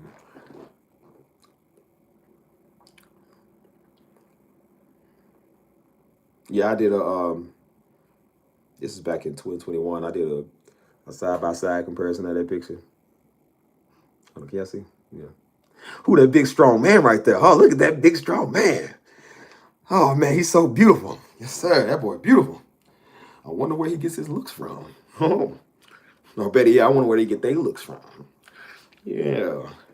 I do my light skinned smolder face. Yeah. That boy beautiful. Boy looking like a bag of money.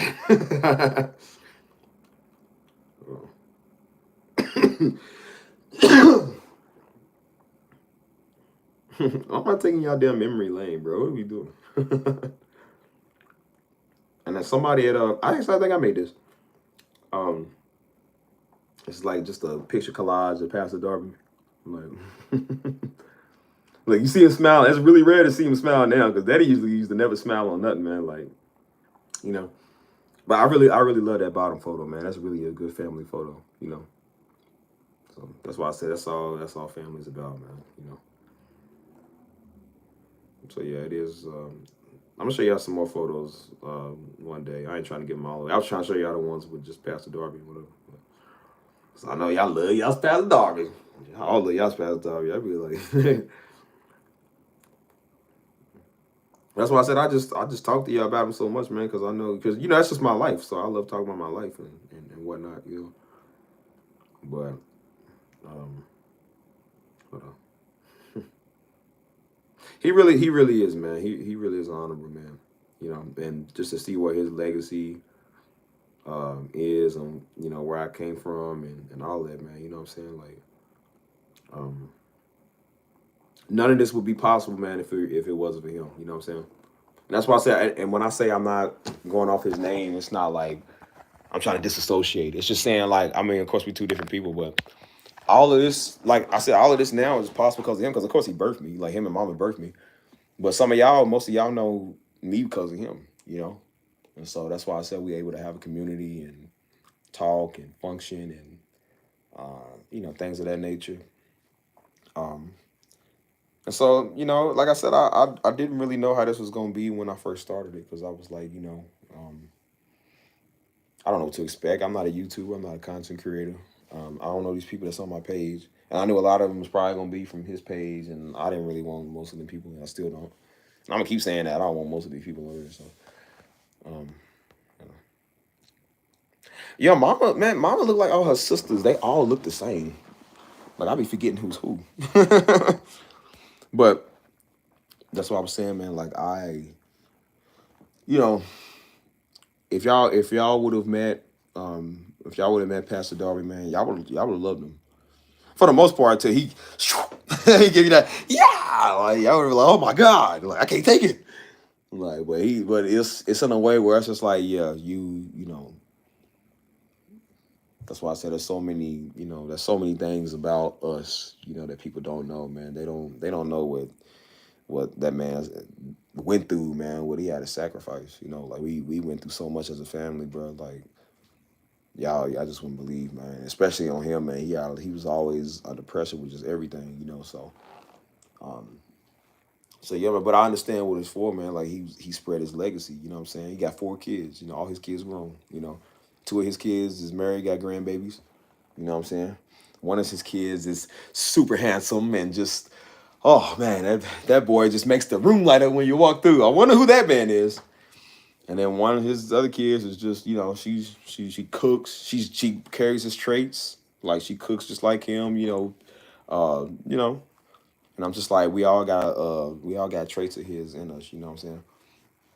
So, um, so yeah, man, it's that's why I love talking about my family, man, and talking about daddy. That's why I was saying on my streams, man, I was like, I said people think they know something, they think they know daddy. It was like, bro, you don't know daddy. The way I talk, man, daddy talk crazy too, man. Daddy talk crazier than anybody I really knew. But daddy didn't like people like the people I don't like. That's why I talk crazy to people like it on my channel, because daddy did not like people like it. And I'm like, them be the people that meet Pastor Darby, and Pastor Darby would not like you. He didn't like everybody. I'm trying to tell you that. He did not like everybody. You know what I'm saying? Um, that was the reason, like, after conferences, he didn't want to talk to everybody. At the church, he didn't want to talk to everybody. He didn't want to go everywhere. He didn't want to go to the reception at the weddings, because he knew, like, people's people. You know what I'm saying? And so, as much as they think they deep and he would want to daddy, then I won't talk to everybody, man. I'm trying to tell you, like, y'all think I'm not a people person. Daddy was probably bigger, not a people person than me. I mean, he was humble, but it's like he didn't want to talk to her because it's for a reason, man. You can't, people's just weird. You know what I'm saying? And stuff. I'm just gonna tell you, like, nigga, get out my face, move, leave me alone. You know what I'm saying? Like, I'm gonna take you straight up, get off my channel. I don't want you over here. And I mean it. And that's why I take such offense to stuff, man. Like, yeah, because daddy, man, I remember one time he was daddy was fired up. He was emotional, fired up. Because he said, I don't understand how y'all families is going to hell and y'all don't care. He was like, I don't understand it. He said, y'all fake and hucklebucking and y'all families is on the verge of hell. He's like, and he was upset. So why do y'all think I'm the same way? Why y'all think I get the same way? Because I can't stand it, man. I see it for myself. I'm just like, especially nowadays, that was over a decade ago he said that. And nowadays, stuff is worse. The young people's worse than they ever was. So it's just like, I can't stand it, man. Nobody's out here reaching them. Nobody care about them. Nobody love them. They confused. And the nigga on my chat trying to preach. Like, man, if you don't get out of here with that watered down, crappy word, I don't understand it, man. That's why I'm like, for everybody in my chat, man, go do something for a young person, man. Go give somebody on the corner something. Like, if you ain't, I can tell how you is if you helping the community. If you ain't helped the community yet, don't speak to me. Like, you can't tell me nothing, and I won't listen to anything you say. Because ministry is not preaching. It's not just getting up on stage, man. Ministry is what you make it. Ministry is everything that you do for God, for people. I'm going to go back outside for a little bit, y'all. Just kind of shoot the breeze. It feels good today. But just like, ministry is definitely what you make it, man. So that's why I try to tell you about daddy, man. Like, I don't know if most people would handle being around him, because they wouldn't be able to take how that man was, bro.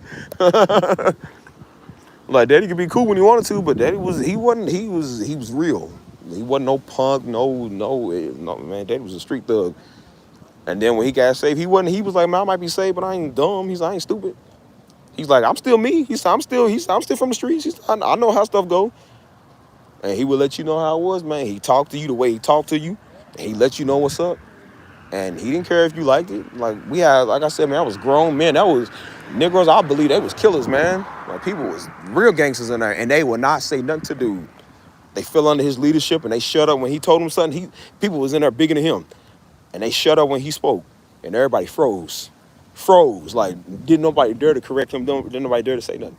Because he wasn't being nasty. He was just being a real man. And that's the first time that a lot of them brothers seen a real man. You know what I'm saying? Like, so we was used to it. So when they talk crazy, I'm just like, man, he just talk crazy. But people was just like, oh, your daddy coming. I'm like, bro, what's wrong with you? I'm like, ain't you supposed to be a thug? Like, bro, I seen it. I was like, bro, y'all some grown men. And they be like, who gonna tell Pastor Darby is broke? I'm like, why don't you just tell him? And they be like, hey, man, tell your daddy. I'm like, bro, you go tell him. Like, y'all scared? I'm like, bro, what's wrong with y'all? But they wasn't used to that real man getting. I'm like, bro, but you supposed to be gangster, man. Like, you scared of daddy? Huh. San Antonio feel good, man. It's breezy. I believe he would have loved San Antonio, man. That's why I'm trying to. Mama don't like Texas. She's not a Texas fan, but I'm trying to get her to come down to San Antonio, man. I'm trying to get a lot of people to come down here. I believe Daddy would have liked it too, because it's very San Antonio. Besides the heat, it's very calm. It's very chill. It's definitely a place you can get away. It's beautiful scenery. It's an ideal place to raise a family, vacation, retire. Just if you on the run, come to San Antonio. Like it's a city, man, you can definitely get out and just enjoy. So, Daddy was definitely a at home person with his wife. I think he would have really loved it out here, man. He would have really loved it out here because it's peaceful, it's beautiful, So, um, you can't be on the run from Lord, man. Everybody looking for everybody in that city. They gonna catch you. They gonna catch you. Yeah, it's close to Mexico. Everybody, bro, I know people that come here. They go to Mexico like every week. They go on a Saturday, come back on a Sunday, cause like it's right there. It's like 2 hours, if even 2 hours. And so I'm like, I need to renew my passport so I can go to Mexico, cause I ain't been yet. But I mean, as you can see, cause my ex, so she was from Juarez. And Juarez, that's crazy over there. And so I was like, hey, you gonna take me to Juarez? And she was like, no, you can't go over. I said, well, your parents go like every week. She was like, nah, you can't go there, and it's dangerous. I'm like, that's just off TV, man. Like, she's like, no, you like really can't go there. I was like, I mean, I like to visit. I go to the most dangerous places of the most dangerous cities. Like, I said, I guarantee you, it wouldn't be worse than Louisville. I can go there and run cartel and them. They probably would not bother me. I said, you know who bothers me? Negroes in Louisville. I've never had an issue anywhere else I went, man. I've been to St. Louis, and St. Louis is a garbage heap. I've been there, man, and they ain't nobody run up on us, dude. Like I was on 79th in Chicago. Nobody bothered us, dude. It's only in Louisville, man. People, it's like Louisville's just destined for Negroes. Like it's just destined for people who just don't want nothing to do. So they ain't got nothing to do but to at least the people in Chicago, they can catch the Cubs game or go to a Chicago Bulls game. Negroes in Louisville ain't got nothing. Except once a year they go to that little dirty derby, and that's about it. They ain't got nothing better to do but to run your pockets. So robbing is like a sport. They try to see who can rob the most. That's why we were saying last night when all the people left their purses and wallets on the table. And I said, I was about to say, do they not know where they at? Even though still. But I was like, boy, had this been Louisville, I said, boy, the minute you put that down and turn your back, it's gone. Like people are gonna take your stuff quick. They're gonna take your stuff quick. That's why I said stuff is a lot different out here. But I don't know, man. I don't think there's a city on earth more wicked than Louisville. Louisville's one of the most wicked places I know to mankind. I ain't gonna lie to you, man.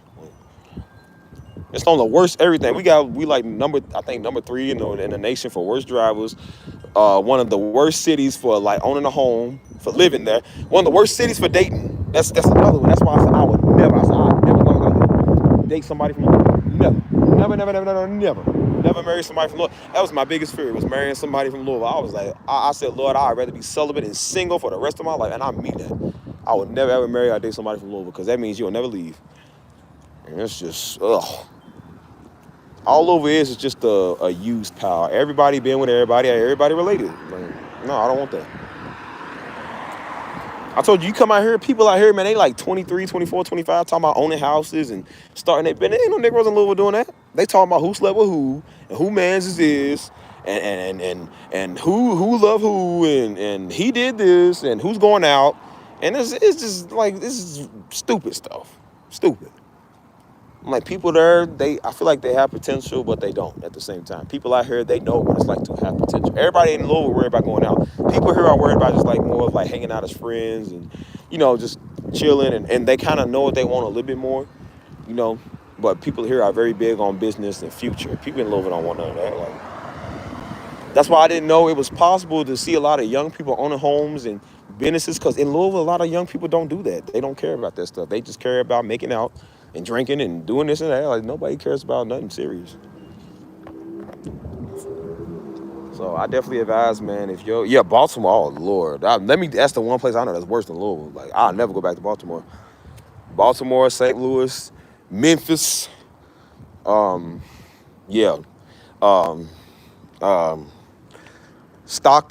Wanna go to Stockton? Anything in Ohio? No, I don't like Ohio. Ohio's one of the worst places. Because my homeboy, he's from Columbus, and I'm just like, I don't think there's really a good spot in Ohio, man. Cincinnati is not that great, and Cleveland. My sister-in-law from Cleveland, and she was like, oh my God, it's like another Detroit out there. She was like, it's not good. I don't think Ohio really has any cold places. No. Baltimore is just always cold, man. Like, I don't think I've been to Cypress, Texas. Everybody here talks about like Killeen. There's a lot of people from Killeen here, which I think Killeen's ghetto. Uh, I'm by like San Marcos, which I haven't been to San Marcos yet. Austin, Texas. Austin is nice, man. It's just the traffic is terrible and it's expensive, bro. But yeah, San Antonio is definitely like a nice little chill spot. I know somebody, they was like, oh, I could live in San Antonio.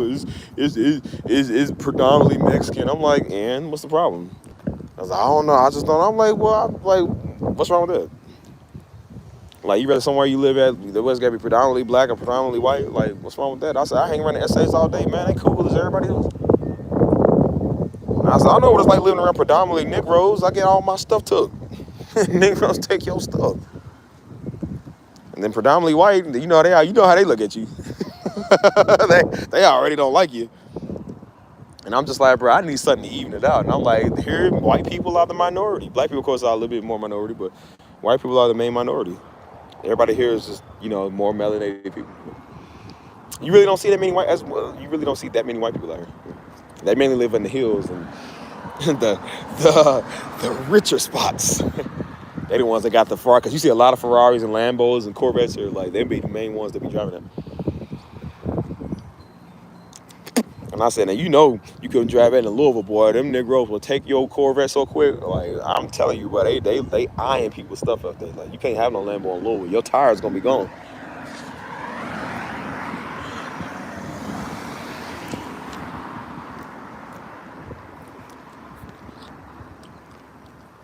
Maybe I'll have a ATL, man. I don't know about ATL. I ain't gonna lie to you, man. My buddy live out there. I'm like, nah, bro. ATL's not the move. I don't like ATL. I feel like ATL's like, it's like dirty or something. It's just, I don't know. Cause me and Mama went for that gospel concert. She was like, I don't like Atlanta. I said, Mama, I don't like Atlanta either. We went there like twice for a conference and never liked it either time. So ATL's definitely not my spot.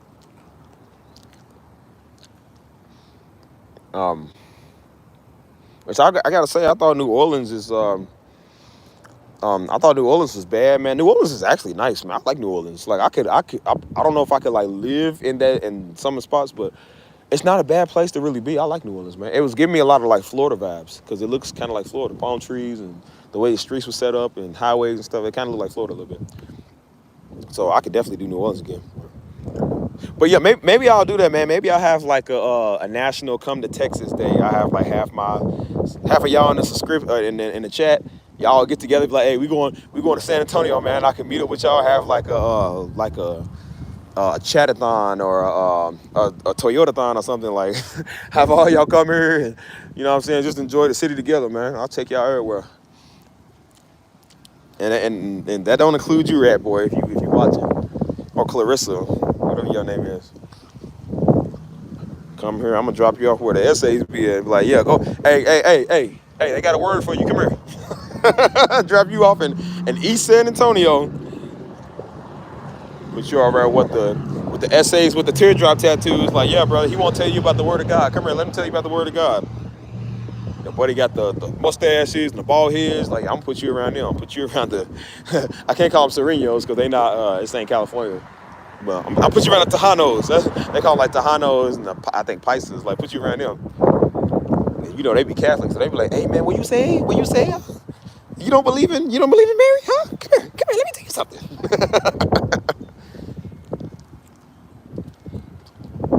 But the rest of y'all, I'm gonna take y'all downtown and take y'all to everywhere except Margaritaville, because I know some of you niggas be drunks. I want to go to Margaritaville.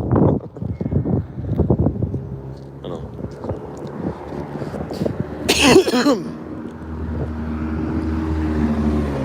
I like an expo? Nah, because I don't, just too many Negroes. Like I said, I would love to do like a meet and greet, but then I realized I don't want to meet and greet everybody. I don't like a lot of people. But you gotta understand, man. People People be thinking like we celebrities, dude. They do that. They literally think because I be related to Pastor Darby, or they be like, oh my God, like you just so. I'm like, dude, I'm just me. We are not celebrities. We are us, man. We are people like you. Like, it don't matter who I am. The IRS does not exclude me because I'm Pastor Darby's son. You know what I'm saying? I wish. Because if that was true, I would brag on y'all. I'd be like, oh yeah, well, I make 6 figures a year. I got to pay taxes. Like, I wish, man. I got to pay taxes like the next man. Pastor Darby's son get locked up too, just like you can. Like, it don't matter. You come here wrong, I probably will, because I have to face you. Pastor Darby's son can fight like you probably can. I'm like, bro, we are just us, man. I'm not, you know.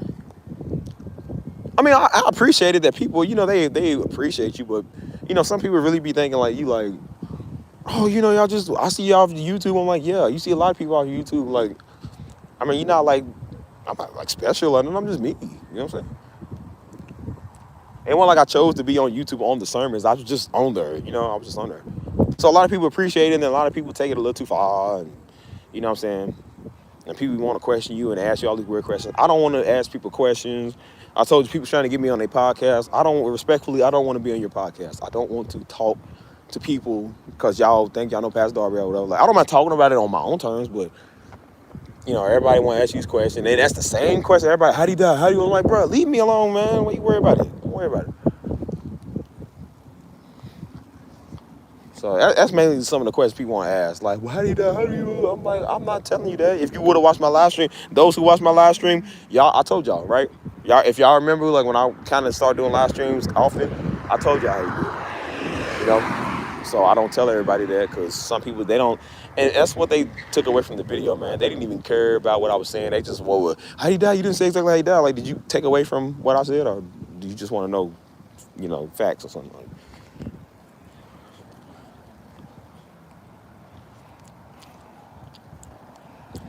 Hey, I was telling him it's a sundown town. That's what I was saying, like, when it came to, because I was going to drive to New Orleans. I was going to drive to New Orleans and meet Mama there. And people was like, oh, be careful, because there's a sundown town. And, you know, that's what I said, man. Look, I'll tell you what. My 75 round clip begs to differ. I said, I'm put this little mini Draco in here and go with my 75 round clip. And anything I see moving in the dark, I'm firing. It's going to be light after there, because it ain't going to be light from the Holy Spirit. It's going to be light from bop, bop, bop, bop, bop, bop, bop.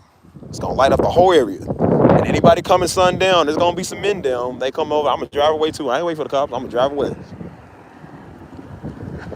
What is he doing? I'm driving crazy. Sundown town nothing, man. I don't care. I'm busting at anything that moves. You can't argue with a 75 round clip. So we ain't in 1945, boy. I'm a 45U. Shoot, I don't care about none of that. Nigga talking about no self-defense. That's probably that nigga in my chat, Clarissa, talking about we don't do self-defense. Okay, well, you go to a sundown. I'm gonna put you in a sundown town. You can go witness to them. I'll make an exception for them. Hey, man, there's somebody want to witness to you, bro. Take them. Just drop them off and never come back and get them. They was never seen again. Because you want to pass it. There's plenty of people you can pass it to because they sure don't know the Lord. I'm gonna send you as a missionary. That's what we need to do. Send them out as missionaries and put them in them places where people need to hear Jesus. Yeah, I'm like, hey, brother, they got a word for you in the sundown town.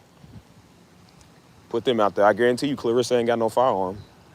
Neither does Rat Boy. And they be the main people. They go to a sundown town. Well, let's just pray about it. Them niggas don't want to pray. But that's why I said that'd be the same thing they was doing back in the Martin Luther King Jr. days, man. They was getting whooped. And so they thought because they was like, oh, we're Christians. So I'm like, bro, them people that's whooping y'all think they Christian too. The people thought they was Christians. They thought they was whooping y'all in God's name and treating y'all in disservice in God's name. I was like, man. And he said, and Malcolm X told him, he said, bro, they don't hate you because you Christian. They hate you because you black. He said, bro, they think they Christian too. That's why they doing it. He's like, they don't care about your religion. They care about your color. I don't argue with nobody no more, man. I'm like, look, if you wanna get attacked or get whooped or robbed or mugged or whatever, fine. That's cool. I said, I don't want to, and I ain't gonna let nobody with me neither. So yeah, that's why I said I ain't, That's why I said no expo. Nah, Dap, you trying to get people faded. We ain't doing no expos because it's gonna be a weirdo to run up on me. Expo over. That's why I don't want to talk to people all day. I really don't. I have zero interest in talking to a lot of people. Even like I said, I love y'all, but even talking to y'all is a stretch. My social battery's gone. And then sometimes I gotta like respond to people's messages and DMs and stuff. And I'm just like, bro, sometimes that is a stress. Like you get, because I'm like, sometimes I don't even have time for like myself. You know what I'm saying? Like once I get off these live streams, I kind of just try to take a minute to chill and I gotta get up for work. You know, I try to respond when I can, man. You got people all being, people bothering you. Not that it's a bother. It's just some people just, and I'm just like, I don't got time for this, But as I said, I was gonna hire somebody to kind of do my comments because I don't always feel like going through there and looking at that. I don't feel like doing that. Like I'll post something on YouTube, man. Like under my community tab, like I might post a picture and get around by 800 likes, 1,000 likes or so, and then people will comment, and it's mainly all good. People are cool. And there's one thing, well, I think that you should do. I think, and I said, I think you don't have a big channel like I do, because you sure don't. That's why you're on my channel talking. Other big content creators are not over here criticizing other big content creators, because you know why? Because they're too busy being a big content creator, or at least trying to be one. So.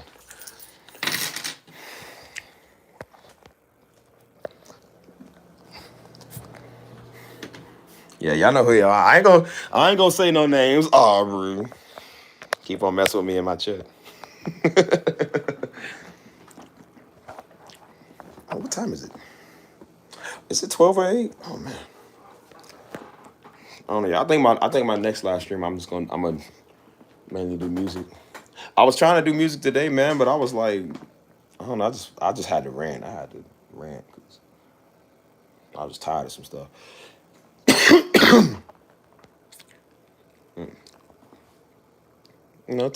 Tank's a grown man. He can watch himself. Some people, that be the thing. Some people in my comments do be kind of thirsty. They be doing too much, man. I had this one girl before. She was just commenting on everything I did. She's just everything. You're so handsome. You're handsome. You're so cute. You're so cute. And she did that every time. I was just like, okay, girl, like, cool. Like, oh, I'm not hearing it, but it's just like every video, like, I hear it, man. Like, somebody was like, ooh, Stevie. I was like, look. I said, now, normally, I love the attention because, I'm like, please stop, but feed me more. Come on, keep telling me. I need to know how beautiful I am. But I'm just like, I don't, not on every post. Say it every now and then, but not on every post. I mean, don't get me wrong. Tell me, because that's my social battery. So I'm like, tell me how beautiful I am.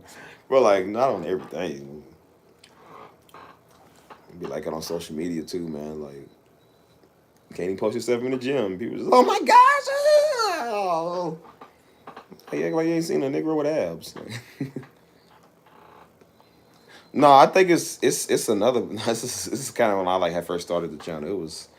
I think it was some white girl, I think, that was doing it at first. Every time I posted something, a couple of sisters came in or whatever. I'm just like, I said, ¿Dónde está mi J-Lo's? I said, ¿Dónde está mi Regina Halls? Like, where's my Regina Halls? And like, I want no female built like a 2x4. No. Johnny 2x4 is in my chat. Oh, that reminds me. It's soda time. Oh, let me get my soda. Get my soda pop. Did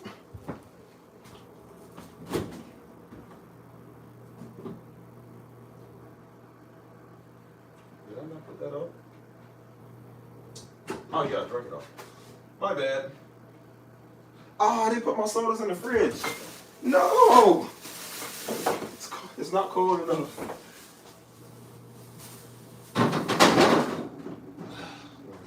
I still got a little something. I'll put some background music on. Let's set the mood, people. Put my LED lights on. We'll talk. we's gonna talk. Can we talk for a minute? Hold on. It's crooked. Fix it. Hold on, y'all.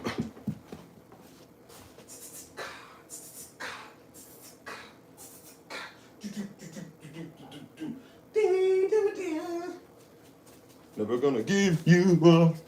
Never gonna let you down. I can't. My voice still ain't all the way there.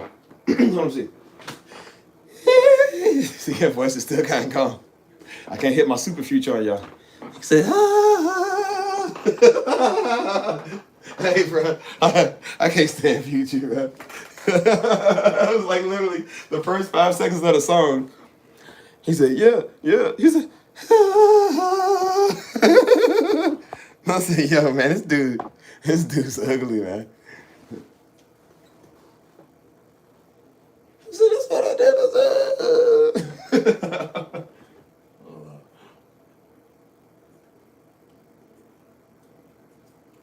Let's see. Come on. It's probably so slow. Okay.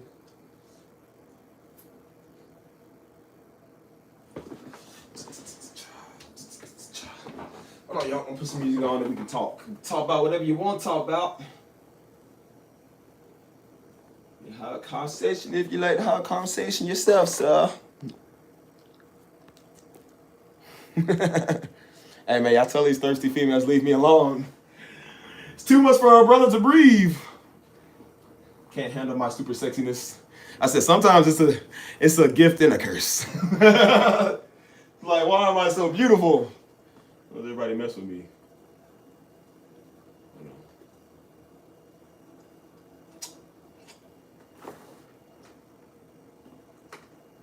Sometimes you attract the ones you don't want.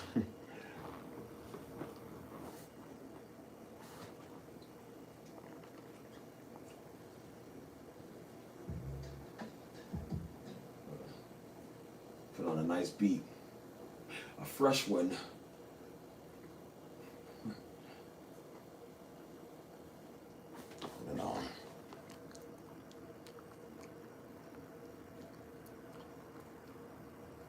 Oh, you got the cold too? Oh, man. Everybody got the cold, man. What's up with that? I'm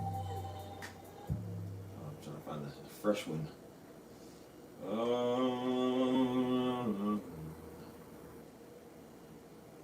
Let's do something real. What's that? I don't know what that is. So people, let me know what's up. What y'all want to hear? Y'all want me to hear another high note?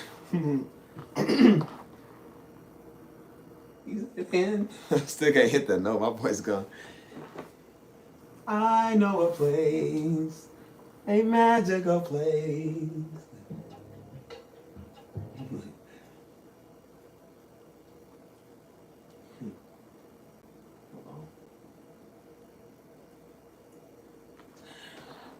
Maybe I'll do another 90s day. I've really been on some 80s lately, so yeah, I'll do some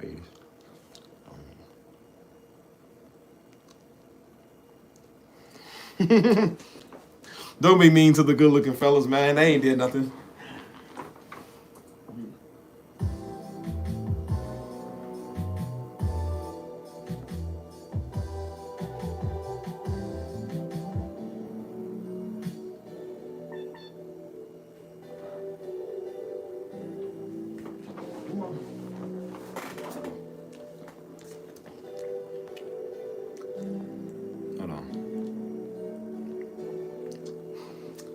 So now's your time to ask, man. You want to know something? Let me know. Go.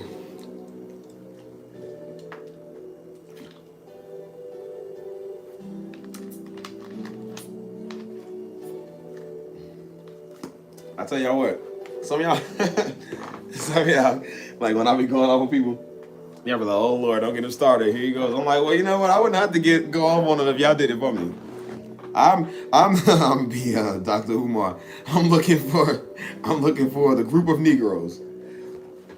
I'm gonna make a book of Negroes, and there's gonna be a lot of people that's going in that book. But I need people to defend me and have my back. So y'all better have my back. If y'all deal with them for me, I wouldn't have to. I told y'all, people be, if you ever learn social studies and what you call it, with the Revolutionary War, there was fighters called guerrilla fight. They did guerrilla tactics, is what they call it. Those were the people that was pretty much like they was doing a drive-by. They would come in like, they would come in like hurry up and shoot real quick and then run off. You know, they would scatter for, you know, so they didn't have to fight in the war. They would hurry up and shoot real quick and then run off. And that's what people be doing in my chat. They be doing this guerrilla tactic. They come and say something real quick and then try to hurry up and run out. Or try to get one of y'all. And then we know I don't care. But at the same time, it's just like, I'm just gonna show you how dumb you are. And I'm gonna call you out. And I'm gonna insult you. I'm gonna insult you really, really bad. So that way, you know, don't come here doing that again. Like, I don't care. I really don't care, man. Like I said, I don't lose sleep over nobody. I don't lose sleep over stuff like that. So I got better stuff I'd rather be doing. At the end of the day, my bank account and credit score is not affected by what you think or what you say. Until that happens, then we'll have some real beef. I told you I can shut people up right now. Let me see your credit score. Let me see what you got going on. And I guarantee you that's a whole different conversation. We don't talk.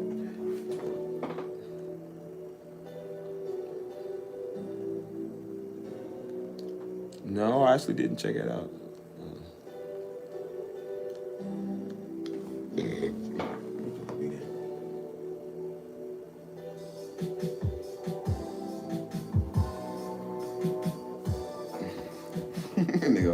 I don't think you should be using the N-word. Like, this is a very sensitive white person. This is a Negro that think they better than everybody else. So how about I call you the N-word? I just totally missed everything that I was trying to represent and say. But yeah, that's cool. I don't know. I don't want y'all to chat either. Usually I can check the stats from the chat, and sometimes people do like unsubscribe. And I like it. I love it. When I see people unsubscribe all the time, I thank God. I'm like, thank God I lost 2 followers, because it's probably 2 of them weirdos. Like, please go. If I could block you myself, I literally would block you. Like, YouTube is the only thing that stops. If we was on Instagram, I could block you, but YouTube won't let you personally block people no more, which is the stupidest thing in the world. Because it's all about, we don't want people to feel bad. I want you to feel terrible. I want you to feel bad. I want you to know I talk about your mama, and I want you to cry about it, and I want you to be upset. I want you to feel terrible. So that way, don't come over and mess with me no more. And maybe you'll learn from messing with people. I mean, we all had to get beat up before because we was messing with people running our mouth, doing the wrong thing. And somebody had to show us and humble us. So I'm like, maybe this is my way of humbling you. Don't come over and mess with me. I want you to feel terrible. And I don't want you to feel good about yourself. I want you to feel terrible. And don't come over and bother me no more. And then if you come back right, I'll love you. I'll love you and act like nothing happened. If people came here, hey, man, I'm my bad. Or, hey, maybe I was out of line. Okay, I can see that. I mean, please get off my page. Like, I still don't want you really over here. But I respect you and send love over here. So that way, I was forgiven. I ain't a savage all the time. Like, I like you, but, you can't come on somebody's page and tell them something, man. Like, you just can't do that. Like, I don't like the show The View. I think The View is one of the worst shows ever. I don't know how people even still watch that. But I'm not going to get on their show and criticize them. That's their thing. Like, they have their platform. Do what you do over there. I don't care. I'm not going to watch it, As long as they don't come over here bothering me, I won't go over here bother anyone, So, I just don't care anymore.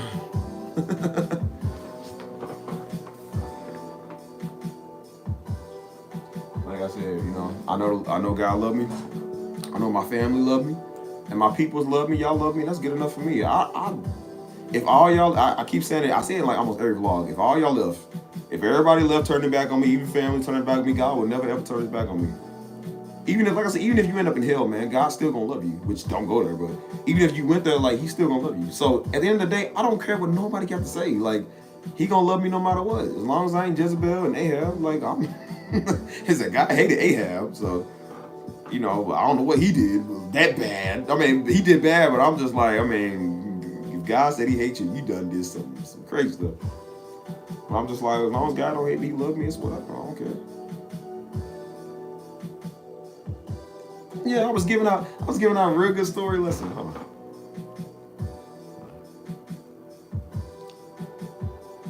Yeah, it ain't. Hey, if you want to start playing piano, learn now. And that goes for everything. Anything you want to do, start now. If you want to be an entrepreneur, be a business owner, start now. Because When the time comes, the time you spend talking about it is the time that you could end up doing something about it. I kept saying, I'm like, bro, I want to be a content creator. I want to, reach people that want to hear it. I said, start now. And I was like, that's why I started to make the channel. I started small with the first video. Over there, right over there at my leasing office table. That's where I did my first video, my very first video at the leasing office table. And that's why I was like, you start now. Started small, ended up big. And that's why I said, like, now I'm able to get on here and just go with the flow. I could still be talking about 4 months later, oh, I want to be a content creator, I want to reach people. And it's like, well, you ain't put in the work yet, so how you gonna do it? So start piano now, man. Anything you want to do, business school, start it. YouTubing, start it. Anything you want to do, start it, man. Because the time you talk about it is time you wasted when you could be doing it. You know what I'm saying? That's why people in my chat talking crazy. I'm like, well, you could literally be something for God. You worry about what I'm doing, so that just shows you right there, you wrong. You just all off. So you could have been reaching 3 souls right now, but you watching me. So that's 3 souls you just lost out for the kingdom. Since you want to talk, it's 3 souls you just lost out on because you watching what I'm doing. I'm already reaching people. I already got an audience right here. So people on here that's new, if they want to know something, I'll tell them. I reach them. I have no problem with that. But niggas like you ineffective. You just lost 3 souls. So you don't got nothing to say to me. So.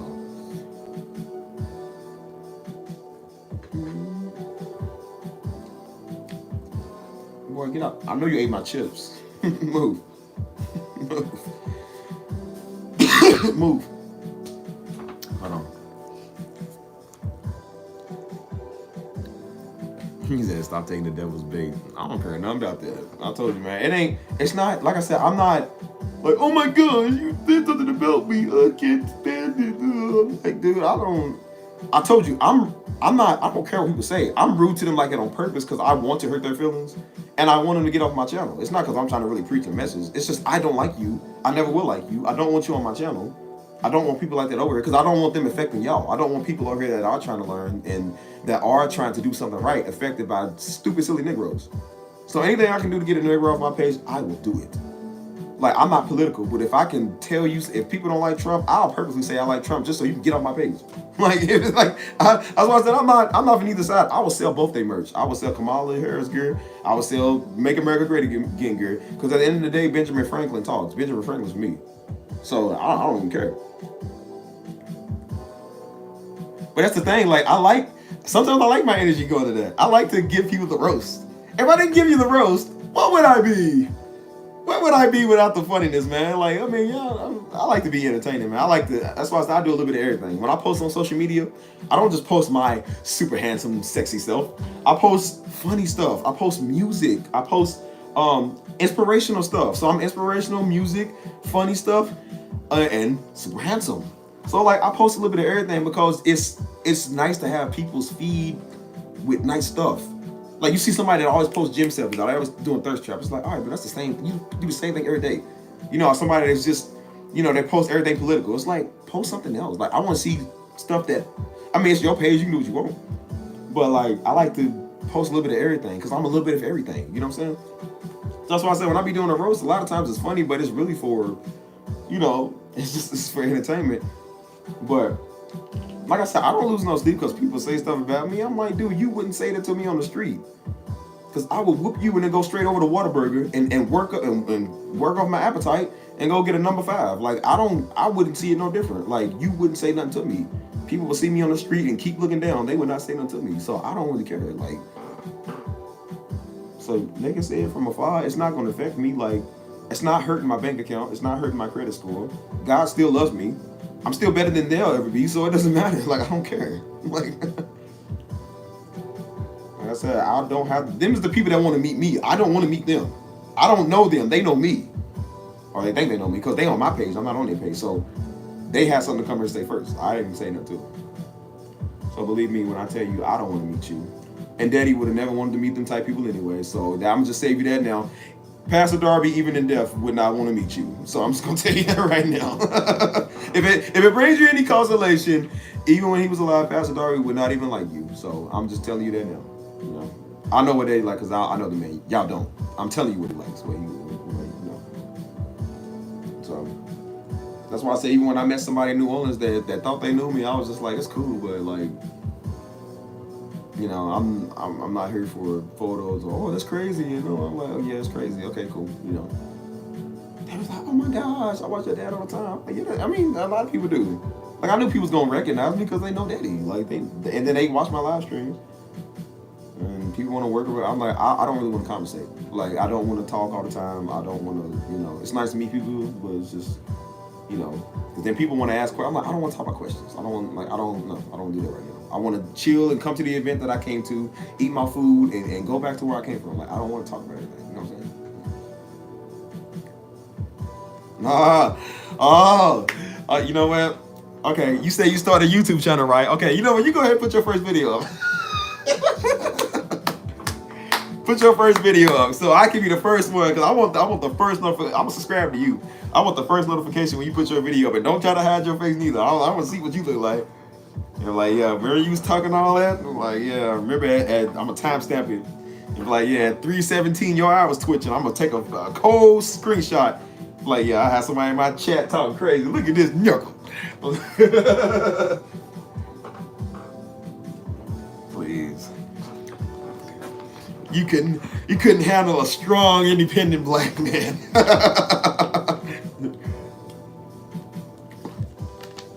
That's why I said I can joke with y'all. I know y'all just playing. I know we playing, but other people in my chat, they don't be playing. They be doing too much. And I'm like, well, you can come find out. You can come say it to my face if you want to. Like, that's fine. I don't have a problem with people walking up and saying nothing to me if they want to. But just know what come with it. Just know what come with it. So that's why I said I don't really care about people that make a video on Daddy, man, or make a video on us, because they've never talked to us. And if they did see me in public, they would pull out their phone and record for proof if I beat them up. But like, they wouldn't say nothing to me one-on-one, because I would beat them up so bad. Like, I would literally beat you up so bad, and I don't care. Like, I don't care about.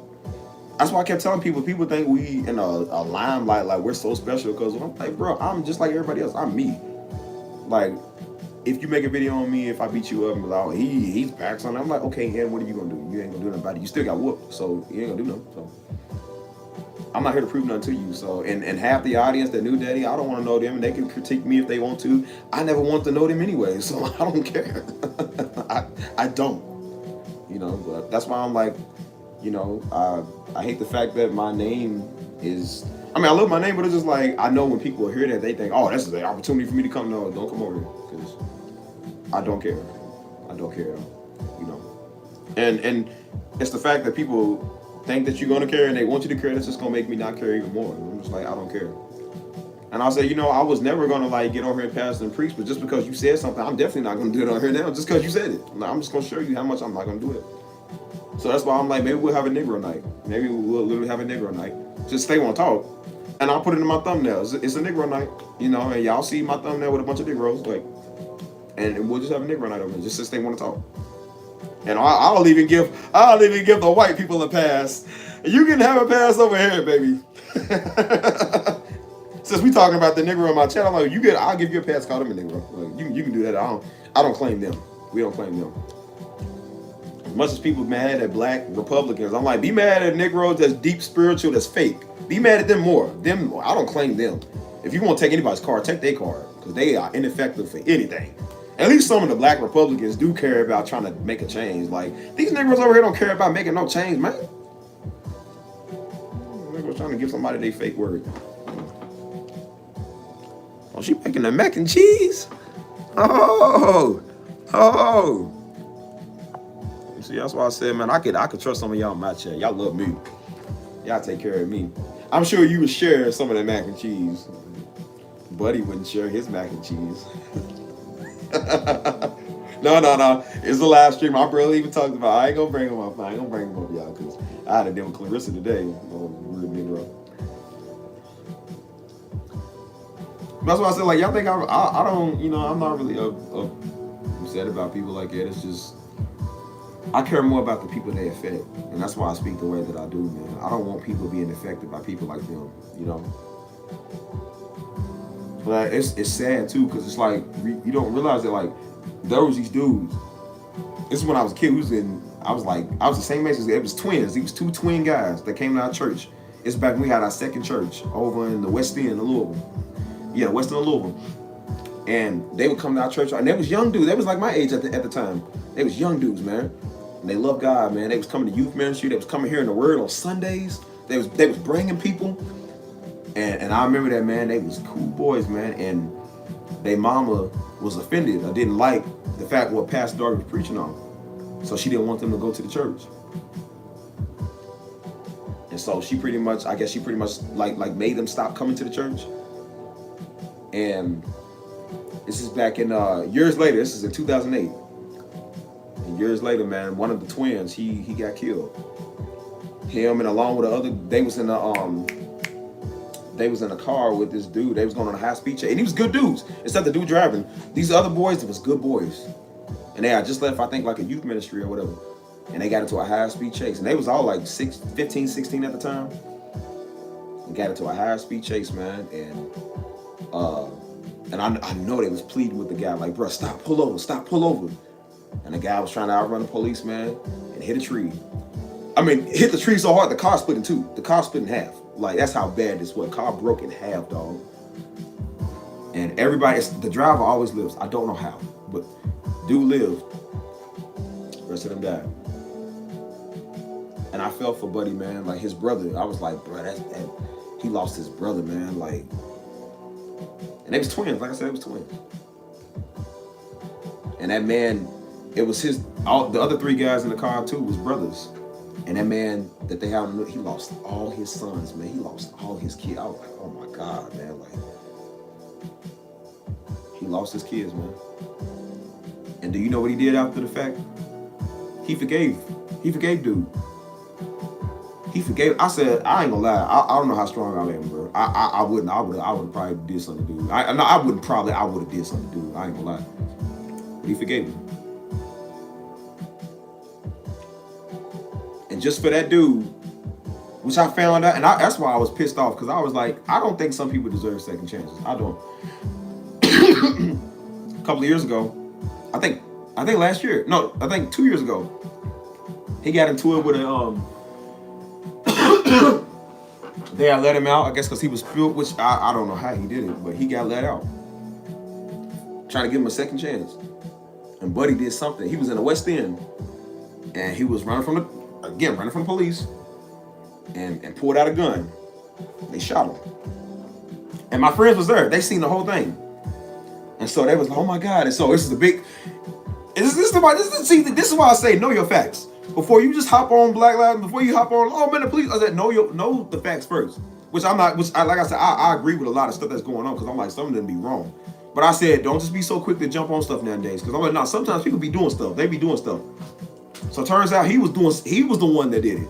He was the one that pulled out the gun trying to shoot. He was the one that was doing, he did something, man. I can't remember exactly what it was. But he was definitely one of the wrong. And I said they was well within their rights to do that to him. You know what I'm saying? And of course, here come everybody, oh no, see man, they trying to shoot black men. I said, and then when we all found out that was the dude that was responsible for them other little boys dying. And I was like, I don't feel, he lived, but I was like, I don't feel sympathy for this Negro. I was like, why is he even out? I said, how do you get out? You got 4 murders on your hands and you get out. I'm like, how do you do that? I was like, bro. And then I gave him another chance just for him to do that. I was like, oh, I said, no, I don't feel bad for dude. I don't feel bad for him at all. So they was like, no, man, they out here bullying us. I was like, no, I said, nah, brother. I said, look at what happened, brother. Look at the facts, bro. Look at what happened. And then when people found that out, they was quiet. And that's why they ain't say nothing on it no more, because they knew, like, yeah, dude does stuff. When you track his record, I'm like, oh yeah, they ain't nobody for soccer.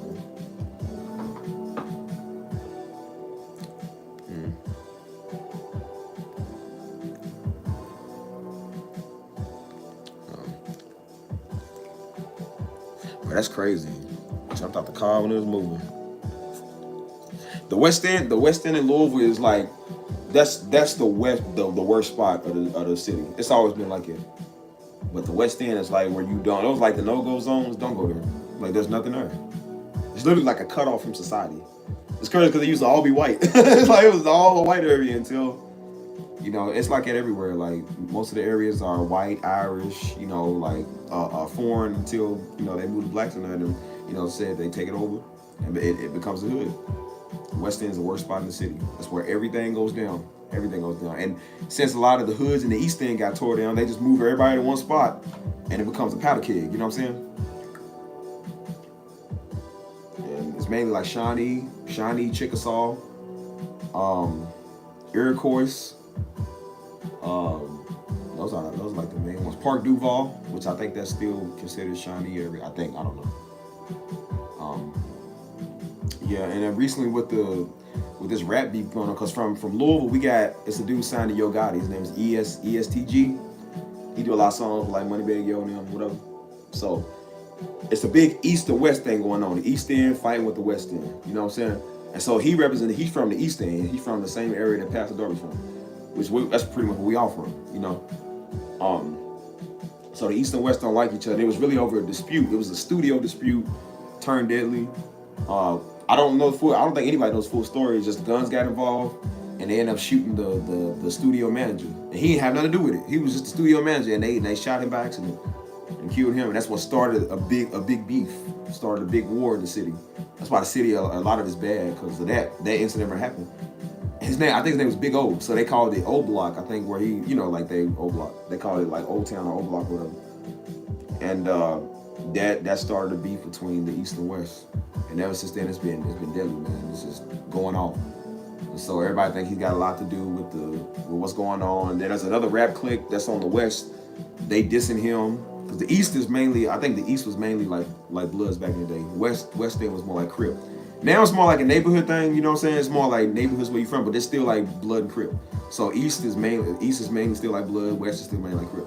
So it's big, just nonsense, man. It's just nonsense. And so ESTG, he got shot up, still live. It's like, that's why I said these dudes be like Lil Durks, man. Everybody around them be dying. You know what I'm saying? Everybody be dying. His brother got killed. His other brother got shot with him. They all lived. Like he got messed up. Like his manager, after he did a concert when he was in the city, like I think 30 minutes or an hour after that, his manager got killed. Another one of his associates, like the week later, got killed. Like just everybody's dying, bro. Everybody's dying, just left and right. And it's like, I mean, if you seen Lil Durk, man, everybody around Lil Durk dies, man. Everybody dies around this dude. That's why I said I would not want to meet Buddy, because I'm like, I don't want to be the next one. Like everybody either something happened. They call it like the curse, like the Lil Durk curse. Like it's like everybody around dude just dies. That's like the same thing with dude, man. It's just. So that's why I said it's nonsense, man. That's why I said we gotta reach our streets, man. Reach these youngsters, because they the main ones that's doing it. It's just be sad, man.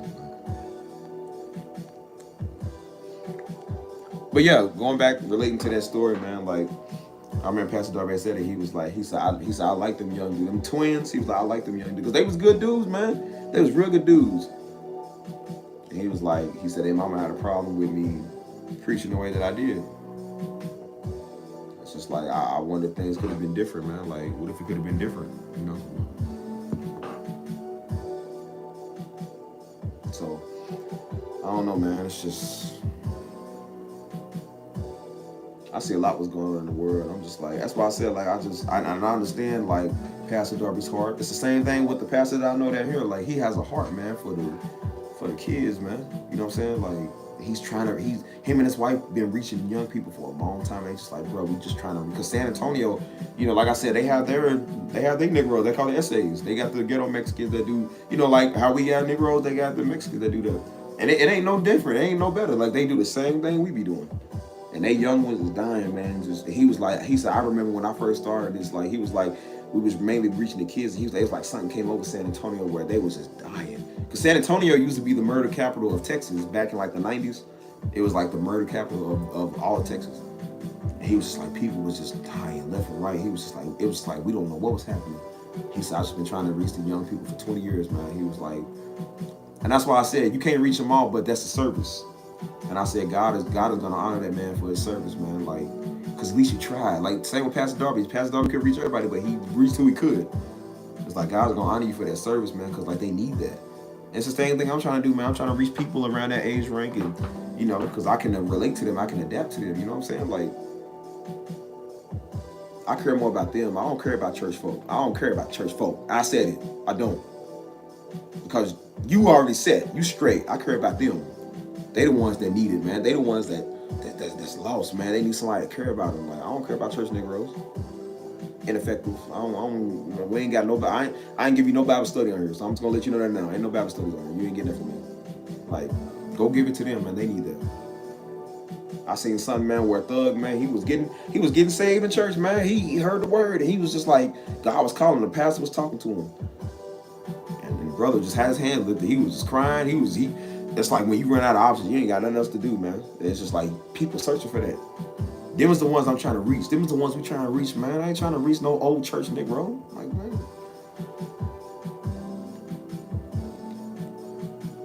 So yeah, if I ever did have a ministry, it would be out there. It would not be around Negroes, and I mean that. I mean that 100%. If let's just say hypothetically, I did take over Destiny, like I did take over, like walk into Daddy's spot. Let's just say I walk into that same spot. I would not pass it to Negroes. I'm telling you straight up. I promise you, I would not pass it to Negroes. I would pass it to those on the street and those that need it. But I would not pass it to Negroes no more. I tell Mama all the time, Mama, move the church out of Louisville. Go to another city. Like, you got a big following everywhere else. People still support you. Go somewhere else. Get out that city. Pass it to a bunch of hucklebucket Negroes. Negroes got their word. They got their revelation. They done. You're done. You ain't getting nothing else. And that's why I said with me, you done. You ain't getting nothing else from me. You're done. Let's reach them. Let's reach them out there, bro. They need it. And I care about them more than I care about some of them Negroes. So yeah, I mean what I say, and I stand on what I say. I don't care. I don't care who I offend. I don't care whose feelings get hurt. You ain't gonna do nothing about it. You ain't gonna do nothing about it. So I don't care. So I said what I said. Make me. Here's the thing. Make me. You ain't, and you won't. So I don't care. So that's all.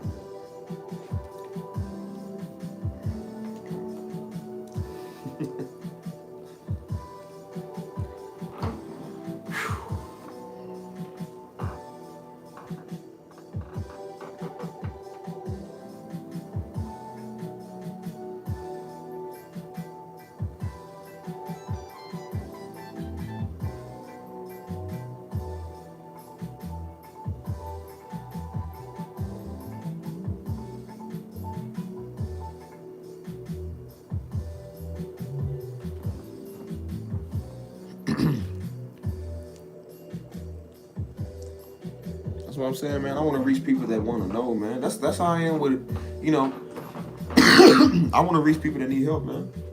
I want to reach the same old. That's why I said I don't mind helping out my homies. Like, I help out the homies or people that I know, but I'm like, I don't want to help you out every single time, dude. Like, by this time, you should know. You've already gotten help from me. You already, like, you taking away from other people that could be having it. You know what I'm saying? That's why I'm very big on my phone now. I'm just like, everybody stop calling me. Like, I don't want to talk about the same thing. Like, especially when it comes to people relationships and that same problem that they don't want to get out. I'm like, I don't want to talk to you about that.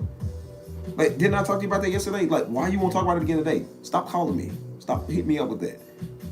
Your baby mama, your problem. Your baby daddy, your problem. Like, I told you what to do. You don't want to do it. I'm not going to talk to you no more. Like, my words are precious. So that's why I learned to put my phone on don't disturb. Like, you don't have to pick up the phone all the time. You ain't got to answer everybody. The only person that ain't on do not disturb is mama. That's the only person. Everybody else, you niggas can wait. I'm like, I don't got to answer everybody. Like, we'll talk about the same stuff. That's why I say I love my homies, man. But sometimes they do that too. I'm like, yo, man, I don't want to talk about that. But I'll talk about it maybe once or twice. That's it. Like,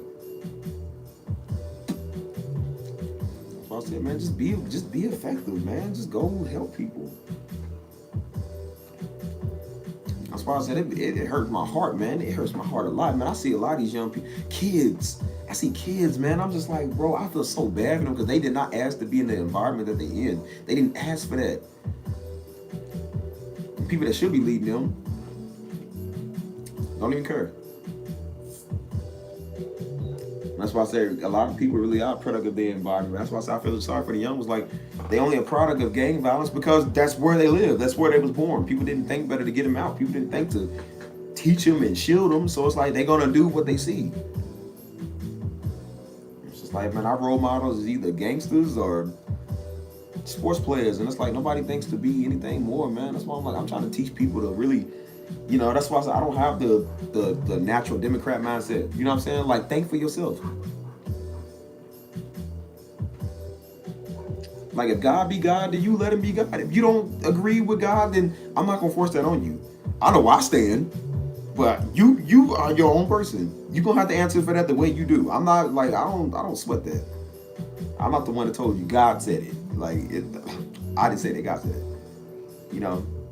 As far as everything else, man, you can vote Democrat, vote Republican. You can not vote at all. You can, you know, agree with interracial marriage. You can not agree with interracial marriage. We can all agree to disagree. You know what I'm saying? We all got one common enemy, and we all got one person we don't like, and that's the government. We don't like them taking our taxes.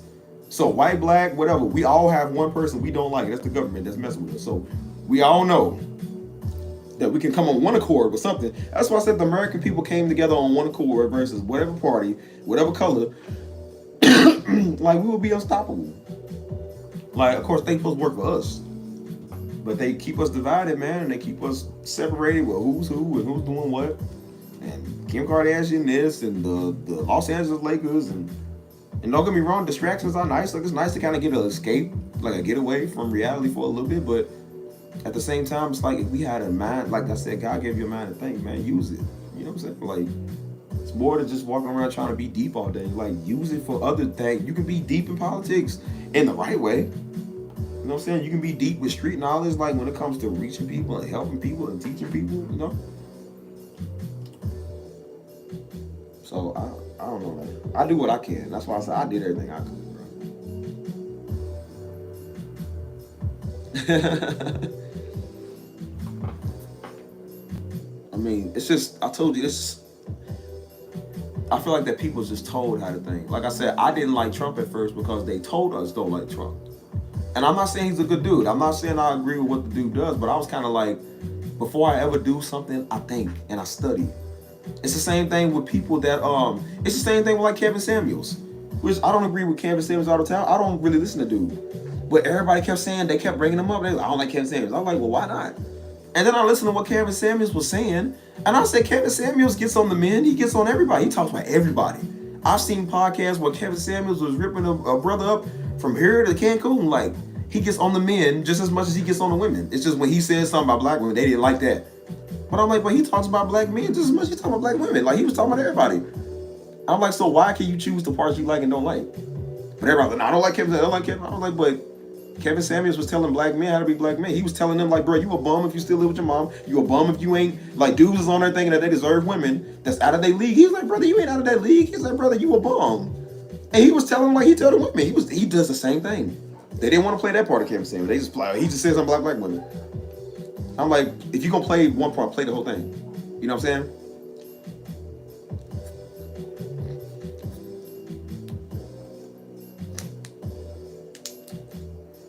And it's the same thing. Well, like I said, the people I'm naming, I'm not for. I don't agree with. I support all the time, but I'm just like, I listen to what they said. Same thing with Andrew Tate. Everybody I remember when Andrew Tate was popping off, and everybody on social media was talking about. I'm like, who is Andrew Tate? And all the women I knew, and all the women don't like somebody. Like, what did they do? And I was like, no, don't listen to this dude because he's a fascist. And I was like, okay, let me see what he said. And then I realized what he was talking about, and he talks about men the same way he was talking about women. I'm like, but he does the same thing when it comes to men. Like, he calls dudes bums, he calls dudes lazy. Like, if you ain't about that, he gets on you. I'm like, so what's the difference? It's the same thing with people. Somebody named Fresh and Fit. You know, people was talking about Fresh and Fit, and I was like, I didn't know who they was. And they whenever they go get an old washed up celebrity to say something, like they got Young Jock. That's who Young Jock said something. I was like, okay, if this old perm wearing Negro is talking about people, let me see what they talking about. And I said, why they gonna get something? It's always they get the dumbest Negroes gonna say something. So I looked up what Fresh and Fit was talking about. Again, I don't agree with them. I don't listen to people's stuff. But they was like, they said, bro, we get on here talking about everybody. They said we call white men lazy, we call black men lazy, we call everybody like. They was like, we get on here call white girls lazy, call Hispanic girls lazy. They said whenever we talk about black women, they said that's the problem. He said we can't say anything. Whenever we say something about them, like, oh, you hate all black women. Like, every time you say something about one black woman, they include all. Like, no, you don't speak for the whole race. You don't speak for all of us. Like, and that's why I say people got to stop doing that. Like one brother don't speak for all black men. One black woman don't speak for all black women. Everybody's not ghetto. Everybody's not hood. Everybody's not play or gangster. There are people that just have a mind of their own. And that's when I really realized what Uncle Tom was. I said, so Uncle Tom is somebody who has the right to think for themselves, that's not going to listen to what you say because you said it. And that makes him Uncle Tom. I said, oh, so that's the true definition of being woke. Is people want to talk. Being woke is thinking for yourself. Being woke is not going with the program. So because people are not going with the program, they're a sellout. Ain't nobody a bigger sellout than a Democrat. I'm gonna tell you right now. Ain't nobody a bigger sellout than the common mindset Democrat that go with what they told by everybody. Them is the biggest sellouts, Uncle Tom's, if I've ever seen one. Because you listening to somebody who gets paid to shuck and jive, and you listen to their word, you can't be a bigger Uncle Tom than them. So believe me when I tell you. That's why I tell black folk, think for yourself. Stop letting other black folk persuade you. Like, stop listening to people. Like, God, did God not give us free reign and free will to think for ourselves? So why do we have to listen to people just because they have a talking point? And if I don't agree with you, then like, that don't make no sense. I've seen people, we have totally different views, but we get along. And that's why I was even talking to the people last night. And they was like, yeah, I can't talk to many people without them getting all offended. I was like, bro, I don't get offended on nothing. I talk to people who are not Christian. I've talked to people who are different religions. I don't agree with them, but I respect them because that is their right. Like, I can't force them to change. I'm like, we're not conquistadors, man. We're not going to slaughter you in the name of God because you don't listen to us. Like, you got a right to think. I know it's true to me. If you want to know the truth, I'm going to tell you the truth. But if you go do your thing, hey, man, that's your thing. You're not going to convert me, and I'm not going to try to convert you. When you want to know, come holler at me. But having a mind of your own, man, is very important because, like I said, the whole purpose of the New World Order or the one world government is everybody got to think the same, and that's what they're doing. If you don't vote Democrat, you know, if it was so big, really ask yourself that. Why are people so upset with how you vote? Why are people trying to take your card? Why are people trying to threaten you? They gonna fight you if they see you. You ain't black no more. Like, why do they care? Like, why do you care so much? So ask yourself that. Because I remember I was mad at a brother one time when I first got into politics, and that's why I'm getting into politics, but I was mad at him because he was like, bro, people got the right to think. And I was like, no, man, y'all some Uncle Tom and Kanye West, y'all sellouts. And then I realized I'm just like, so what's the problem? Because they can think for themselves. If that's how they think. I'm like, if anything, I'm mad at Kanye for saying he's Jesus. I'm not mad at him because he endorses Trump. You know what I'm saying? I'm like, I'll be more mad at somebody because they're blasphemous, or they're messing with kids, or they're doing something like really wrong. Yes, I would be mad at that because there's levels to this. You know what I'm saying? But like when you can think the way you want, and it's your right to vote red or blue. Like, there's nothing wrong with that. And that's why I said I play with both sides because I'm like, I think it's funny. I'll see people with MAGA hats all the time. I'm like, hey, yeah, 2024, yeah, 20. They get all hyped up, and they don't even know I don't care about neither. I do it to like just give them false hope, make them feel good about themselves. You know what I'm saying? And then like when people come with Harris and Joe Biden and whatever. And I'll give them a fake thumbs up and like, oh, I wonder what it's gonna be like. And I'm like, I don't care about either. I just like to see both sides fight each other. I think it's funny. But I'm like, I'm gonna tell you the truth, man. The only people I've ever had issues with.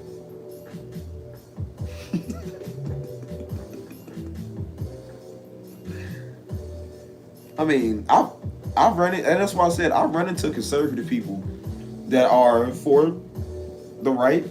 And they for whatever they for, and I tell them I tell them look, bro, I'm non-political. Like, I'm non-political. You know what I'm saying? I don't get into neither. And they're like, okay. It's always usually when I go to the Democratic side and tell them, like, no, see, man, you're about the voting thing. You gotta understand that. How we gonna make changes? Change don't happen. Okay. I said, well, keep telling yourself, man. Has change ever been made since you've been doing it? No. So stop asking me about it. I'm not gonna change it. I'm gonna change something for myself and for people that need it, but I'm not gonna change. I can't change the country. Like, I can't do that. And the party you vote for sure ain't gonna do it either. I promise you. That's why they doing everybody else's rights. They ain't doing your rights. What's up from the UK? That's what's up, man. Keep winning. I can trust that name. Keep winning, because we all gonna win. We all gonna eat. But yeah, man, that's you know. I mean, I just people act like we in like Russia or something where they have to have a dictator, or like some country that has to have like a dictator. Like, bro, we are free to think, right? And I'm like, even if they hate their people, I'm like, bro, even if they hated their people, what is that gonna do to me? They can't affect me. They can't affect my check. They can't affect my way of life. Like that's why I never understood with people getting mad at the interracial thing. They like, oh, black men hate black women. I'm like, even if black men did hate black women, what is that doing to you? You don't even want that brother. Maybe black men don't even want that Negro, but they mad because he don't want them. Like, why do you care? You wouldn't give him the time of day if he tried to talk to you. So why does that offend you? Because he don't want you. It's not that he don't want black women, he just don't want you. You ugly. That's why he don't want you. It's not because you black, you just not his type. Like, I don't. And even if he didn't like black women, what is that doing to you? They be like, well, how would you feel? I'm like, bro, if I see black women all the time, they don't want niggas. They like, I can't stand nigga. That's cool. I'm not offended by it because I don't want you. And even if I did, there's another one that wants me. There's somebody else that loves me. Like, I don't really care about the whole color thing. Like, that's not stopping me because you hate black men. If you hate black men, that's fine. I don't care. I don't like you either. So who cares? Like, just know when you get in trouble, you gonna call a black man. You gonna call a man to come to your aid. So I ain't worried about it. That's why I don't argue with people. Whatever. It's not making money. It's not making life or sense. So I don't care. You know. Like, I don't get offended by that, man. Like I said, my sister's literally married to a Costa Rican man. That doesn't offend me. My other sister, she's dating a white dude. I don't care. Like, it don't bother me. So, and Negroes be full black on black and beating each other up. Like, they can't get along for nothing. Just because people the same skin color as somebody don't mean nothing. That's why all Negroes think the same, vote the same. It ain't got nowhere. So don't come over here with that.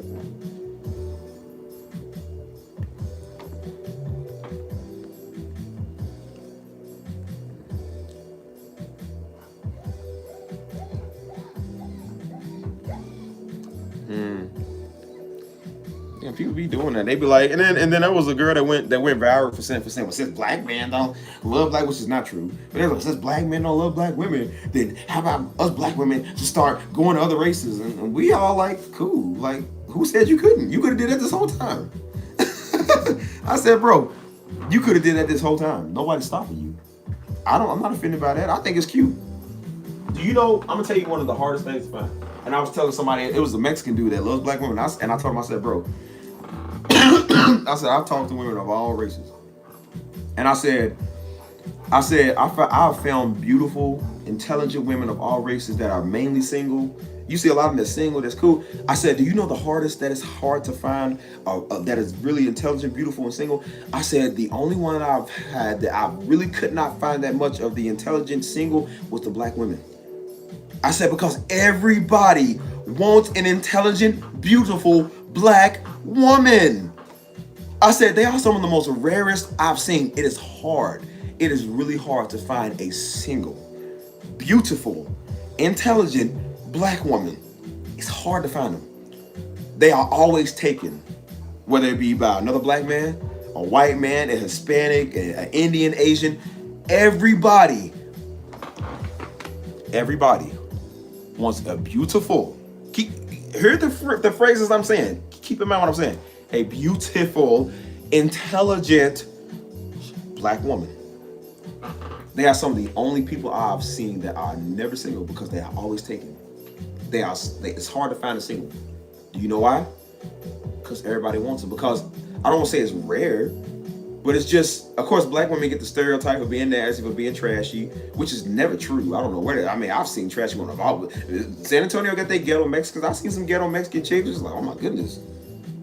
But I'm just like, bro, like, it's hard to find those. Because they don't care. A lot of them don't. They're not specifically, I only want black men. Most of them don't care. They love you. You cool. You treat them right. They know their self-worth. And whatever man is going to treat them with self-worth, that's who they go with.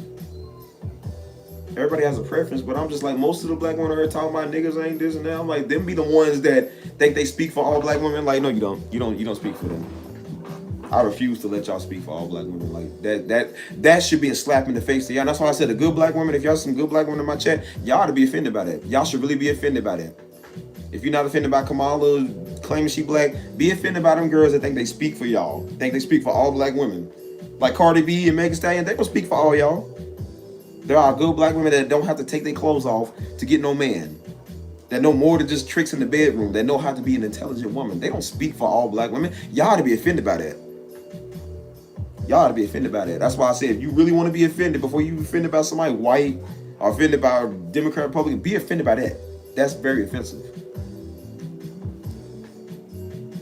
I was in New Orleans, man. Like, I knew it's a big black population. I was in New Orleans, seeing a lot of beautiful sisters there. I told Mama, I said, Mama, there are a lot of beautiful black women here. I said, they were really beautiful. And Mama, she said, hey, take them in. She said, take a boys trip. And what the hell? I said, nah, Mama, we ain't gonna do that. But I said, there's a lot of beautiful sisters in New Orleans, man. I was like, bro, like, there's beautiful black women all over here. Black women will love y'all. Don't let these other floozies, them Louisville floozies talk for y'all. Nah, man. A floozy from Detroit or Baltimore. I'm not gonna listen to them. Like, you live there. I'm not gonna listen to you. You gonna speak for all black women, man. I said, that's a... And I'm gonna tell you straight up now, Kamala Harris, I don't care how you feel about it, Kamala Harris did not speak for us. I do not stand with her. She's not one of us. I'm not for either side, but I'm definitely not for her. That is just a slap in the face if I ever seen one myself. Like, it's your right to vote for them. It's your right to be for them. I'm not gonna knock you for it, but I'm saying, me personally, I don't speak for them. So, I mean, we really gotta start like thinking, man. Like, I seen somebody that was making points. They was like, they said, this dude, he was from MAGA, which I like. Again, I'm not for. He was making a lot of points. He said, y'all hate white men, all white men unless they gay white men. He said, y'all, what did he say, man? It made a lot of sense. He said, y'all for, good night, I don't come on, you have a good night. He said, y'all for the government telling y'all to give up y'all guns, but y'all okay with them keeping their guns. He said, that don't make sense at all. He was like, y'all say y'all against murder until it comes to taking the kids out y'all womb, like, you know, killing y'all kids. He was like, y'all say that. He was like, y'all say that black people can't be racist. He said, y'all say that black people can't hate until somebody don't agree with y'all point of view. Now y'all want to take his card and kick him out the camp. I was like, you know what? Even though I don't agree with everything, I'm just like, a lot of that's true. And I said, who are you to take somebody's card, bro? Like, who are you to do that? That don't make us black because we got to vote a certain way and think a certain way. Like, sad, man. So that's why I don't even argue. I keep my mouth shut. Now do y'all see why I be talking about entrepreneuring and millionaire status and doing the right thing and staying motivated? That's what the channel's about. I keep it on that level because I'm like, I'm not about to turn my channel to politics. Turn my channel into giving you a fresh word. Two things that Negroes don't know nothing about. That's why I said Negroes don't know word of revelation and they don't know politics. So I'm like, I'm not gonna talk to people about stuff they don't know. I literally am like, what's for dinner? What game is on tonight? Like, what we talking about? What music do y'all want me to make on the live stream? Like, that's what we talk about. I don't waste my time talking about stuff that doesn't matter. I'm not saying it that way. Like, word of God does matter, but when people like that come, they don't matter. Word of God matters. They don't matter. So, yeah, if you like mayonnaise, is mayonnaise an instrument? Oh. Shoot. I'm sorry I had to fade y'all real quick, but I ain't gonna lie, man. This ain't no diss to white people, but I was just like, bruh, every white person I knew, they love extra mayonnaise on these sandwiches. I'm like, but y'all nasty.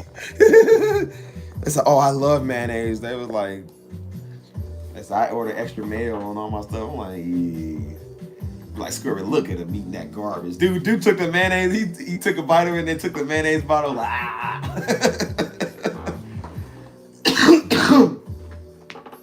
People be nasty, man.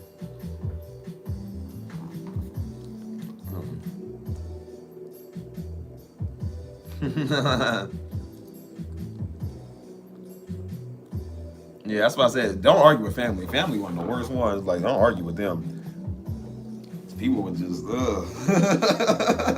I like to argue with people to make it mad. Because I love love how people get triggered nowadays. Because I'm just like, it used to be back then people could take a joke, or people could just let you believe what you want. But people are so triggered nowadays by these stupidest stuff. And it's like, dude, you are not going to change. I kept telling people, I was like, bro, like, they be like, oh, they're racist. They know they're racist. What are you going to do about it? Like, I don't understand what you think you're going to change by calling somebody a word. They be like, oh, they're homophobic. And, like, you calling them something is not going to change what they believe or what they stand on. And I'm like, okay, so what are you going to do about it? Like, what's the move? Well, see, we need to expose. What are we gonna do about it? Well, see, no, they need to understand. You are not gonna make anybody understand anything anytime soon. So you call them a word, that doesn't hurt their feelings. Most people know they're racist. They don't care. That was why I respected Trump. Because I'm like, people call him everything in the book, and he don't care. Trump does not care. He's just like, all right, whatever. Like, so. And he just goes on with his business, and he'll say the same thing, and he'll do the same thing. And even though I'm not a supporter of his, I'm like, you can hate him, I love him, I respect him. Because I respect people that's a little bit more real, you know what I'm saying? Like, he's not trying to cater to everybody. He's not, he don't care, you know what I'm saying? And I'm like, oh, he's a fascist. What's that gonna do? Like, people say that, they say, what do they say, man? They say that stuff where it's like they've never. Oh, I don't think they've said to me, but they'll say that to like when they say to black people, they be like, "Oh, well, you're Uncle Tom," or okay, and what's that gonna do? Like, people don't care. Like, is that supposed to hurt my feelings because you take black card? Like, that doesn't hurt my feelings. Or people be on my channel talking about you're defiant or you're not like your dad. Exactly. I don't want to be like daddy. I want to be me. Thank you for noticing. I've been trying to get people to notice the whole time. Like, thanks for noticing. Because maybe now you'll leave me alone. Maybe now you'll notice you ain't coming to get a fresh word and you'll leave me alone. You know what I'm saying? Or they'll be like, you're rebellious. Even if I am, what are you going to do? That's not hurting my feelings. And I'll just show you that I'm rebellious to you because I don't care what you say. That's not going to hurt my... I'll take it as a compliment. People call me a nigga, I take it as a big compliment. Yes, I am. I worked at a lot of time to be a nigga. And I love being a nigga. So please, let me be great. I don't get offended. Like, people be like, well, I don't agree with what you said. Good. So then get off my page. I'm glad you point out who you is. So now I can get you from stop commenting.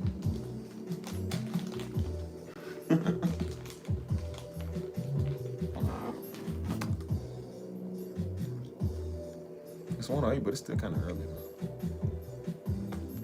Nah, you know what you are, Aubrey? You nasty. You like mayo. Nah, you like Hellman's. You like Hellman's mayo. You don't like no daggone Dukes. Eating not the Miracle Whip, the Hellman's, the yellow one.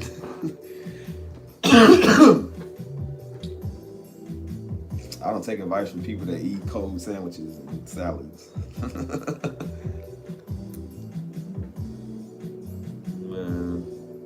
But nah, for real, man. I told y'all, man. I'll probably give live stream another 20 minutes, about 20 minutes. But not for real, man. I tell you all the time, like, bro, really think for yourself, man. Stop letting people. It's the blind leading the blind, bro. Like, well, you know what? When I get off of here, I'm gonna eat a whole box of strawberry Twinkies because they sitting right there. Just pouring out the bag. I'm just calling my name, but I can't eat them on stream in front of y'all because I ain't really gonna talk much if I start eating. I'm gonna cut this off and just go to bed. But nah, man, that's why I said, like, I really inspire people to think for themselves, bro. Like, and that's all my channel is. That's why I keep stop, Aubrey. You make me laugh. Nah, but it's hard, bro. It'd be really hard to like be on here or something because y'all be making me laugh. Good night, Alexandra. I'll remember to hit you back in the DM because I be forgetting to respond to people. I don't have time. But no, that's why I said, like, I just be, you know, all I do with my channels and my vlogs is really just to get y'all to, you know, I'm gonna give you advice, but at the end of the day, it's up to you to take it. You know, like I said, I was trying to give people advice on entrepreneuring and staying motivated, and most people was like, yeah, and some people was like, nah, cause you know, I don't believe in man. You know, everybody thinks you get some money, it means you sold your soul. Okay, well, fine, whatever, dude. Like, you know, you can't. There's just some things you can't You can take a nigga out the hood. You can't take the hood out the nigga. But you can't teach everybody. And I'm okay with that. Don't want to. You know. I know what I want. I know what I'm doing. And if I would listen to people, I would have never had YouTube. Would have never moved out of my hometown. Would have never been on the level that I am now. Have the mindset that I have now. You know. And so I realized listening to people is very deadly. Listening to people is gonna cost you. You know what I'm saying? So I'm like, sometimes I'm not saying be rebellious. Just like discern for yourself. You know. Like even with the word, man, don't just listen to everybody's word. Like. That's why you judge them by the fruits of the spirit. You know what I'm saying? Like somebody preaching a word to you and they're not living it, you're gonna be like, bro, they false. I don't listen to them. But that's why people could respect Pastor Darby, because Pastor Darby lived that. He lived everything that he preached. Wasn't no fakeness. Because if it would have came out he was fake, they would have all seen, nah, man, he lived that. I'm a testament to that. Like he lived that. Him and mama still lived that. They both lived it. So believe me when I tell you that it's real because they live it. So I'm not telling y'all to go out here and do hard work, and I'm over here like slacking off. Like, no, man, I do just as much hard work, if not more.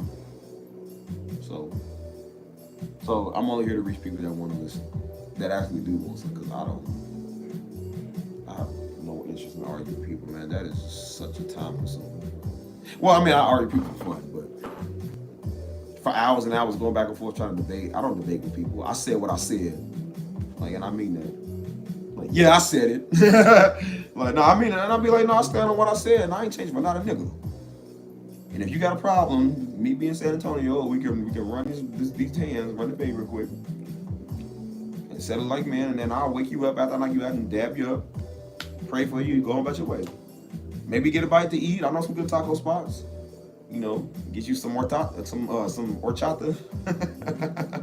put it on your knot, and I'm gonna give you a little quick word, and then you go on about your way, and then you'll fly back home, because you know your head gonna be hurting even more. You're gonna fly back home with that turbulence. Your head gonna be stinging. You like, oh man, he knocked some sense into you, but you got some revelation from it.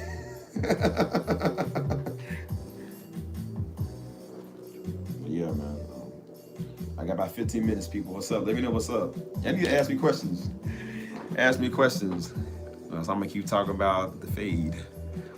What problem you got? What's your problem now? You got a bone to pick? Is that what it is? You got a bone to pick with me?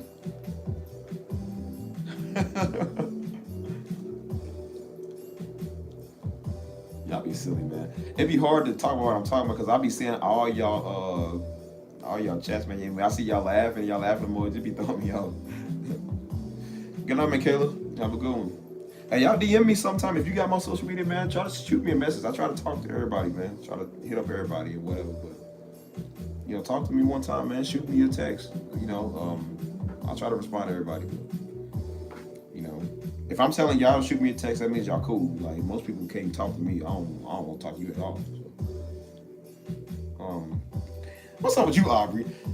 Shoot me a text. You got social media, because you be talking a lot.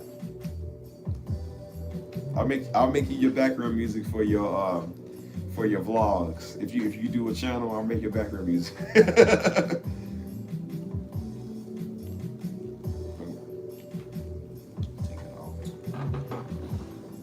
Alright, to-do list in the morning. A lot of things to do.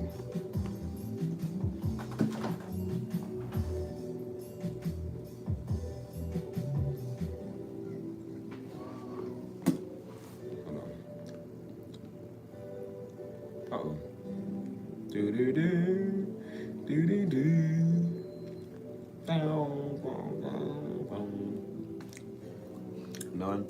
How you gonna put your brand out there? You ain't got no social media.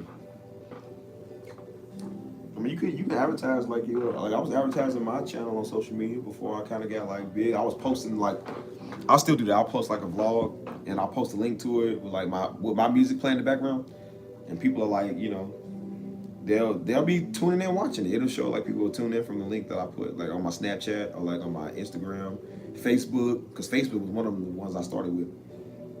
And people was on there watching. They grew, and I would post on my community tab. Like my community tab is big now. But at first it was getting like, you know, maybe like 5, 10 likes, you know. People would tune into the video.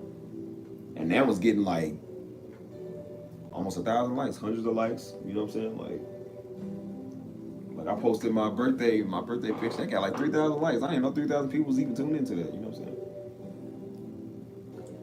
But yeah, man. But it's good to see that, man. You start small and seeing how you end up, man. Like most people will tell you when they start content and it, because they know the struggle. It's like trying to get big and blow up off of it. And once they blow up off of it, you know, it feels good, man. People literally quitting their job because they can make what they do full time. They doing what they do. Now I'm not saying quit your job. You know what I'm saying? I'm just saying if you able to do it well enough, you able to do something well enough to where it sustains you and you can take care of yourself, you won't need to work no more. You got teenagers, man. Teenagers, which I used to hate TikTok. I don't no more. Because I'm like, any way you can get your money, man. I'll be telling these young folk, get your money. Anytime you can do whatever you do, get your money. You know, because you got 16, 15, 14-year-olds doing TikTok dances, and the money they be making doing these little, you know, TikTok trends, which I don't like, but I'm like, the money that's behind outside, they be getting paid. And I'm like, why would they go and work the American dream for 65 years? Just to barely get nowhere, you know what I'm saying? Like, I keep telling people, man, get your money. Invest while you young, man. Start a business. Look into entrepreneurs, man. Like, there's more on the internet than just adult content and Kim Kardashian and he said, she said. It's like, dude, we could use that for motivation. Listen to David Ramsey, man. Listen to inspirational speakers. Listen to people that know what it's like. That's a dude called, I think his name is Jordan Welch. He's like 25. I watch all his YouTube videos. I need to actually watch more of his. He's a young entrepreneur that started his business, I think on like Shopify or something like that. He became a millionaire. He talked about his struggle, and that's why. And I was watching him before I did his channel, and I was watching a lot of what he was saying, and I was looking at what he was doing in his success, and I was like, that's gonna be me.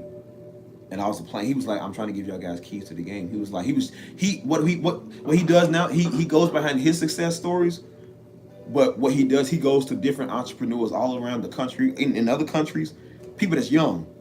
People that started their business. He's like, these are 16-year-olds that's multimillionaires that started their business. He goes and talks to them about how he did it, their background story, and very, very inspirational. And I said, I want to be inspirational too. Now, I don't know how to make $1 million right now. I'm still learning. If I knew the keys to the game, I'd tell y'all. I gotta make it work for me first, because y'all better not get $1 million before I do, because I'm gonna tax y'all. Like, well, technically I gave y'all a lot of the inspiration. But I'm like, I give y'all the keys to what I know. And his name is Jordan Welch. Type him up on YouTube. He's a young dude with dreads, young black dude with dreads. And he tells you how to, he goes into inspiration of people that know how to make money. And it's very inspirational. It really inspired a lot of what I'm doing. You know what I'm saying? And I was just like, you know, applied, like I said, you chase the word, chase people that know the word of God to get knowledge. You chase people that have the knowledge, that know about money, finances, listen to them. Whatever you surround yourself is what you're gonna be. You surround yourself by 5 crackheads, you're gonna be the 6th crackhead. If you surround yourself by 5 millionaires, you more than likely will be the 6th millionaire.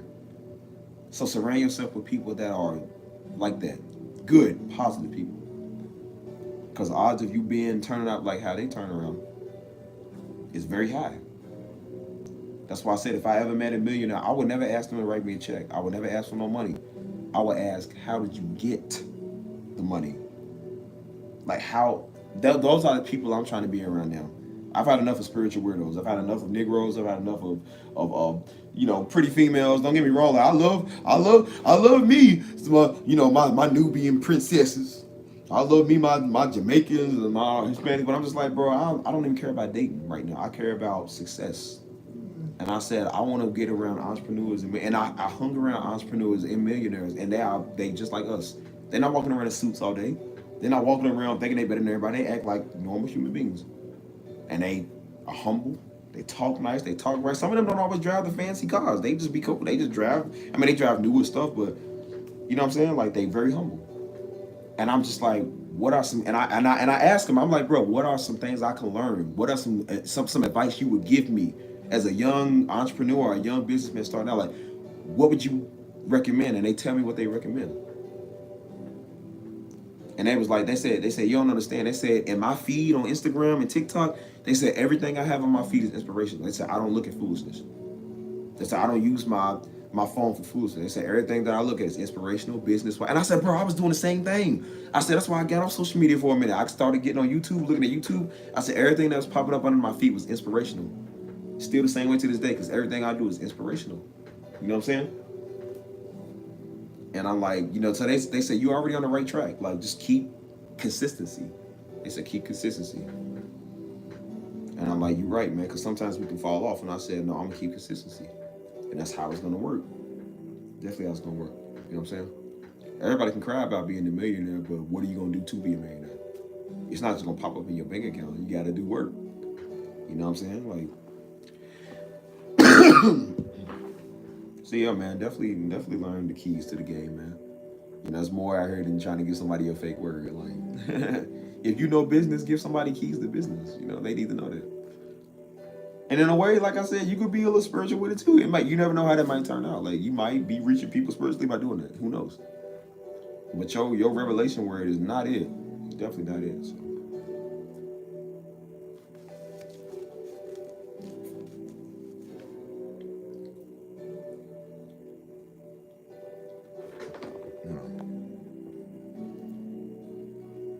Bro, I promise you, man, you give it to the wrong person. That was my problem. That's why I said my ex at the time I was with.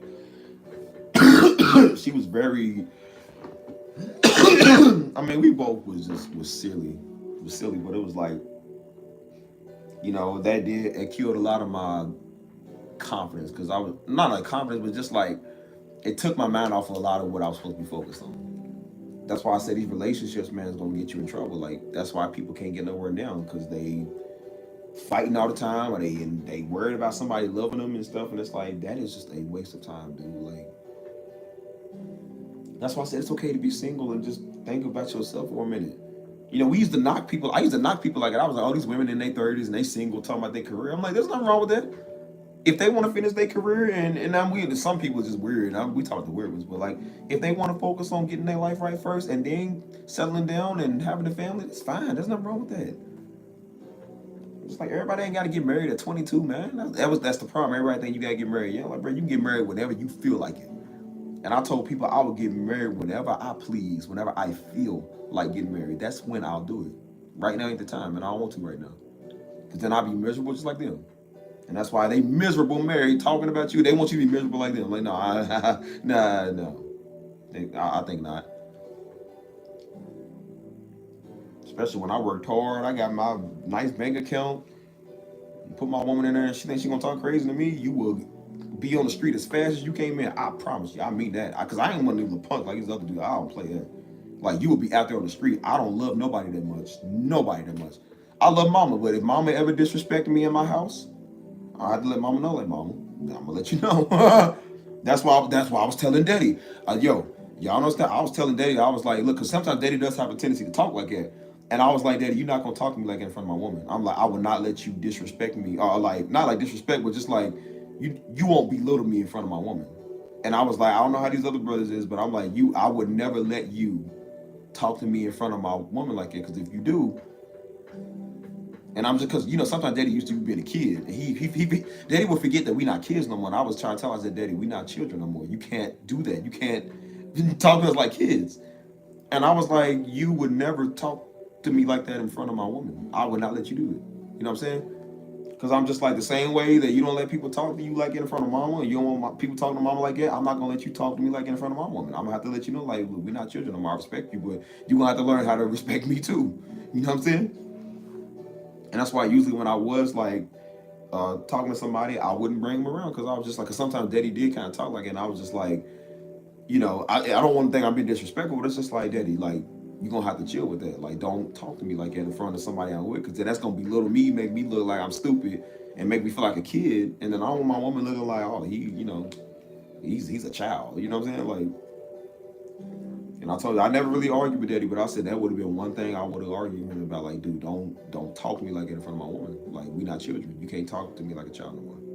And he started to realize that as he, before he passed, he started to realize that. But it took him a minute, because he kept, I was like, nah. I said, daddy, we ain't gonna do that. But real talk, man. Like, what was I saying before? I forgot what I was saying. Oh yeah, but I was like, basically just, just focus on yourself and get what you need to get, man. Like people condemn you so much because you ain't married by 25, like, and so like I said, if I feel like getting married at 50, I will get married at 50. I do not care. Like, so it doesn't matter. Nobody business but mine. And I said I would love to be successful first and bring my family into something successful. Like, I would never let nobody disrespect my wife. I would not, like, I don't know how dudes be doing it. They be letting their mama disrespect their wife. I'm like, yo, mama knows. Like, mama knows. And she ain't like it, but I'm just like, I was like it on mom and daddy. I was like, look, I ain't married yet, but I was like, when I get married, I said, I guarantee y'all will not be speaking to me like in front of my wife. Like, yeah, I would never let mama come in because I don't know how dudes be doing that. Be letting their mom come in between. Oh, that's my lady. Like, nigga, if you don't get off your mama, I can't. I understand that some people grew up with their mama, but I'm like, brother, you need to learn how to leave your mom alone. Like, stop. That is really unattractive for a woman too. That's what they don't understand. Like, that is really unattractive. Women are not attracted to dudes that be all up on their mama because that is weird. Like, that is really weird. And that's why I was trying to tell old boy, because I was like, bro, I was trying to tell old boy that. Because he be all up on his mama, and I'm like, brother, ain't no one. I said, you don't need to be worried about women right now. You can be worried about getting at your mama's house. Because I said, you can get a woman right now. And the minute she find out that you still living up here and you still stuck on what your mama say, I said, she gonna lose interest in you immediately, brother. She gonna lose an interest in you immediately. I said, for women, it might be a little different. They can stay at home until as long as they want to, which I still prefer women to kind of, be like their own still. But I'm just like, Negro, the minute that you be all up on your mom, like, that is unattractive because the woman already know he can't take care of me. He ain't gonna provide for me. He's still running to his mama. And you already know his mama ain't gonna like her. And I told him, I said, bro, and I said, bro, I guarantee you your mom was an unlikable person. Just by her speaking on me, I already knew it. And he was like, yeah, a lot of people don't like her. I said, well, that should be a red flag for you right there, brother. Get out of her house. Like,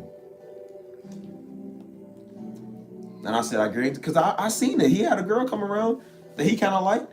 And his sister, and I said, his mom and his sister is the reason why he's single. And they was just, why he bring? I'm like, this is why. And he even told me, he said, yeah. I told him, I said, bro, upgrade your style. Like, this is what you should do. Wear some of what I wear. I said, women like a dude with a nice style. And he came back, well, I asked my sister. And she was like, I said, don't ask your family members, bro. Family members always gonna be against everything you do. I said, bro, my family members is like it to us now. Me and Stisha couldn't agree on nothing. I didn't ask Stisha about nothing because Stisha didn't like nothing I did. I didn't like nothing Stisha did either. Like, don't ever ask your family member for nothing. Ask your friends, ask another woman or another man. Don't ask your family. They gonna always go against what you do. I said, bro, they trying to keep you single. They are literally trying to keep you single because they trying to get money off of dude. That's why I kept saying he paying the bills, paying. I said, brother, you a sucker. You know you a sucker, right? He's like, yeah, because I tried to tell him, I was like, bro, you can do anything by yourself. Like, you obviously can do it for your mom, do it for you. What's wrong with that? I said, brother, you get a woman today, man. She found out she lived with your mom and you all up on your mom, like, yeah, she gonna lose interest. I couldn't feel comfortable doing that. I even told mama that when I was debating about moving back to Louisville because I was going through moves remorse when I first moved to San Antonio, and I said, mama, I don't know if I'm gonna move back or if I'm gonna stay here. And she was like, well, son, because mama got a nice house. She was like, son, you can always, come live in my basement. I said, mama, I'm not living in your basement. I said, mama, I already live on the street before I live in your basement. I'm not moving back. I said, I did everything to move away from y'all. I'm not trying to move back in with you. No, sir. I ain't lived with y'all since I was a youngin'. Like, no. I love living by myself. I worked tooth and nail to have my own apartment before I moved back in with you. No offense. Like, when I go back into town, I stay with mama. Like, I stay in her house, like, because it's only for a couple of days. And mama loves having me there. Or I'll stay in the property that she owns that used to be our old home, the old apartments. I'll stay there. But, like, as far as moving, no, definitely not. Good night, Aubrey. Have a good night. I got your number next time. You come here joking, I got you. Yeah, they do. And that's why I noticed that, man, especially with the, because sometimes Mexican moms do that. Mexican moms do the same thing with their sons. Like, their sons are like their princes. They can't do any wrong. And so that's why a lot of Mexican dudes, they be mama's boys too. It ain't just in the black community. It's in the Mexican moms do the same thing. Like, people be hard on it. They let the sons, like, she let the son do whatever. And that's wrong. And so I'm just like, they, And it'd be weird because a lot of them, they be on their moms, they be weird with it. And I'm just like, I understand having a good relationship with your mom, but that shouldn't be your woman. And she shouldn't be your man, you know what I'm saying? Like that, or whatever. It's so weird. That's why I said I stepped up when Daddy died, man. I became stepped up being a man, but I'm like I didn't take on like, oh, my mama, that's my woman. Like, nah, man, like it's my mama. She's a beautiful woman. I love mama. You know, that's my girl. You know, that's my girl. But it's like that ain't my woman, man. That's my mama. Like people, look. And I've already told mama knows. She said she knows. She was like she'll never get involved in our marriage just like that. She'll never be that. You know, big mama. She'll never do that. Like she said I'll take the grandbabies, but she's like I'm not getting involved in y'all marital affairs. I'm like, dude, a man. I told Buddy, I said, Buddy, a man leaves his father and mother. I mean, that's usually when you marry, but I'm just like, still some context. Like when you get old enough to move out, nigga, move out. Like, but they always, and I said, it's always. I don't know some of these dudes nowadays. I feel, I used to think it was just young women were just playing, but I feel for y'all because these dudes be punks. I don't know what's up with them nowadays. I'm like, dude.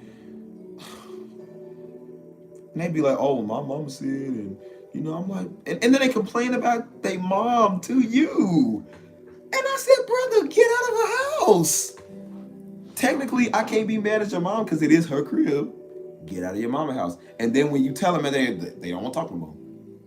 I knew a dude that was the same way. He was, my mom get on my nerves. I come home from work, she over it. I'm like, well then, brother, go get your own crib. He tried to come to Joe with that. Joe was like, bro, get your own crib. He stopped talking to Joe, tried coming to me with that. I said, brother, get your own crib. They don't want to talk no more. Brother don't want to talk no more. And guess what he's still doing? Living with his mom. And I was like, oh man, like when they come to the dating pool, man, like, they lack authority. Yeah, they lack authority, man. But I try to tell other buddy because I'm like, other buddy he ain't really got no real men in his life. And I was trying to tell, and I understand like when you ain't got no real men, but then again, I'm just like, bro, that's something that you should just know. That's just something you should know. You know what I'm saying? Me and Joe was trying to move out when we was 16 years old. I couldn't stand mom and daddy. I love them, but I couldn't stand living with them, bro. That was the worst. And I was like, dude, I had that concept of like, bro, I can't wait to move out. And daddy was trying to stop us from moving out. I said, no, brother, we moving out. I said, I'm moving out. I had that concept. I was like, I love my parents, but from a distance. I'm not trying to live with them no more. I couldn't stand living with them. All of them. I couldn't stand Joe neither. We was going to get an apartment and kind of like do the whole like co-living together. I was like, I knew that would have been a bad idea because Joe was the worst. But I was like, bro, I can't stand living with none of y'all.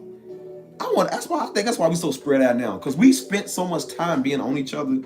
It's like I gotta take a different state from y'all. I'm mad at Joe. I was trying to come to Texas back in 2018. Joe ended up moving here before like a couple of months before I did. But I was like, Jesus Christ, man, we had to move states on each other, like states across seas. And I'm like, that's the way it needs to be. I'm like, we was just too close. And some people that live up the block from their peoples, that'd be like everybody love Raymond. That'd like his mama live across the street. That'd be the worst. Like, I mean, not that mama like it, but I'm just like, I need to live far away from mom. I need to live far away from all my relatives. That's why I like San Antonio, because the closest one I got is Joe. He's still like 4 hours away. I ain't got no family in the city, and that's the way I like it. Let's keep it that way, because family be just too close, man. Like, we all too close, you know.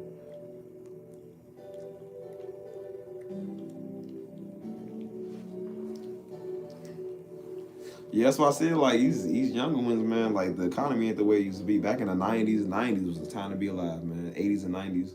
Early 2000s, I remember the early 2000s, man. It was good times, boy. I'm talking about you come home from school, man, and put on your cartoons, you know what I'm saying? Daddy in there. That's why I said I was a kid, man. Daddy in there praying. Daddy in there just praying, dog. Like, he down there working on music. We had direct TV, so we had 3 different Disney channels, you know what I'm saying? Daddy be in there praying, working on his music, going to work, doing his thing as a man, like, you know what I'm saying? But no, but Daddy taught, that's why I said Daddy taught us how to be real men, dog.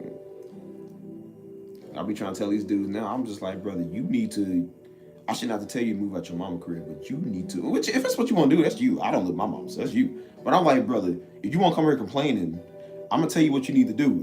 Your mom's not the problem, it's you. You the problem because you allow her to do that because you living in her house. So I can't speak for you, bro. Like, you live in her house. Like, bro, just move out. I don't know what's so hard about that. Move. And like you buying your own house, just move into an apartment. Move out. I told dude, I've been telling dude that for the longest, and he's still talking about girls. I said, bro, you don't need to talk about girls. You need to move out. That's probably why you can't get girls, because they find that out, and you give off mom boy energy, so they probably like, oh no. Like, I keep telling dudes like, bro, women want a real man. Even if they weird themselves, they still want somebody that's real. They still want somebody that's stern on what they believe. Somebody that's good looking. Somebody's gonna take care of them. Because I told him, I said, bro, you do know that when you start talking to somebody, they want to hang out. And y'all might want to have like movie night. I said, bro, the first thing she's gonna want, well, not the first thing, but sometimes they might just want to come over and talk. They might want to come over, hey, let's watch a movie. Let's just sit down and have a deep conversation.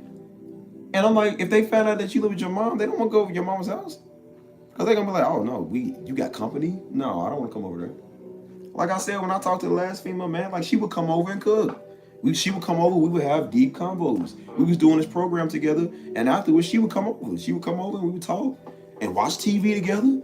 And she would study, she's a cop. She was studying like her cop studies and stuff. So she had to take tests, she had to do, and I would be over here working on music. I'll be over here working on music and she'd be over there just studying.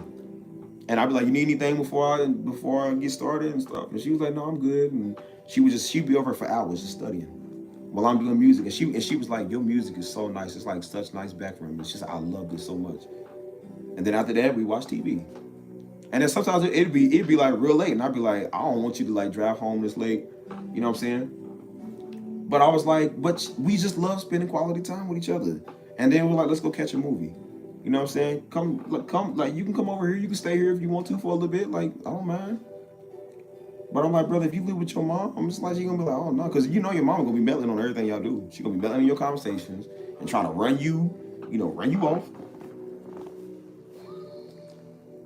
And I told him, I said, brother, they don't want to go make you breakfast in your mama's house. The reason she made breakfast with me because I don't live with my mom. I live by myself. I'm independent. And then sometimes I would go over, she would cook breakfast. Like, so it was just, we all pretty much, well, she was living with her cousins. Like, even though me and her ain't cool no more, me and her cousin, them still cool. Like, we still cool. But she was living with them. But they was cool with me coming over. And that's how I got cool with them, because she would have me come over. They would make food and dinner and stuff. And, you know what I'm saying? Like I said, she was Puerto Rican, so, you know, they love cooking. So they love cooking. But I was like, bro, I was independent. I had my own stuff. Like, women don't want a man that's living with their people. Like, oh, man, get off. And dudes be comfortable doing that. I couldn't feel comfortable doing that. Like, that's why I didn't have a relationship for the longest, because I said, bro, I need to make sure I got all my P's and Q's in order. Like, you can't be talking about women, because dudes that do that talk about women. But they like, bro, but you live with your mom. Like, you can't get on. Like, no, I don't agree with that women bash. It's like, no, it's fair. They need to have their own stuff, have your own stuff. Take care of yourself, you take care of them too. Like, I don't know. Oh no, don't go. I could tell you, Brittany, don't go to Atlanta. Don't go to Atlanta. It's not for you. It's not for anybody. Atlanta's for. I would never date nobody from Louisville or Atlanta. Two places I'd never pick up anybody. Louisville, Atlanta, never, ever. I told my homeboy that every time he go to Atlanta, he get locked up. I'm like, maybe you need to stay out of Atlanta, bro. Like, it's not for you. Because he's from Atlanta, but they moved up here. I said, bro, maybe you need to, we told him, like, bro, don't go, because he was driving on expired tags. I said, bro, don't do it. Don't go to Atlanta. No, I'm going to go to Atlanta. Guess what happened? He got locked up. He calling us for bail money. And I said, well, brother, I ain't giving you no bail, but I'm just going to let you know that now. But mama, like I said, daddy looked out people, mama looked out people. So mama ain't always like, all right, I'm going to go ahead and get this bail. She was like, it was like $1,000. But I was like, nah, I said, no, mama, he needs to learn. I told him don't go to Atlanta. I said, every time he tell him to go to Atlanta, he get locked up. I said, don't go to Atlanta no more, man. I got pulled over twice going to Atlanta, man. Oh, dirty town. And they thought I was drunk. The second time I got pulled over, they thought I was drunk. I was with mama, who was going to that gospel concert.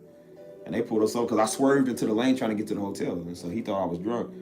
And I said, brother, I've never tasted liquor a day in my life. Like, I told him, I ain't drunk. And so he was like, okay. He came back with the breathalyzer, like, blow on it. First time I ever did a breathalyzer, I was like, I don't know what this is. And they came back. I wasn't drunk. Like I said, I'm like, brother, I don't drink. Like, I just missed the exit to the hotel. I was like, these cops out here are weird. Got stopped twice in that city, man. Like, well, first was on the outskirts of Atlanta, and then the second one was like an hour later, trying to go to the hotel.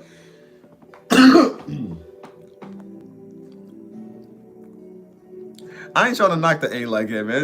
It just ain't for me, man. I didn't like it when we had church conferences there. I didn't like it when me and Mama went to the church concert. It was just no, it just wasn't that. But I heard it's a nice place for musicians, but I'll pass on that, man. I don't like it, man.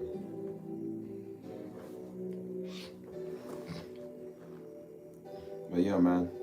Moral of the story is be independent too, man. Like get your own stuff.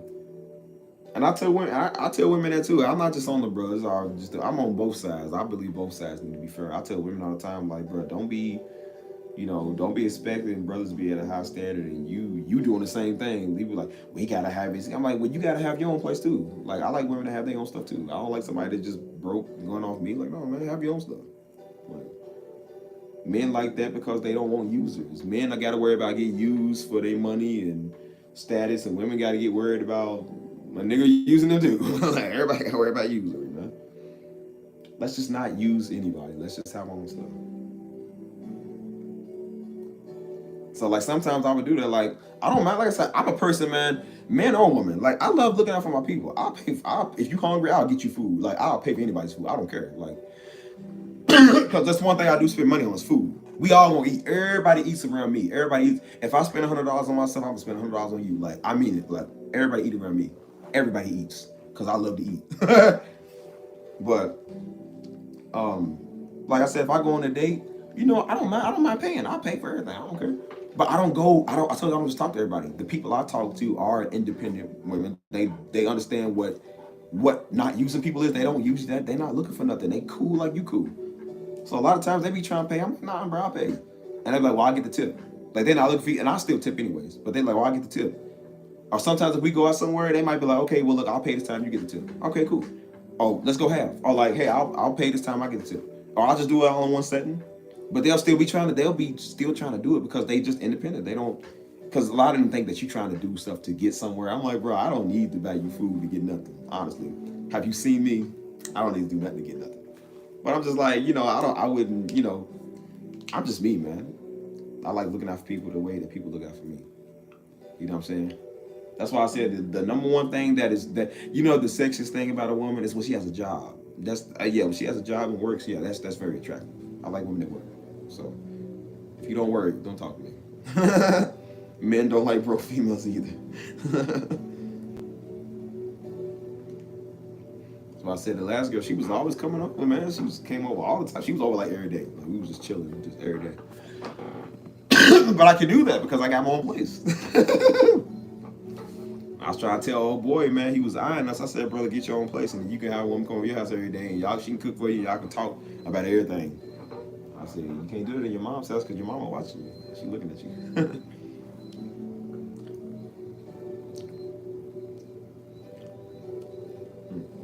I told you it wasn't more so that I was like too much addicted or attracted to her. It was just she just made good food. I was like, I said, no, baby, don't leave. The food was righteous.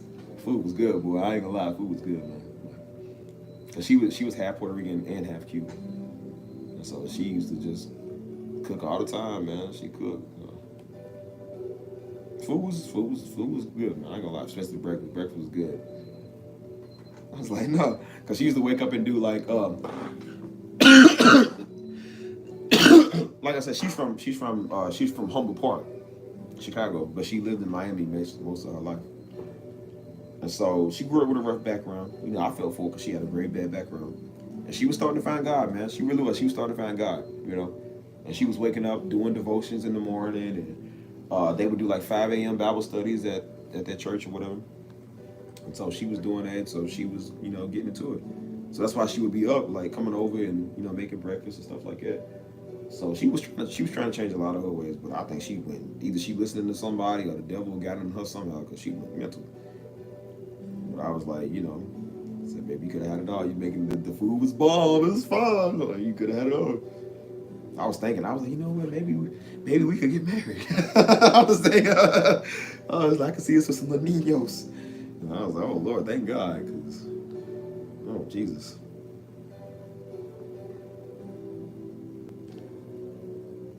And now I got Buddy Boy over here. He's the only companion I got that's bothering me. I don't see myself marrying that dog anytime soon.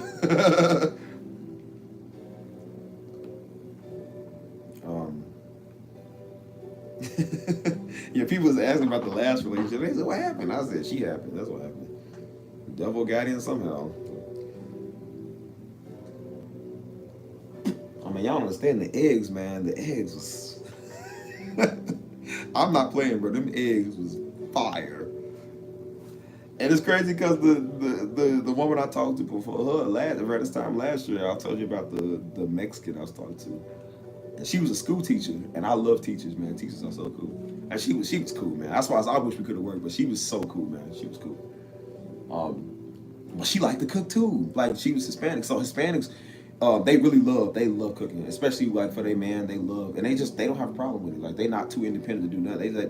They let you know straight up. She let me know, just like the next girl let me know. She was like, she said, we love cooking for our men. She was like, that's just what we do. She was like, anybody we with, we love taking care of you, we love cooking for you. Because I had a bad toothache. I told you I had a bad toothache back there. And she brought out her Mexican traditions of what her mom used to do and stuff. And just, she took care of me. You know what I'm saying? Because she actually had her own house. And so I would come over all the time. And she knew I was dealing with that. She brought some ibuprofen. And she took it's like this warm rag or something. I forgot what she did. And she just had me put it on there and just lay back on the couch. And she fed me, took care of me. She cooked the good breakfast too. And she did the same thing with the eggs. She put the milk in the eggs too. I was like, bro, it must be like a Latino thing. I said they fluff it up or something. But the eggs was fire, bro. Except this egg had cheese. It was both good. And I was like, man, y'all, did they take care of a brother, man? Like, they taking care of a brother real good. And they made the pancakes with the eggs and all that, man. It's like, it must be a Latino thing. But yeah, it was good. Damn, you stupid.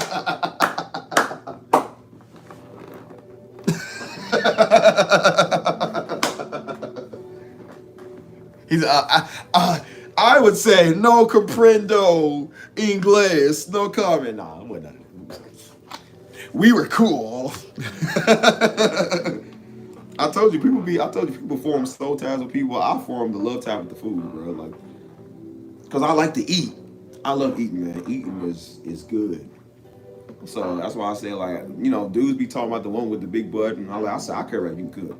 Like Chin Po off of Mulan, he said, I don't care about what she looked like. If she can make beef, pork, and chicken, that's why I said they throw down. I'm just like, bro, we straight.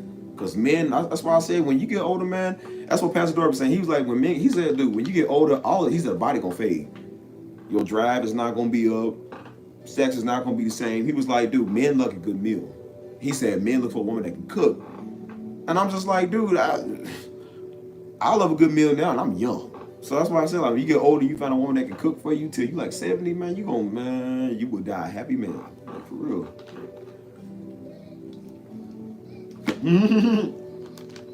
Is that beef, pork, chicken?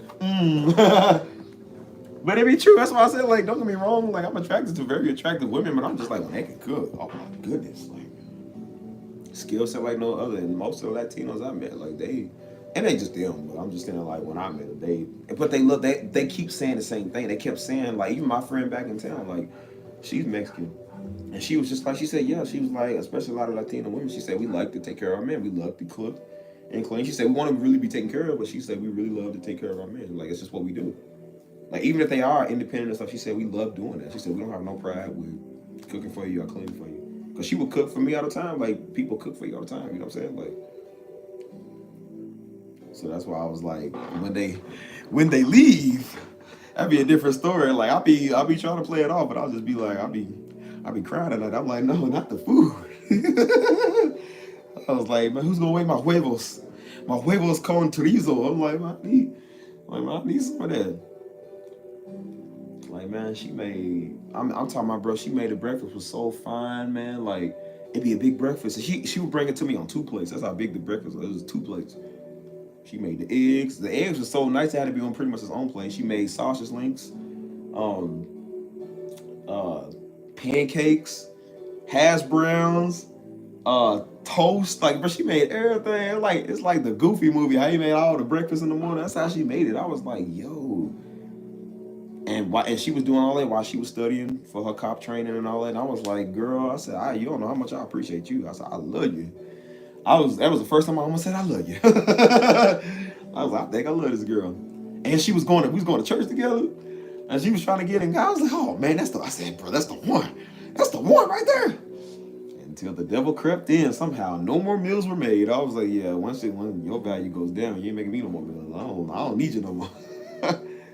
I was like, can a nigga get one more meal? Like, just one more?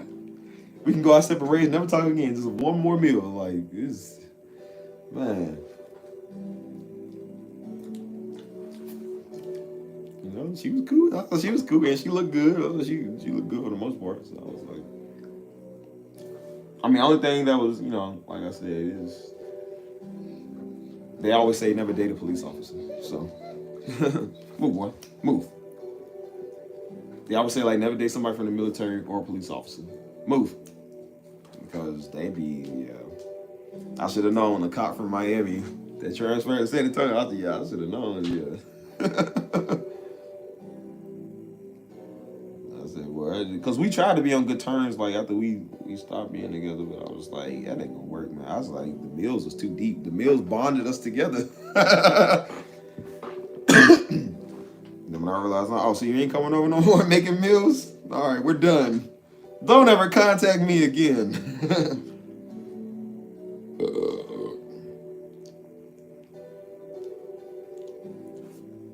I was like, man, we could have had it all, man. Like, could have had a ring and everything. Because I said, look, I take care of my woman. Like, I'll take care of you. But, you know, I said, I literally was letting you come over my place, man. Like, you know what I'm saying? Like, but it was cool, man. Like, we watched TV. And, we did what usual couples do, man. Just watch TV, chill. We had really deep conversations, you know what I'm saying? That's why it does suck when it don't work out, because you just like, bro, this is somebody I had a deep conversation with. Like, we was close, you know what I'm saying? And then it ain't me, because I'm willing to talk. I don't have a problem with people. It's just people just don't, they get scared and run off. And I'm like, I don't have time for people being scared, man. Like, you know what I'm saying? If I was going to do something, I would have did it by now. But, people is just, I told you scared them more than somebody that beats them, or more than somebody that did something to them, you know what I'm saying? Like, and I just don't, I don't have time for that. We adults. I told you I have zero interest in arguing with a child. I like grown women, not little girls. So if you're gonna be a little girl, man, I don't have to tell you. Like, and I kept saying, like, even if we did get back together, I wouldn't respect you. Like, I mean, it depends on how good you can cook for me. If you can cook some the eggs again, because I think I had eggs since. I ain't gonna lie, man. I bought eggs and they go bad because I don't make them. So she used to meal prep. She would meal prep for me and be like, hey, I'm gonna make you a meal prep for Monday, Tuesday, Wednesday, Thursday, whatever. And I'll be over here watching TV or doing music while she over here just cooking for me. And she would just do it like it ain't nothing, you know what I'm saying? Like, and then she'd be over studying while I'm doing music, you know what I'm saying?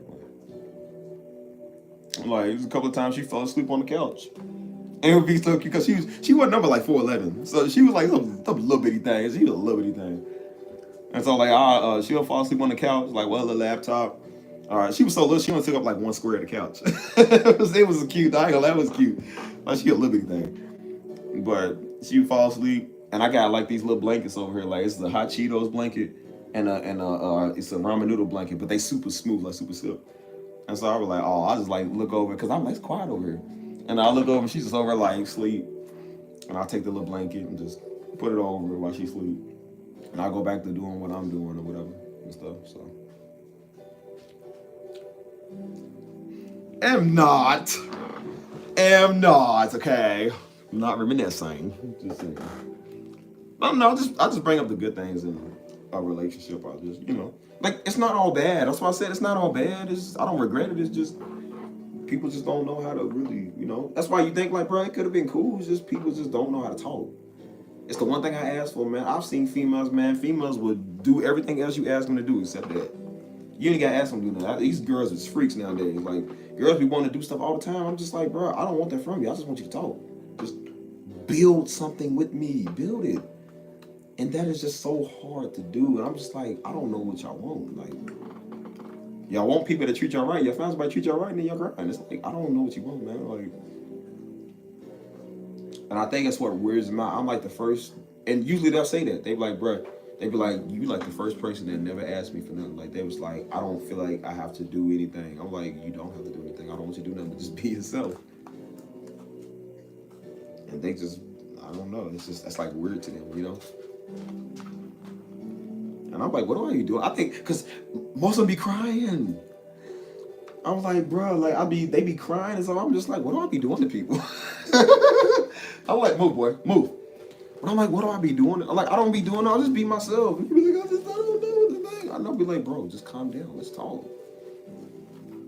And then I just think we just, I'm like, okay, well, just take some. And I told him, I said, let's take some time to think about it. And then they be like, I don't know. I'm still not feeling better. You know.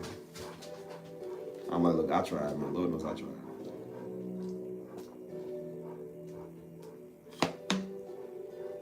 I told everybody about it, cause you know usually Puerto Ricans get a bad rep too. They be like, oh, Puerto Ricans are crazy. They be like, oh no, you can't talk to Puerto Rican. They be crazy and they be wild and they toxic and stuff. And I was like, bro, really? I said it wasn't like it was like she wasn't like. I mean, she's from the streets. Don't get me wrong. Like she was like, I mean, not like she talked like. She talked with like that slang, that ghetto accent. So it sounded like she kind of, and her name sounded kind of black. Like she sounded like she was black. But she was like, but to me and most people, she was cool. Like she was, I mean, we joked around a lot, but she was cool. You know what I'm saying? But she was never like arguing and talking like that. No, she wasn't like that. She was just more like straight up. But it's like when they get scared, she just went MIA. It's just the way she did it after a while. She went MIA and kind of acted a little different. Like I don't like that. Like I'd rather be ghetto and nasty to me before you start acting like you don't know me or you acting funny. You're like, I don't like it. Like, cause I'm like, Negro, like I don't. That's fake. And then when I'm in their face, they I'm like, nah, like come on, like Humble Park. You from Humble Park? What's up? Like talk. Like I don't understand this. Like, bro, these are supposed to be people that I'm like, you literally on law enforcement. Your job is confrontation. Like you literally was about to, cause like I said before she started changing, like she was from the streets, man. She was about to get into the Latin Kings. She's about to be in a Latin King. And I was like, I'm pretty sure Latin Kings don't just take everybody. Like, speak up and talk like a Latin King. Like, what's up? Talk. And I don't know. I'm like, I don't think I would want you part of my squad. Like, you can't talk and speak up. Like, I don't respect it. And that's why I said I don't respect it. I said I thought she was real, because we had talks about that. About being real and communicating, and it's like they can't communicate, they can't be real. And I'm just like, I can't respect that. Like I can't respect it.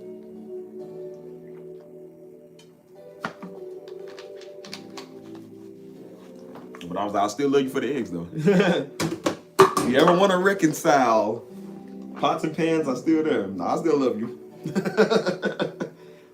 Because at first I was like, Steven, just if you ever did something wrong, just say you're sorry. I was about to say, baby, I'm sorry. I love you. I'm sorry. If I ever did anything to offend you, I'm sorry. Just so you can come over and cook for me again. Like food was fire. I ain't gonna lie, food was fire, dog. Don't y'all judge me, okay?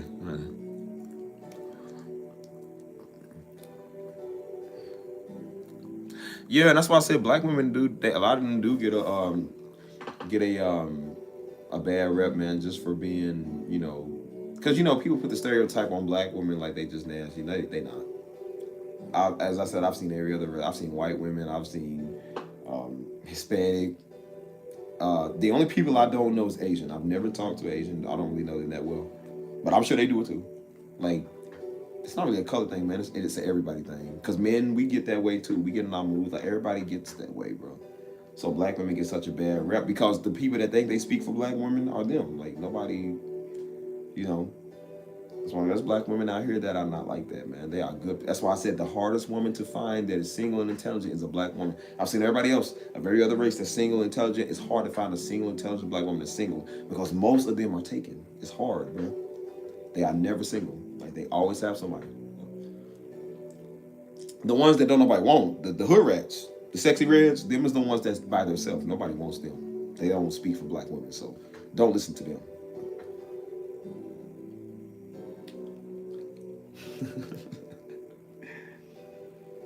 I don't know, man. It's just something about a woman that can cook, man. Like they can. I love a woman that can cook. That's why I say these younger be playing. I'm about to give me a big mama. I'm for real. I'm about to give me an abuelita or a big mama. It's about to be my wife. Abuelita and big mama know how to throw down, but they're not cook. No, I love a man. Especially in San Antonio, people out here, man, they look good for their age. They be older, but they be looking good. I'm like, Stevie about to bag him somebody's mom. Mom single, love God, know how to cook. Yes, sir. I can't deal with these young girls no more. They be silly. They too independent or too good or too broke to do anything. Like, Abuelita, no. I will probably be the step pappy. If that means that she gonna cook for me, I will be the pappy. I will be the young pappy.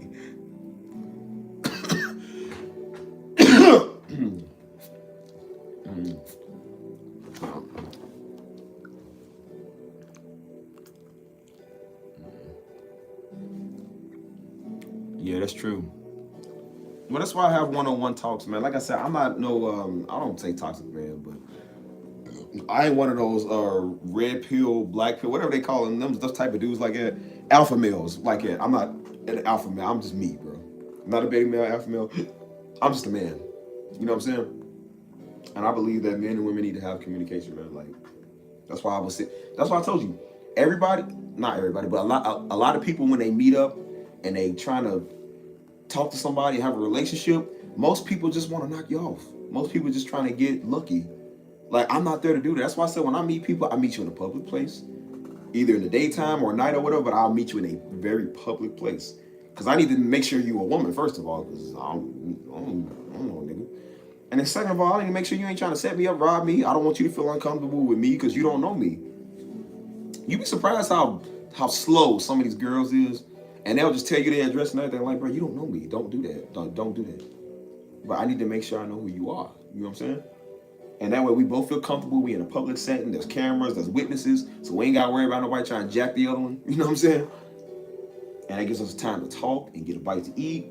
You know, go for a walk. Because there's nothing like a walk and talk, man. There's nothing like just getting some food, walking and talking, shooting the breeze. I remember that's how I met the first one, man. Like, we just went to we went this place called Yard House, like nice little restaurant, and we just sat there and talked. And I was like, "You're a school teacher?" She was like, "Yeah." And I told her what I do and told her where I come from, and you know what I'm saying. And we just chopped it up.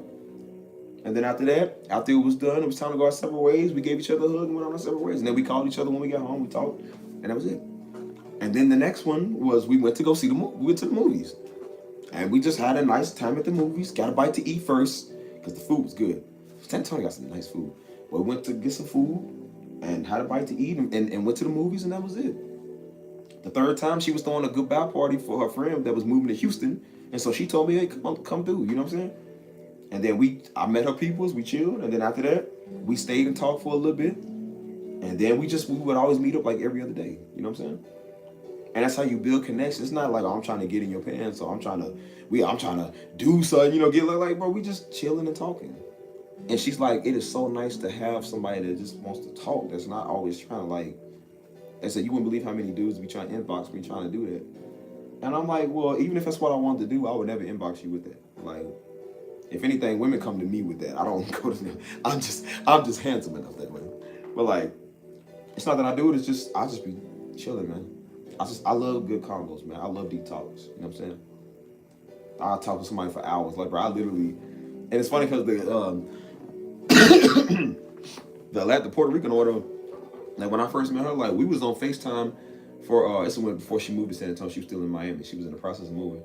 And like I said, she's a cop, so she was working. And so for her whole shift, we pretty much stayed on FaceTime and we just talked. I didn't even realize it was, bro, I was on FaceTime for like 6.5 hours. Didn't even realize. Like, I'd be on live stream with y'all for like 6 hours and don't feel like it. I was on FaceTime with her for 6 hours. Because I told her, I said, well, I'm not doing another night. I was like, I'll stay up and talk to you, keep you company while you on your shift. And I talked to her for like 6.5 hours, man. And I told her, I said, I never FaceTime anybody for 6.5 hours, but we was just chopping it up and having a good time, and you know. And that's why I said you build character, you build value.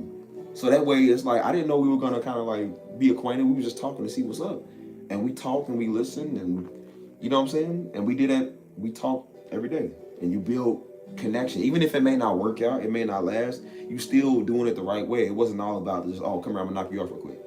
Or it's a one night stand. Come here, we just friends with benefits. Like no, like we actually want something. Like we actually want something with each other. And so those are the best relationships, man. When you take time to build value, you take time to get to know somebody. You know what I'm saying? So.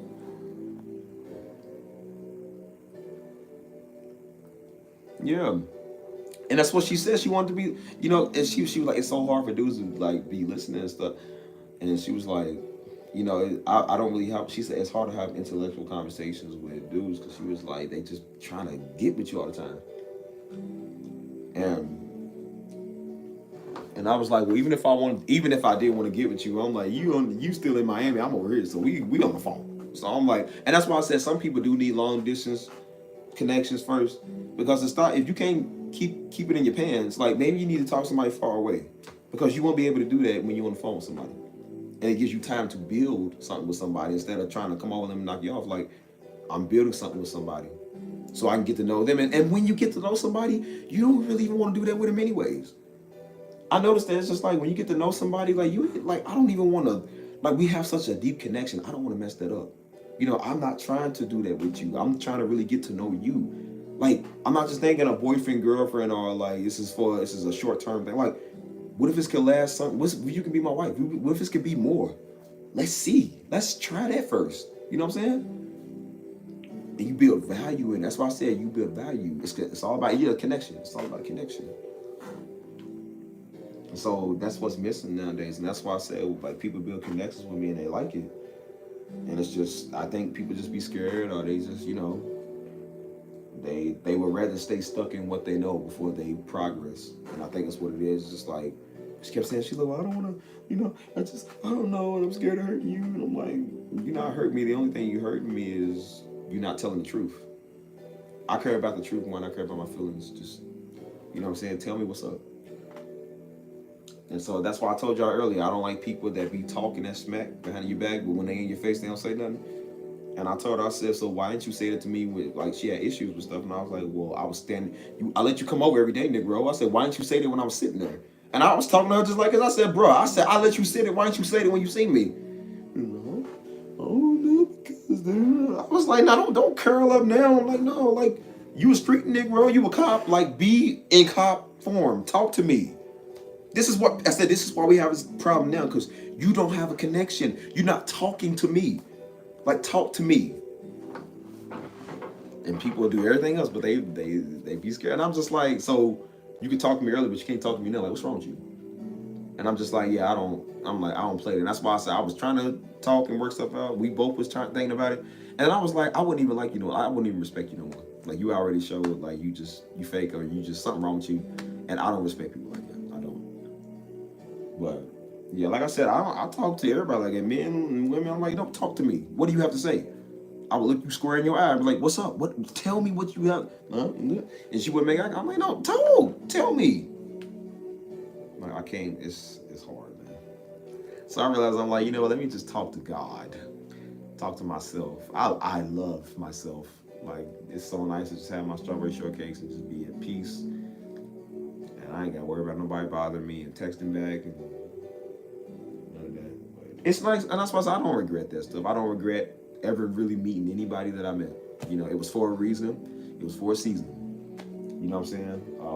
I believe everybody was in my life to mold me and push me into who I am today. So I can't say that I regret it, because that would have been the biggest waste of time. I learned things in that, from people.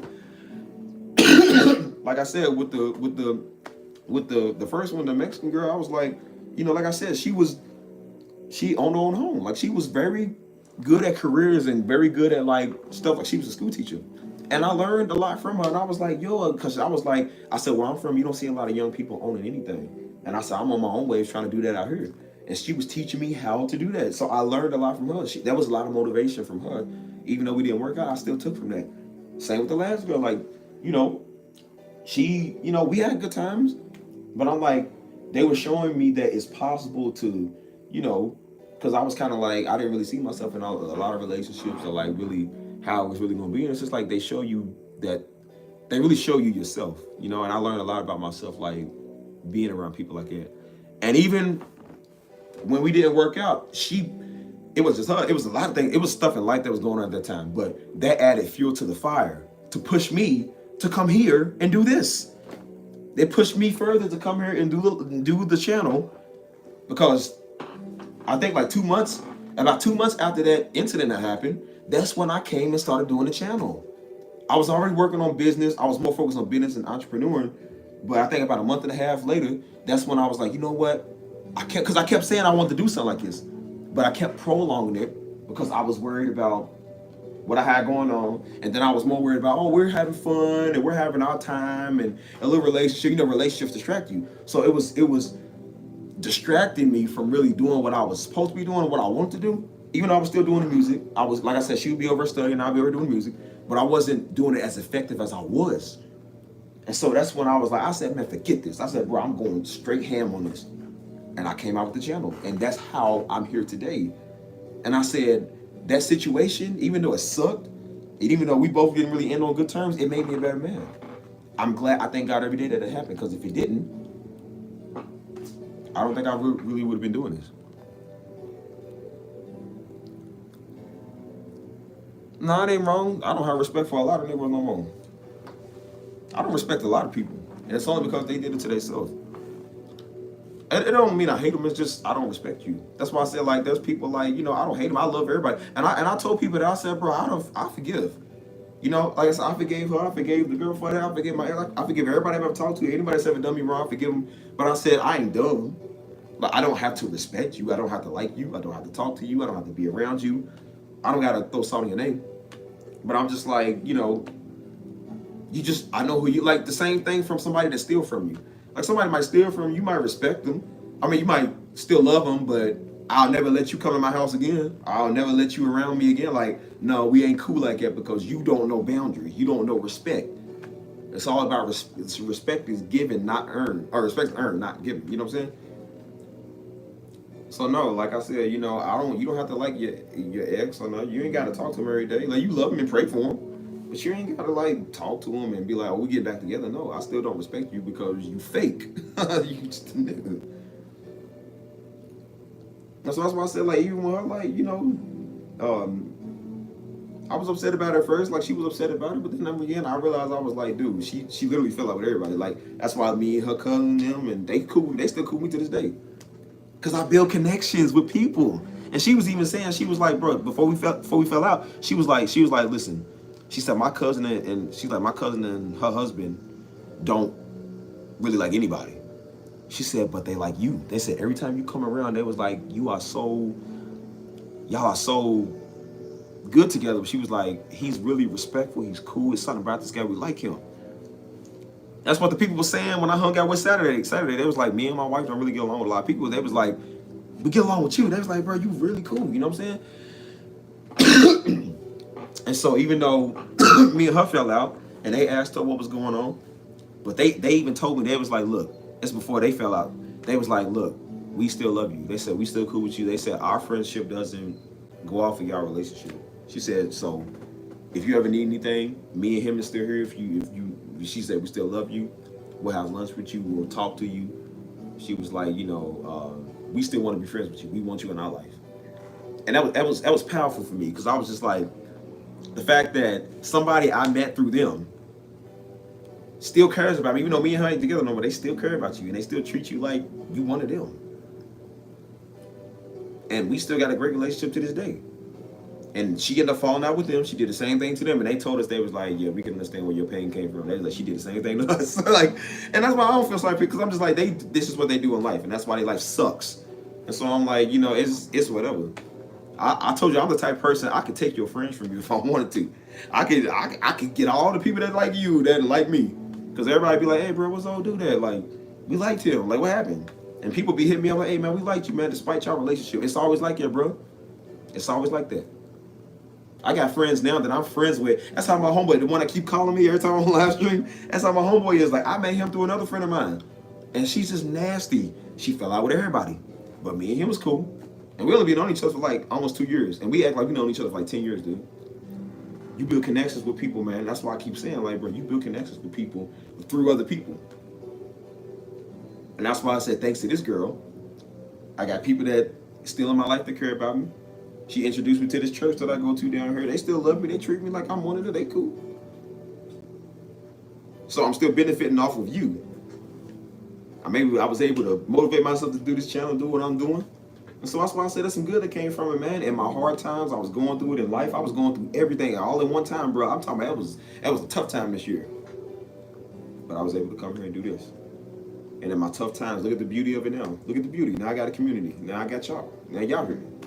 Now I'm influencing y'all, I guess. I mean, so y'all can thank her. Thank you, nigga, because we needed that push.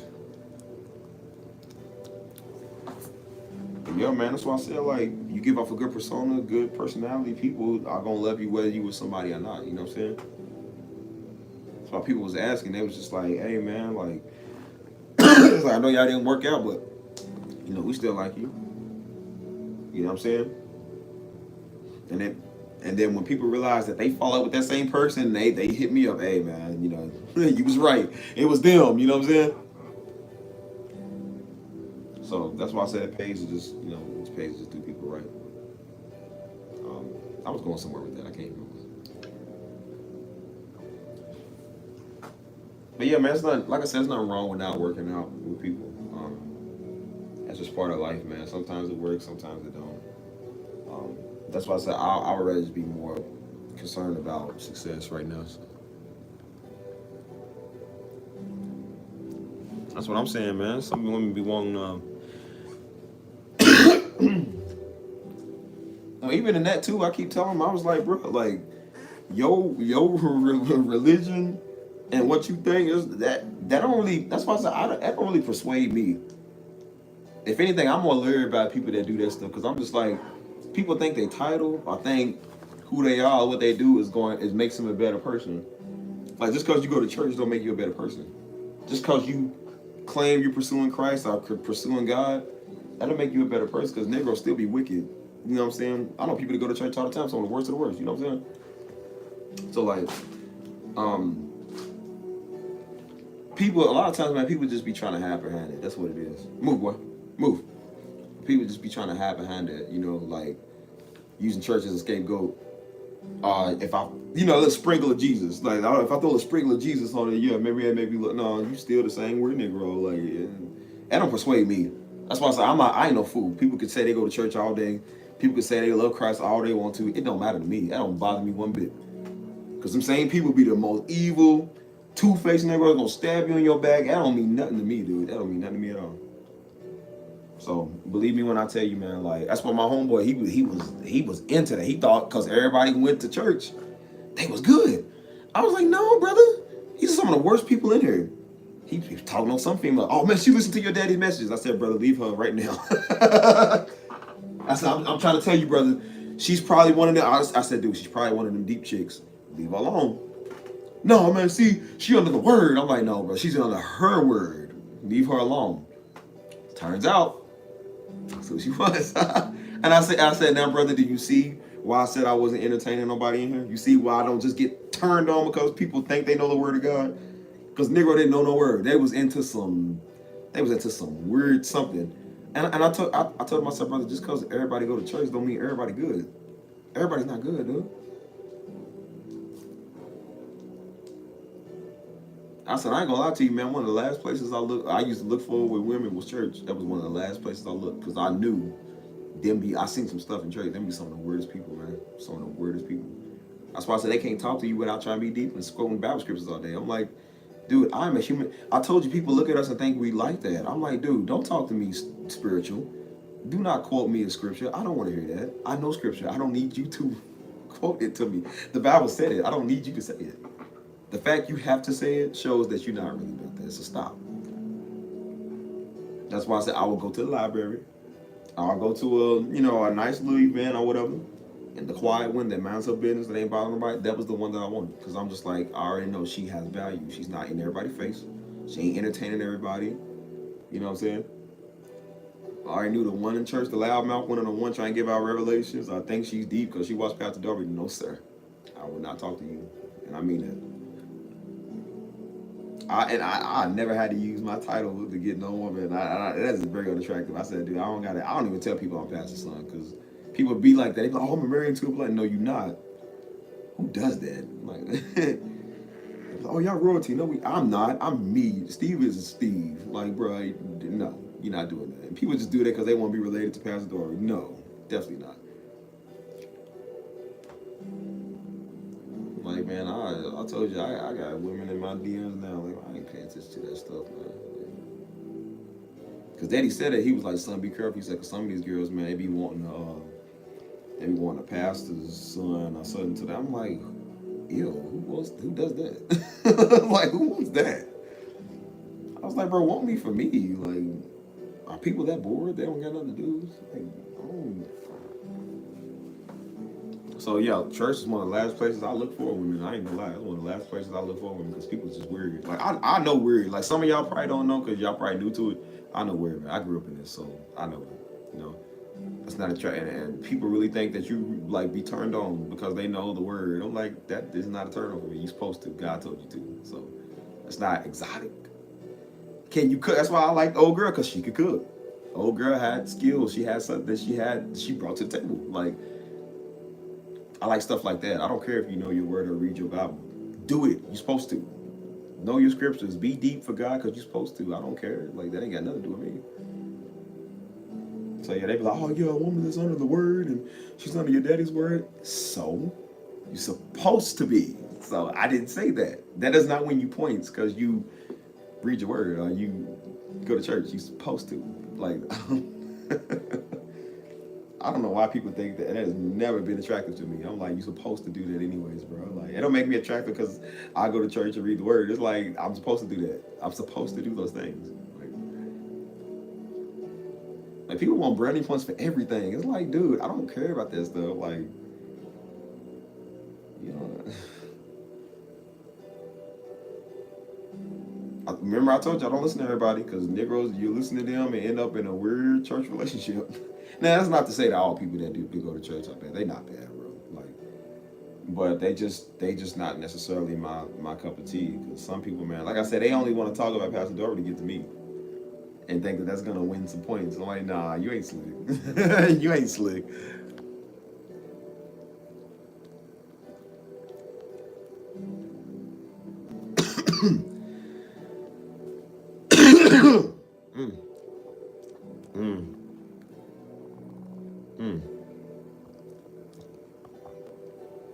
Why are we on here talking about relationships? I'll be talking about everything. I said 20 minutes, but I've been on here for like an extra hour. It's 2:23. All right, I'll give y'all the 2:40, man, because I love y'all. I'm gonna extend y'all time to another 20 minutes. I already gave y'all an extra hour. Be happy with it. I mean, as I said, what I realized for me, man, and you know, like I said, because I try to tell people, I said, bro, just because people go to church does not make them always better people. I said, dude, I've seen people go to church and getting divorced. Like people going to church and can't make their marriage work for Jack. I said, church is not always going to save your marriage. You have to be willing. It takes two to tango. Usually stuff doesn't work out because one person doesn't want to agree. I do the work. One person is wanting to try. The other person wants to play around. I even told old girl that. I said, you know, usually when people don't work out, it's not because both people don't want to. It's usually because one doesn't want to. So when it came time to talk, I was willing to talk. I was willing to be like, okay, well, let's see what's going on. She wasn't willing to do that. And I said, I told her, I said, you are exactly proving my point. What I was telling you a couple of weeks ago, I said, that's exactly my point right there. Like I said, she was going to church. She was changing. She was doing the right thing. She was doing good. but she still wasn't willing to try and willing to go that mile. So that's why I told you, I said, I don't care nothing about that, man. Like, be in church or not. People's just gonna be weird wherever they go at, man. It's just these niggas put a sprinkle of Jesus on it. That's what makes it worse, because it's just like, bro, put a sprinkle of Jesus.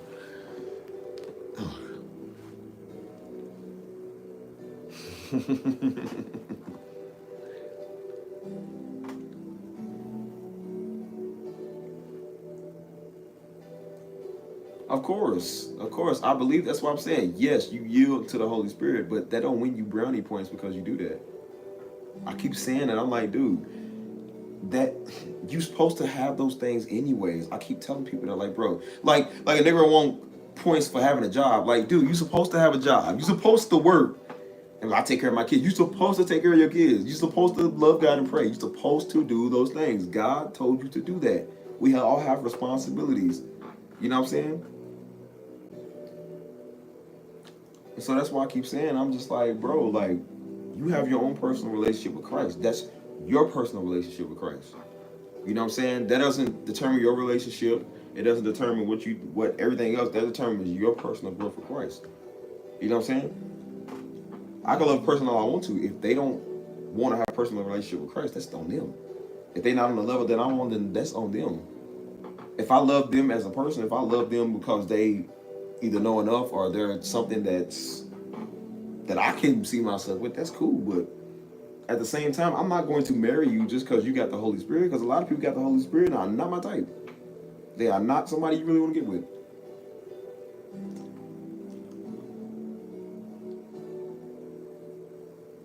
So yeah, that's why I keep telling people, I was like, bro, there's people that got the Holy Spirit, but some of them still be weird. Some of them still be a little crazy. So that's why I said discern the person, because I told you people hide behind those antics. They hide behind church. Don't think everybody go to church is all glitter and gold. People hide behind all type of stuff. You know what I'm saying? So don't, people, like, they do it in politics, they do it in church, they do it in the world, they do it everywhere else you go. People hide behind all type of stuff, man.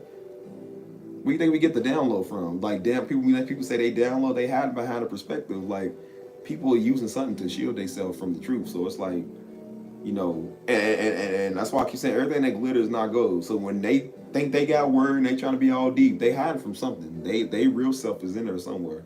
So, but that's why you discern. That's why I'm like, I discern. And when I see a person that just overly speaks like that, I'm like, I already know, we not dumb. I know. You can't fool me.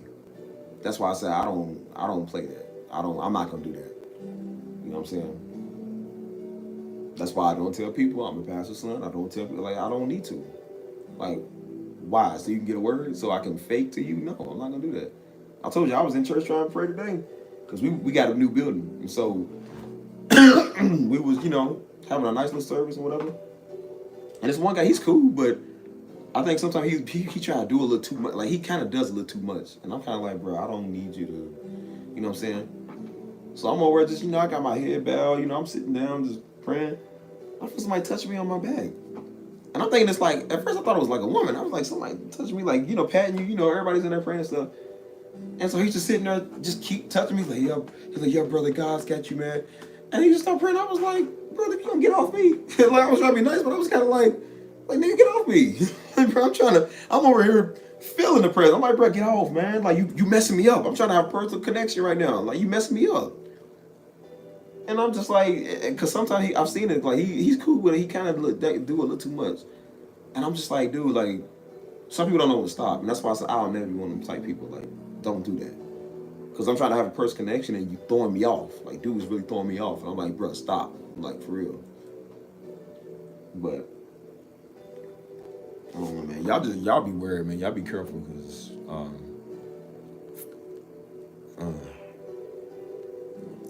long distance. My advice on long distance would be take the time to really get to know them. Because I did it before. I talk to people all over the world, man. I talk to people all over the world. I told you I was talking to some girl in Turkey. Of course, like Mexico, Costa Rica.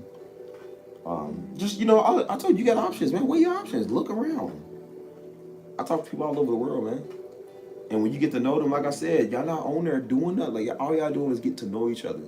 Know their culture, know their language. You know, if they're of another ethnicity or whatever, like get to know them, know their background, know their view. Oh, I don't want to say I was talking about views because sometimes people look extreme. Like, give them grace. You know, sometimes people don't know everything, and neither do you. But just talk about what do you like, what do you do. If they from a different city, what do y'all like to do in that city? Like, what's your favorite thing to do? Where you from? Like, that's what I do. I make small talk, and then it leads to something else. And we were like, oh, I like that too. Oh, you like that team? I like that team.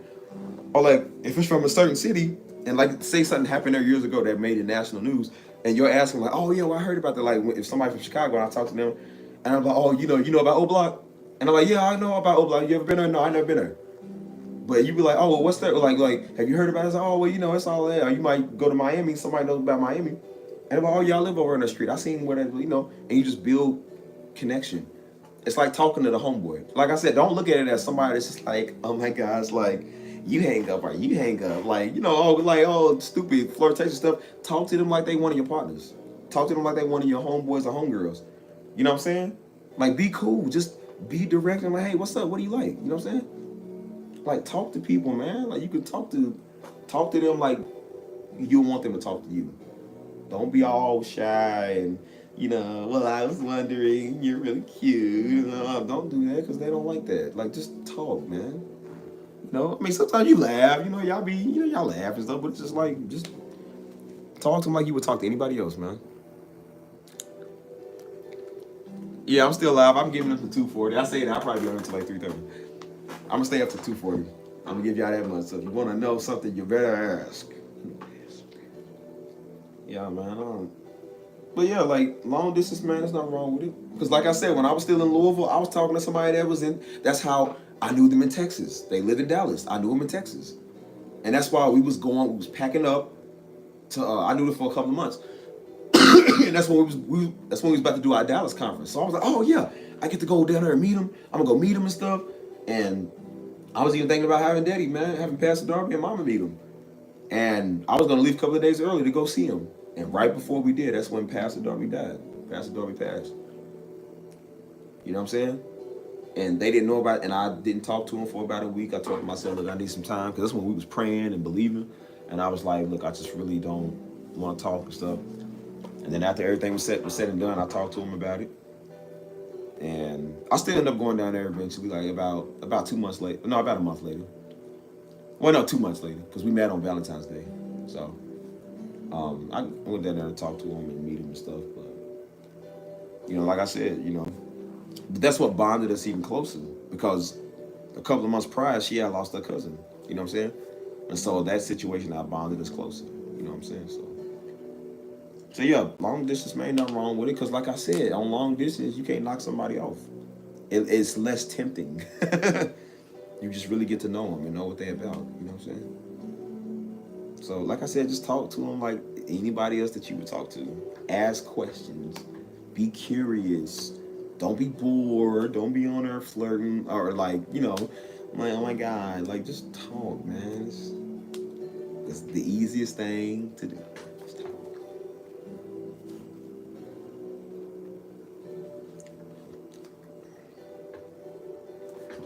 All right, 14 of y'all. What y'all want to know? Is it 3:31? It's yeah, so I figure we an hour behind. Y'all in Florida. Florida ball. I'm gonna come back to Florida, man. Like, I love Florida. Even I was talking to a girl, she's from Miami. I was like, hey, we should go to Miami. But that's how I got to know her. When I met her, we talked. She was in Miami still. I talked to her on the phone for 6 hours. We was on FaceTime for 6 hours. And she was like, I hate Miami. She was like, I can't stand here. I was like, I love it there. She's like, yeah, because you're a tourist. She was like, people that live here, it's expensive. She was telling me about it's like $1 million. Like a home here that would be like one of them small cracker box houses. That'd probably be like maybe like $50,000 to $100,000 here. She said it's like $1 million in Miami. She said, I'm not playing. She showed me the price. It's like $1 million for a crappy home. I was like, you are joking. She said, no, it's really expensive, like really expensive. She said, why do you think I'm trying to move? She ended up coming to San Antonio. But we built value because I was like, well, every time I go there to Miami, it's nice. She said, yeah, because you stay in the tourist. She said, you go to South Beach. She said, you stay in the touristy spots. She's like, you don't go out to the city and see everything else. And so I was naming areas that I've been to that she knows. You know, and then we start talking, and like I said, like we start talking, and I realized that, you know, she had lost her father. You know, her father died, I think, the year before, last year, and then she lost her brother like a while back. And I was just like, man, I felt, that's what I felt bad for, So and I was like, well, I could relate to it because I lost my father. So I was like, we already building ground right there, already building common ground right there. So, we started kind of, and that's what really built the connection, because we can relate. And you can relate to people, it builds connections.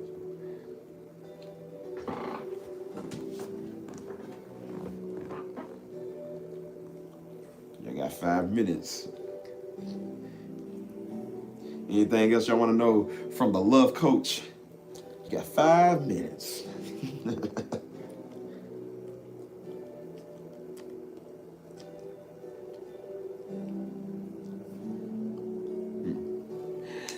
I actually mean 5 minutes this time, okay? Or maybe if y'all want me to stay up a little, if y'all want to talk to me, you want to have a convo, you better say something, because them strawberry shortcakes are still sitting there. I'm getting a little hungry. I haven't eaten dinner since 3 o'clock.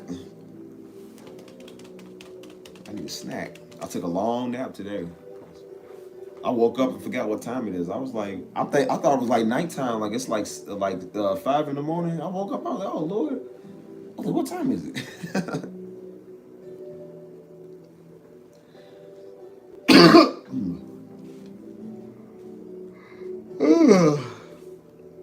Yes, I love strawberry shortcakes. I love it more than any other woman that I know, except my mother. Strawberry shortcakes make me very happy because they satisfy me and put me to sleep. I told you, man, like, bro, like, be the. I'll tell you, they make like being single is bad. You know how they have a show on TV like people crying all about it. Being single, great. It's great.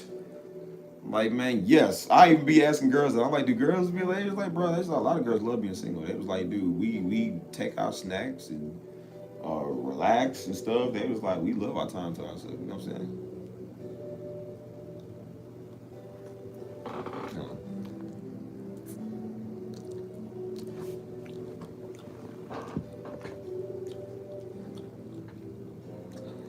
I would say, hold on, I'm just replying to somebody. I told you, how to date godly, bro. Just do the same thing you do. Like, I told you, y'all not trying to knock each other off. Like, that's literally godly or just trying to get to know somebody. It's the same thing. You're not trying to knock each other off. You ain't trying to get in each other's pants. Y'all don't have to have Bible studies together. Like, if y'all want to, go to church together. You can go to church, have a church service, sit by each other, praise and worship. You know what I'm saying? And then afterwards, go out to eat, talk. Come over, let's watch a movie. Let's watch, like, we do everything as normal people, man. We're not like holier than thou, and we can, like, bro, as long as y'all know y'all ain't, like I said, it depends on your level. Like, if you know from knocking everything off, like, don't have them come over. You know what I'm saying? I can withstand myself. Everybody else might not be the same. You know what I'm saying? But just have a movie night. Let's go watch a movie. You know what I'm saying? We ain't got to do nothing crazy. We ain't going to no nightclubs. We ain't out here turning up all the time. Like, we just chilling. Go for a walk and talk. Y'all don't understand how important walk and talks are, man. Every time I met somebody, we walked and talked. I'm going to take you downtown to the river walk. It's perfect. It's quiet. Let's walk and talk. When I was in Louisville, it was the walking bridge that goes over to Indiana. Let's just walk and talk. That's all we're doing. We're in a public place. We both are safe because we're not trying to get in each other's pants. We ain't catfishing or trying to do something wrong. It's like we just walking and talking. What's wrong with that? Let's go get ice cream. You know what I'm saying? And we would just talk for hours. I love talking. Let's talk for hours. You know what I'm saying? Literally. That's why I keep saying people overcomplicate it. Like, bro, it's not complicated to date. Whether it's godly or whatever, it's like, bro, you should be dating to get to know that person. See what their stances are, what they believe, and blah, blah, blah. If you want to, just do the right thing. That's all it's about. Like, do the right thing. Go to church together. If y'all want to, have morning devotion together, that's totally up to you, but just do it like you would do everything else.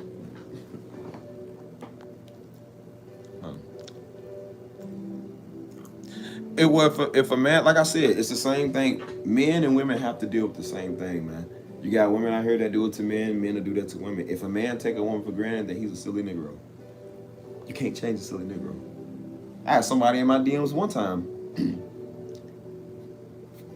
Oh no, I know. I'm just saying, like I had somebody in my DMs one time. This one girl, she was slow, but she was like, "I need a man's advice on something," and I was like, "Okay, what's up?"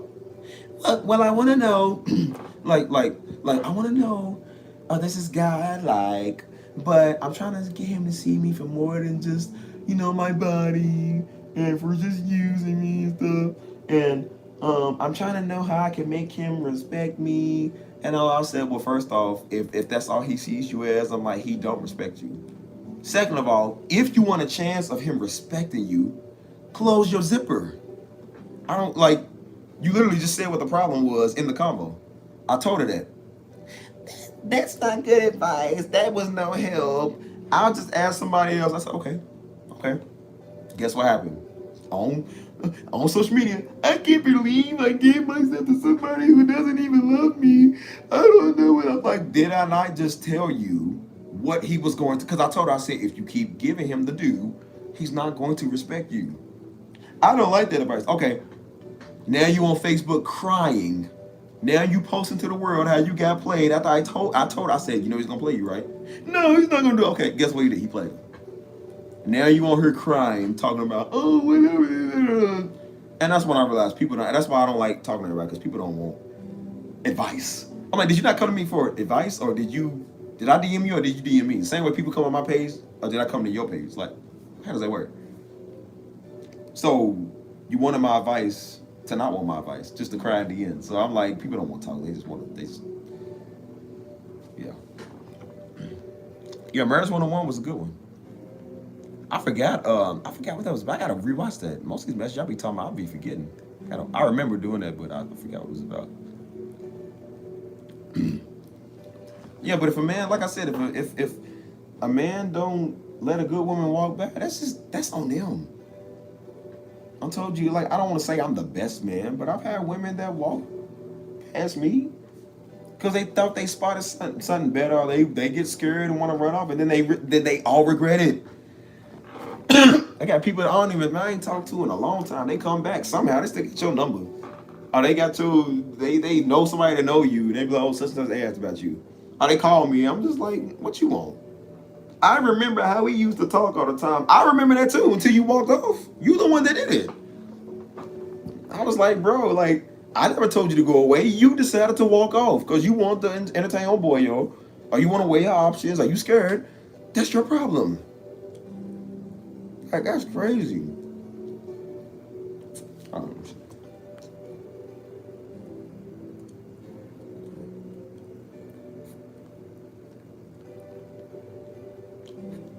Oh no, I wear the different flags because, like I said, man, I mean, it's more of like a fashion thing. I like the colors. Like, I've always loved Mexico's colors, red, white, and I keep saying yellow, red, white, and green.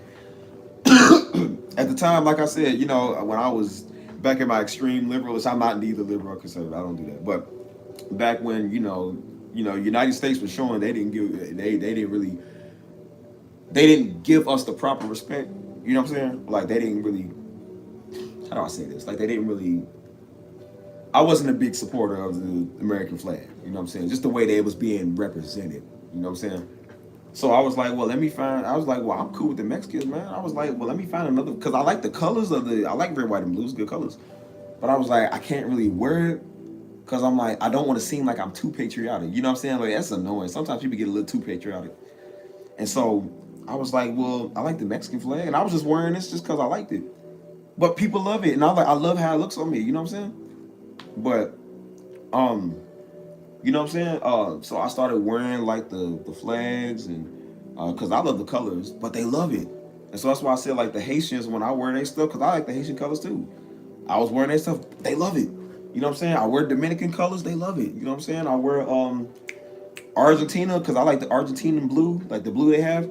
And I ran into a couple of Argentinians like, oh man, I love that. Like, people, they love it. You know what I'm saying? So it's not just for the people, it's just because I like it, but people, they have, and that's why I say they are proud people. That's why I love Haitians and Dominicans and Mexicans. You know what I'm saying? Like Jamaicans, they're very proud people. So when you endorse and represent them, I'm just thinking I'm wearing a hat, but they love it. They like, nah, man, like we love when people represent us, especially being a black man, because I guess they don't think you know nothing about it. But when you do, they're just like, oh man, they like, bro, must respect, man. I love that. You know what I'm saying? And so that's why I like doing it, because it's a people thing. It's it's nice. But what was harsh? Hold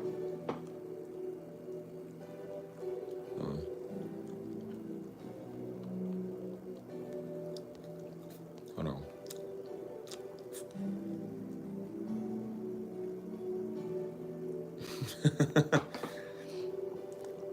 I mean, it's okay. Some people just want to be entertained, man. I'm not trying to be entertained by foolishness. I was at first, like I said, I was into the whole relationship thing, and thinking you gotta work stuff out, and you gotta be with somebody. No, you don't. No, you don't. I said if I was single for the next 2 years, but I'm well successful, that is fine with me. I said, let's talk about things that nobody's ever had. Like, bro, I would rather have a one-on-one encounter with Christ. And because that's something that people don't have every day. You don't know anybody that's ever seen Christ face to face. Like, if Christ came and sat in my living room, we talked. Like, that's something that a lot of people have never had. So I'm like, I want one of those. I want to be able to say I got $500,000 in my bank account. Like, everybody can't say they've ever seen that type of money. You know what I'm saying? Like, I want to do things that people have never really done. Travel many countries in several years. That's what I'm thinking about. I'm not thinking about really relationships and getting with this girl and that girl. Like, been there, done that. You talk to multiple people and realize everybody the same. Women are women, men are men. Everybody gonna be humans. They gonna have good days. They gonna have bad days. Don't matter how nice they are, how saved they are. It don't matter. Everybody has good days and bad days. You're gonna have to deal with them because they are people. We ain't perfect, man. If we was, we wouldn't need Christ. And Christ is the only thing I know that's the only perfect thing out there. So, like I said, women have their time of the month. Maybe it affects y'all hormones. It makes y'all act different. I don't know. I understand it because that's the way God made y'all. You know what I'm saying? But men, and these men nowadays seem to have a time in the month because they act crazy. I don't know how y'all deal with that. I can't be around people that act like that. So, like I said, people are people, man. They gonna be, even me, man. Y'all, I mean, I'm cool at times, and there's times I just want to fade everybody. Like, it's just maybe that's my time in the month when I know I want to fade everybody. And I was like, oh man, sun's in the air. Oh man, Stevie going crazy. Like, maybe this is the time of the month that the fade needs to happen. Maybe that's why I'm so radical. But it's just people are people, man. You know what I'm saying? They're gonna have good days and bad days. So marriage is cool, and then marriage is like, oh my God, like, like everybody's in that puppy dog love stage at one point. We all do that until we realize like that ain't nothing but a phase. That's all I went, because when I was trying to, because with the ex I was with at first, like I was talking about getting married, like we talking about doing those things. And then when it didn't work the way I wanted, I was still kind of upset. And I was like, oh man, this sucks. And oh, I'm upset. And then you realize like, that ain't nothing but a puppy dog love stage.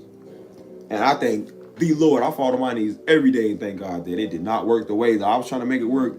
Because Lord knows, man, oh man, me and her would have been running the fade every day.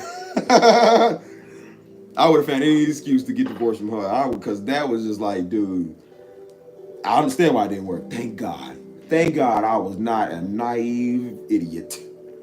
Because, man, and you realize all of that's just a phase. You in love with him at first until you realize, like, this person's just unbearable. Like I mean, I still love you in God's way, but you are unbearable.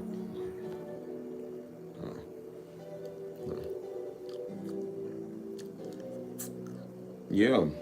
But that's why I was telling people in my teenage years, man, like, in my teenage, usually teenagers be doing that. They be knocking off everything. That's when the stage where you start developing and hitting your puberty.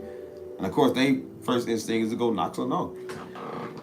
Well, I told you, being in Pastor Darby house, especially around Pastor Darby and Mama, definitely wasn't none of that. Wasn't no girls coming over there. Wasn't no girlfriend, boyfriend, no. So you didn't have an option but to be absent and celibate at Daddy house. You didn't have to worry about that because you wasn't gonna know. So during that time, all I did was just take the energy I have from that and just start investing into myself. I started working out. I just turned it and made it into something that I can use for me. So that's why I ended up becoming muscular at a young age, becoming very athletic, because I burned a lot of that off because I was working out all the time.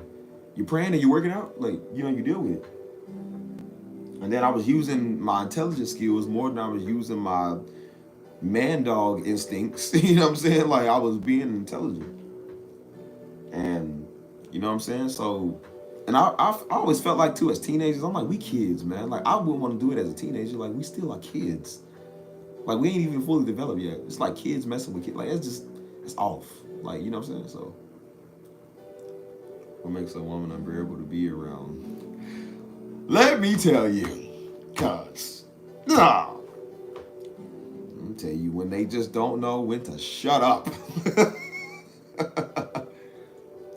No, when they do too much, man.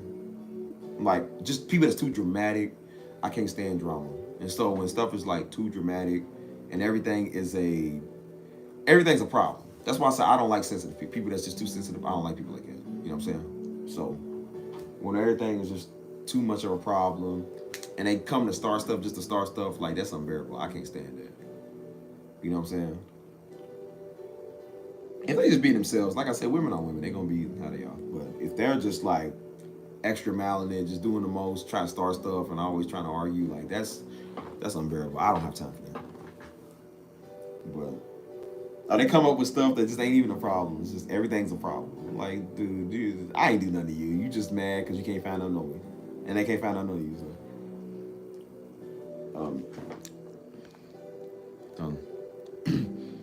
Yeah, they didn't let us have no girlfriend, boyfriend. Nothing. We didn't need to. We was kids, man. We was young. You know what I'm saying? I told you about that one time. Mama ratted on me because there was this one girl. This is when I was a little younger, but this one girl went to our church, and that was right around the time, like I said, I was developing. She was developing. So of course, we kids. All right, we growing up, and so, we liked each other.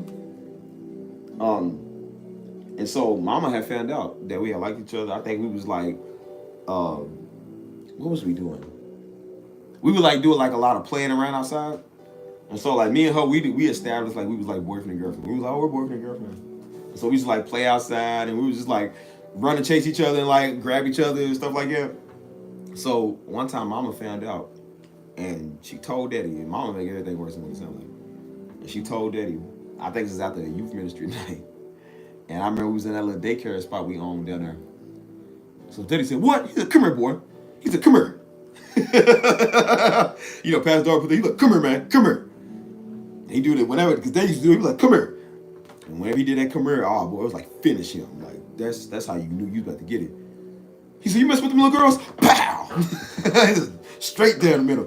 Douche! Like, he's like, come here again. Douche! He's like, leave them little girls alone. And then after that, that's why I said Daddy would square you up, but he would talk to you afterwards. Like he would give you a nugget. Like he always said, he always said he'd give you a nugget. He would literally give you like a nugget. It was like a nugget every time. He was like, look, man. He said, I don't want you messing with them little girls. He said, listen to me, son. I'm glad you don't like boys. So I remember that's what he said. He said, I'm glad you don't like boys. You ain't gay. He said, but I don't want you messing with these little girls. He said, because y'all young. And he said, he said, you know what happens when boys, he said, y'all at the age where stuff start happening. He said, I don't want y'all to end up messing around and doing something. You hear what I'm saying? He said, he was like, when you get older, then you can think about that. He said, right now, he said, make him grade your girlfriend. He said, get in school and do the right thing.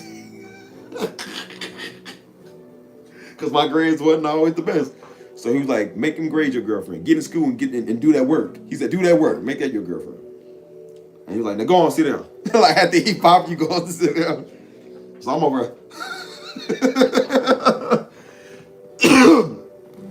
So of course, when you're a dumb young teenager, you like, man, I can't wait to move out, do my own thing, man. I'm a good man. That's what they talk about, man. I was good.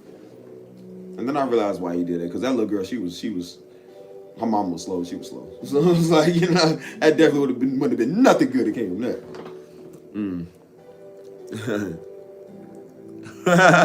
Everybody doing like the chase, go get it, and whatever. Like, I don't know.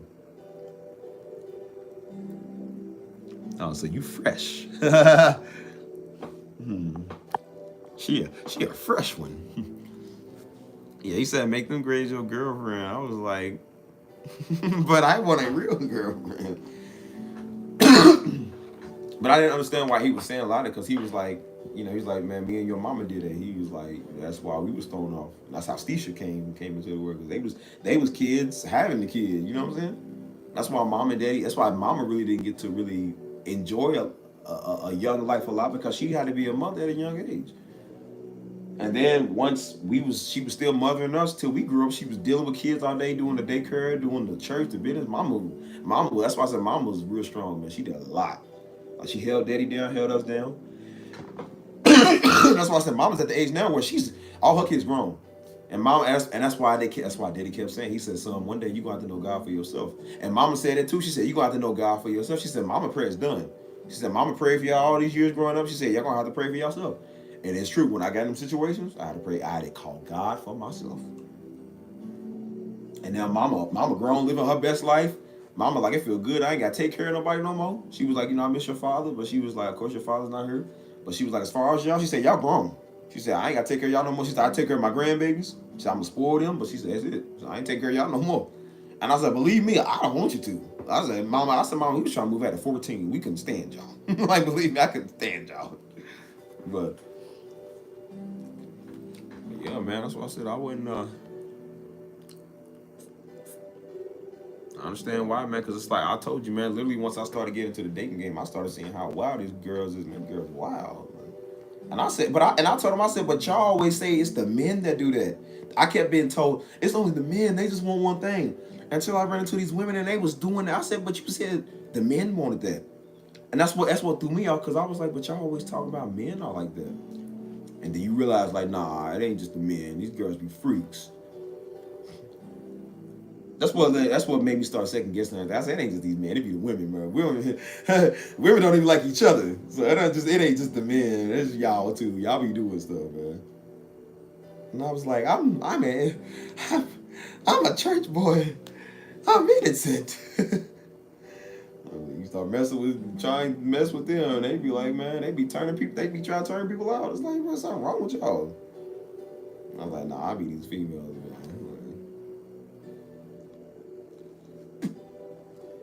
I just told people, yeah, they do cheat, but I told people, I said, look, whatever you can do, I do 100 times better. Cause believe me, I ain't no ugly, desperate nigga, bro. I was like, you mess around on me, there's 100 women in line, so who cares? Believe me. The ratio for men and women is like 7-1. So believe me, I'll go overseas. My wife might not even be in this state, might not even be in this country. She might be overseas somewhere. That's the beautiful thing about it. That's how many there is and how many options I got. So I ain't really worried about it. Like, I ain't crying over it. You would never know good either. Don't you know no good? I don't care. I'll find me another good thing somewhere else. Shoot, I don't discriminate. I ain't one of them type of niggas. I always stick with black men. I'll stick with whoever love me. That's the great thing. And if I did stick with black men, there's a whole continent full of them called Africa. And they be fine over too. So believe me, I will be straight. Crying over that, man. Nigga ain't crying over no female.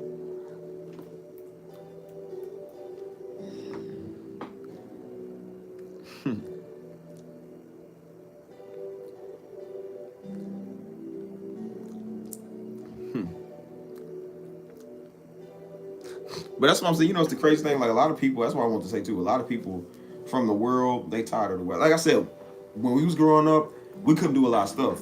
So it seemed appetizing to us because we was like, well, we never got to do it. So, but most people that came from there was like, bro, it's not, and they kept saying, it's not what you think. It's not what you think. I said, man, nah, man, y'all don't understand what's like you come from a strict home. And, you know, we can't do nothing and all that.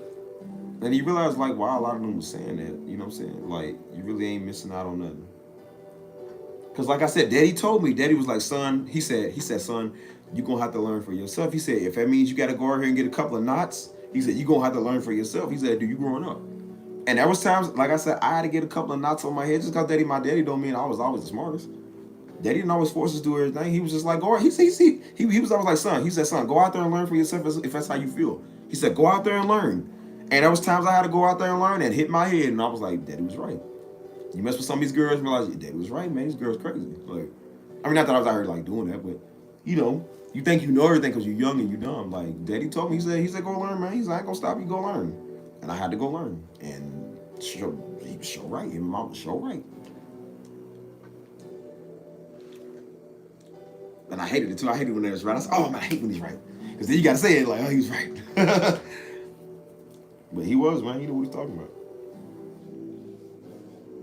And that's why I said my daughter won't be able to date till she's 35. And he better have everything in order. Because if he talk to my daughter, he a bum. You won't talk to any old woman anymore.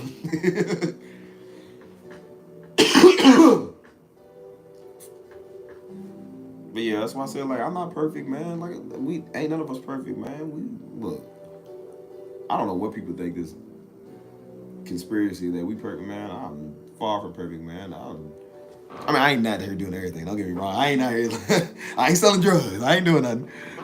But like, I made a couple of mistakes, man. I did some couple of stupid stuff, man. I had to learn from myself, man. You know what I'm saying?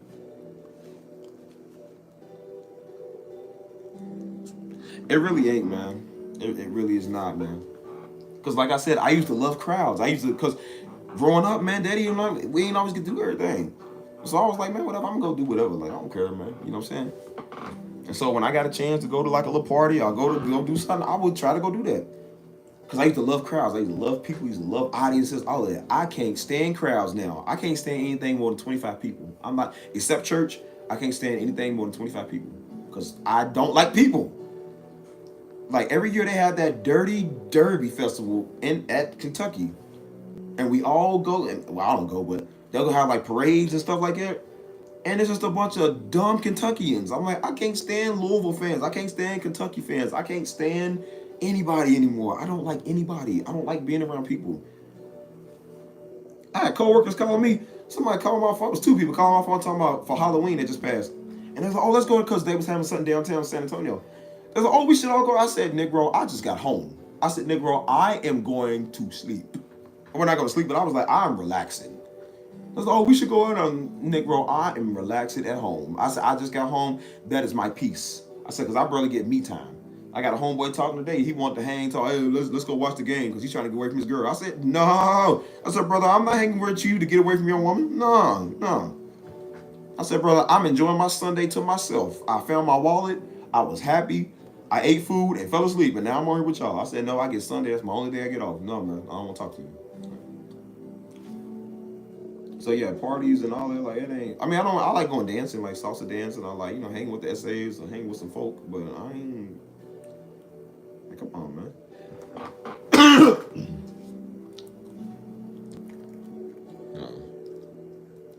Yeah, so you really ain't missing out on nothing out here, because like I said, most of them niggas, all they do is smoke and drink anyways. They ain't got no peace. Man, I was looking for niggas, they ain't got no peace, dude. I don't, like, you really ain't missing much out there, man. Like, it's not as fun as you think it is. You know what I'm saying? Because like I said, I mean, I don't know. People can't act right no more. People shooting all the time. People fighting all the time. You know what I'm saying? Like, there's no peace in that. People getting roofied and drugged. Like, that ain't fun. That ain't fun forgetting what you did, waking up with somebody you don't know. Like, I never understood that part. I'm like, I want to remember everything that I did. Like, people, let's get drunk and get what we did. Why? And get diddied? I don't think so. I want to remember everything I did. Not that I'm messing with nobody, but I was like, if I did, I want to know who I messed with. I don't want to be waking up in the bed and somebody leaning over, good morning, daddy. Like, what did we do? What did we do? Like, nobody can ever know. That's why dudes be doing. They got to cover up their tracks because they forgot what they did. Yes, you did, buddy. I'll tell you what you did. You did deliver. That's what you did.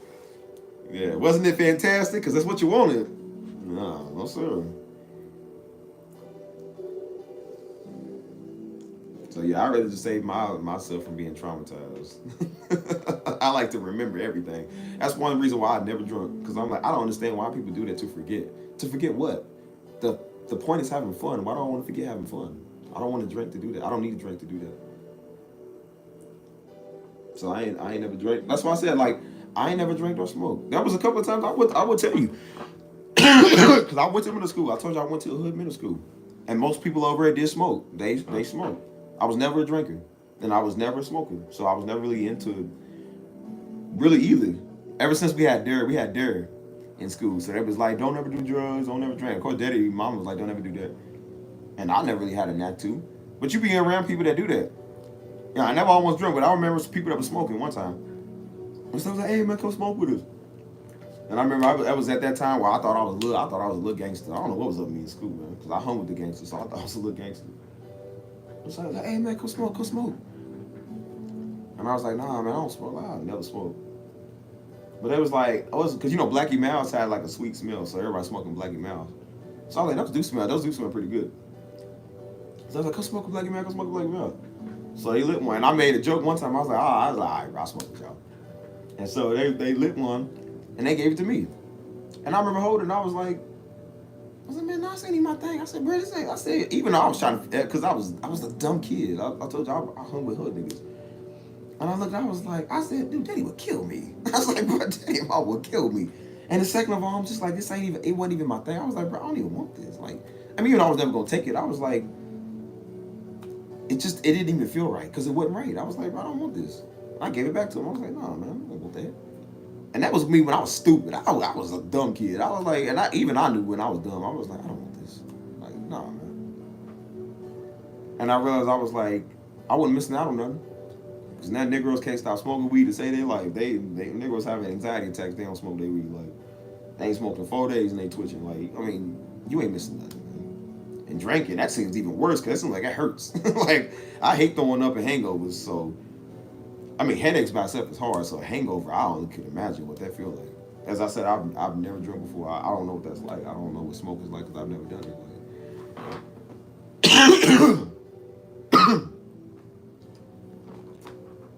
And I even think Daddy was like it, man, in the streets. So Darby, man, when he was in the streets, like Mama always said, Mama was like, yo, Daddy, he smoked cigarette, but he never liked weed. I think he smoked weed one time. He was done. He was like, man, I don't want this. You know what I'm saying? Like, Daddy wasn't a follower. He didn't do what everybody did. You know what I'm saying? He did what he did.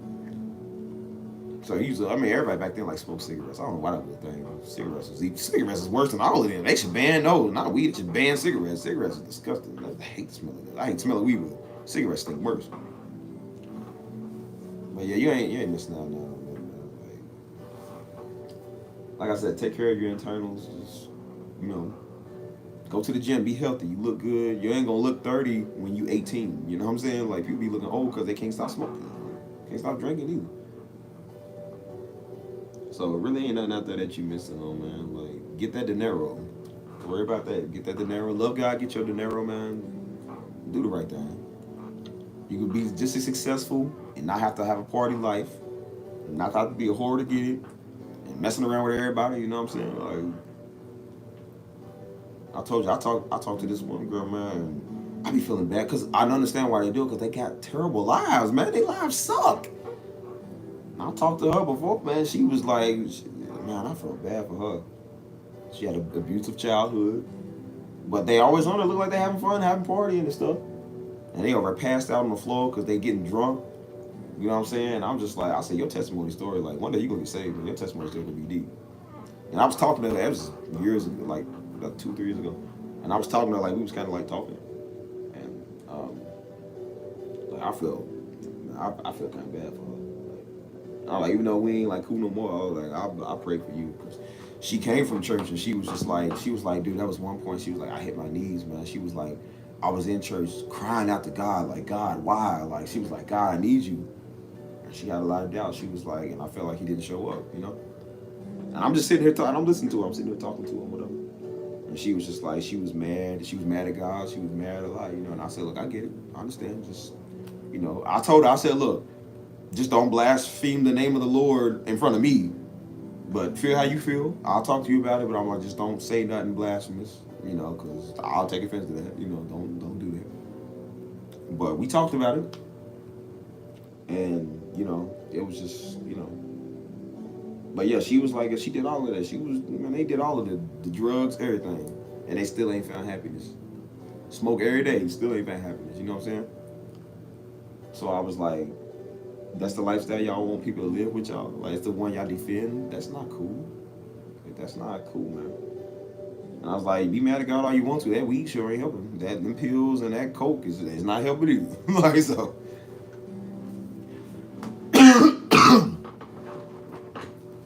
So, like I said, those are the people that I want to reach. Those are the people I be trying to reach. I'm not trying to reach old Negroes. I don't got time for that. Dude be going to Church of Ebenezer or Mount Hermon or something, which I don't know if it's a real church, so don't take it offensive if your church name is that. But somebody been a deacon for 25 years, think they know something. I ain't trying to reach him. Trying to reach his nephew out here, man, and selling dope. Like, I care about them, man. They the ones that need to hear what I'm saying. I hear what Pastor Darby said. I just point them over there.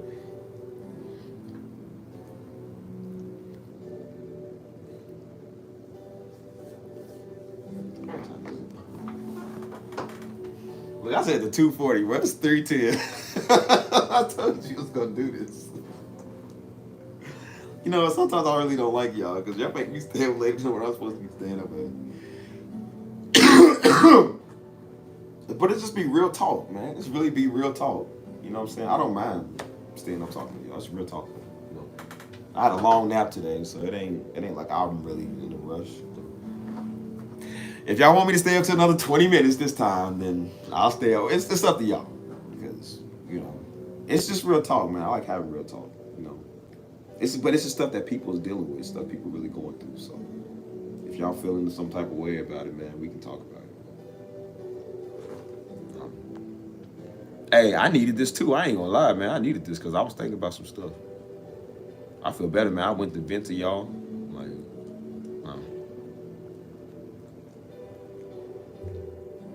yeah. That's why I said, why y'all think all these dudes be crazy, man? Like,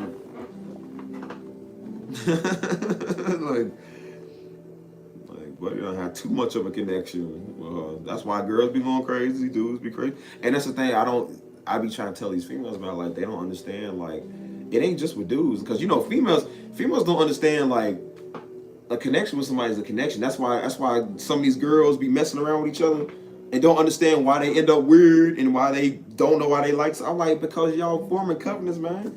I say y'all doing stuff that's just not supposed to be done. And they be like, oh well, and they can't seem to understand why. And I'm just like, you don't understand why. Like, y'all fell in love because y'all had an emotional connection because y'all doing stuff. And I say this is usually why dudes are friends longer, because we know a nigga better not touch me. Like, we don't do no diddy experiment with each other. We ain't like, boy, if dude don't get girls around us, we already know he's sus. Like, something wrong with this dude. A buddy compliment you too much, touching you too much, or looking after your woman, I don't get women. We know something's up with dude. You know what I'm saying? But girls, they be all, oh, it's just having fun. Okay, and that having fun costs you. And look at you, all your friendships, and then you messed up, you weird. Because y'all doing stuff, you know what I'm saying? Y'all don't have boundaries. So I was like, that's why I told them, I said, as much as they talk about men, I'm like, y'all girls don't like each other either. Y'all can't get along with each other either. So I'm just like, it ain't just the men, it be y'all. And I say, y'all be forming soul ties with each other and don't even know it.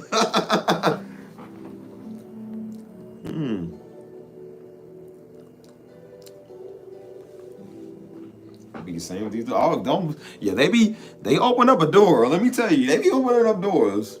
These buddies be backdooring each other, and not the gang way. Buddies is bottom backwards mechanics, if you know what I mean. They be opening up doors that they can't close. He's a little bit on the loose inside. He's a fanny bandit and a funny bandit.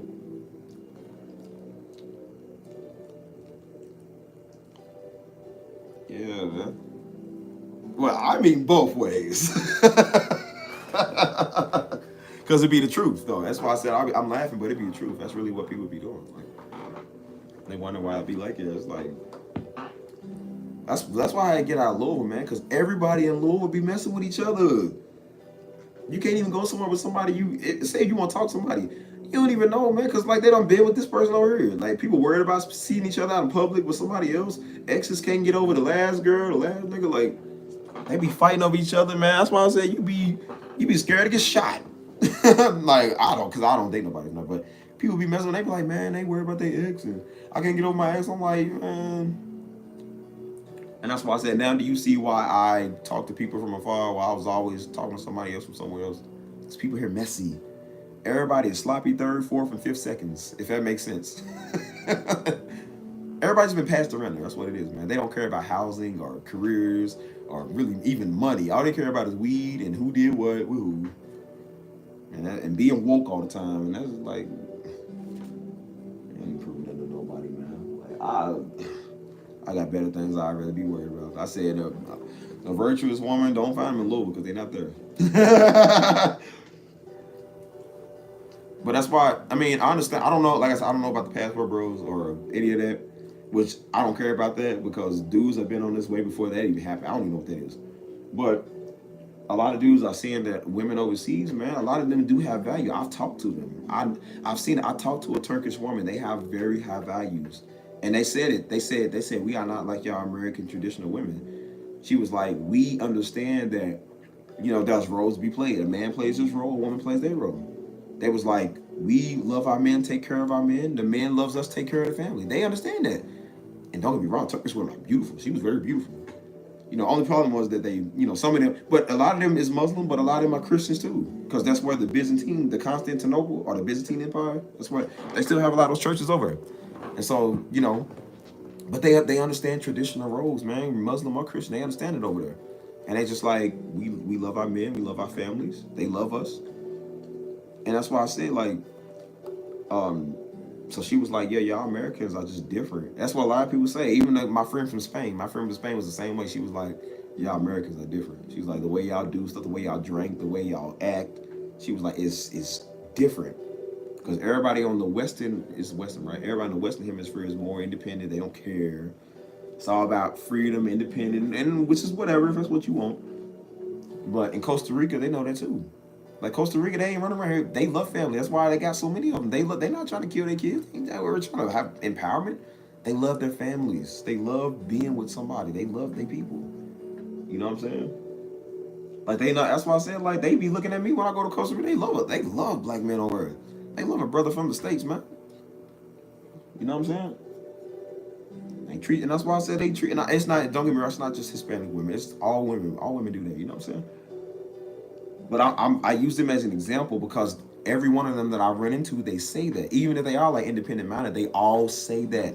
They're all like, bro, like we love our men. They kept saying, when we're with you, we with you. We gonna get you together. We gonna make sure you straight. We gonna make sure you ain't gotta go to another woman for nothing else. It's like, we love our men. They say that. And I've seen it. Man. What was I saying? I forgot.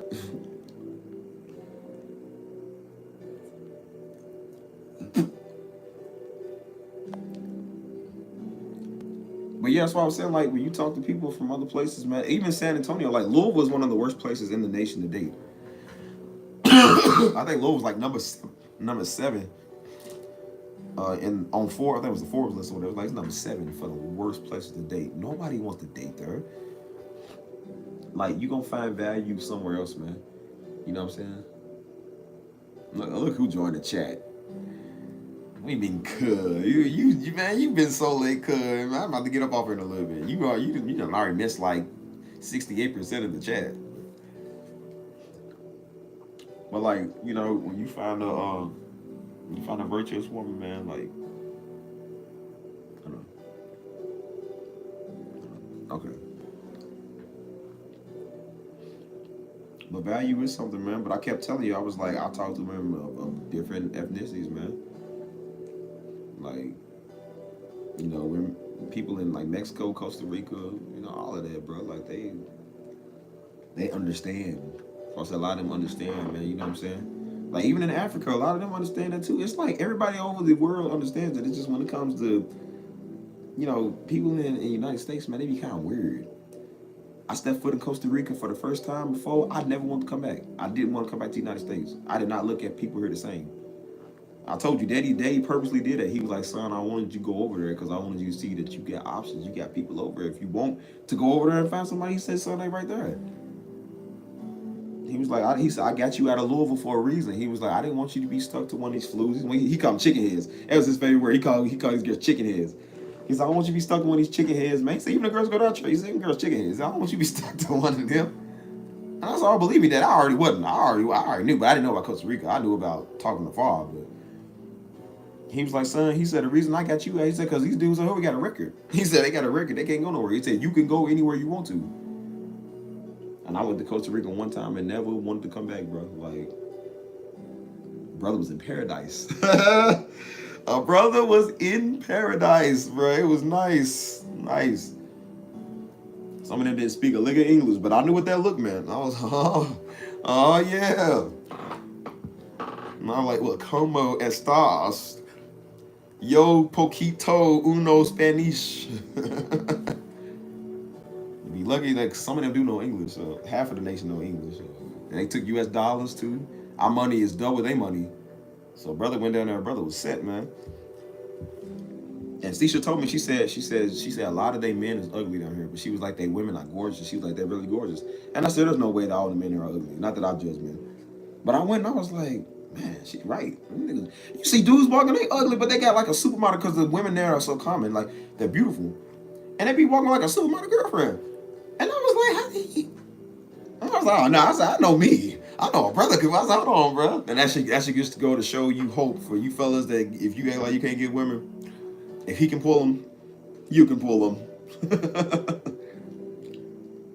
But I even went to one of their churches down there, man. I'm talking about, bro, when a brother almost was in tears. I ain't gonna lie, bro. I went to one of their churches back in 2015 when I went down for like the second time when I went to see Stisha. It was me, Stisha, and Hannah. And we went to one of their churches that Stisha go to. And keep in mind, this is an all Spanish church. Don't know a lick of English. The only words I heard them say in English was Chicago, because I think they have like a church in Chicago. But they didn't speak a lick of English. But it was powerful to see all around the world, people love God. We was just told that was a North American thing. But you look here, people don't even know our language, man. But I know the lingo because they love the same God that I love. You know what I'm saying? People in there worshiping beautiful songs in Spanish. Oh, beautiful. I don't know how I remember these songs. The songs are still in my head. It's almost 10 years ago. I have not heard these songs since. Beautiful. And I'm talking about, I almost was in tears, man. It was beautiful because I'm just like, how is it people that ain't my color, ain't in my nation, but they love my same God? These is my people. These are my people. You know what I'm saying? And it was powerful seeing, even though I didn't understand what they were saying, I knew that they loved God. And seeing people that love God along with you that love God, it was like, man, this is not just a black thing or a white thing. This is a everybody that love God thing. Crazy, man. So, yeah,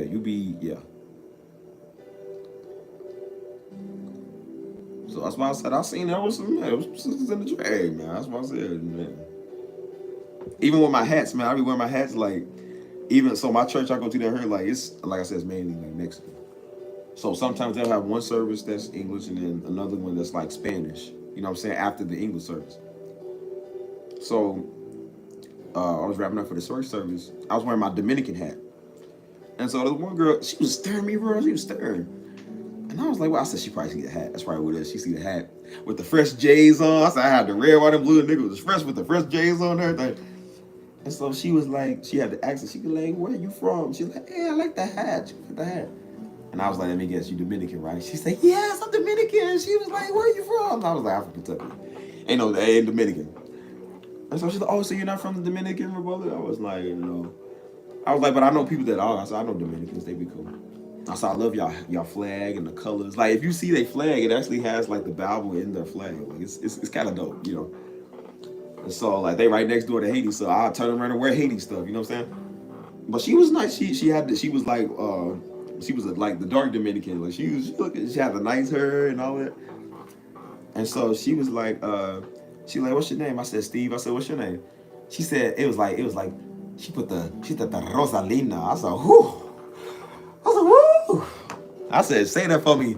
I ain't like I didn't hear what she said. I want to hear what she said again. So I was like, what? I said, how you say it? She said, Rosalina. I said, oh. I said, oh, brother.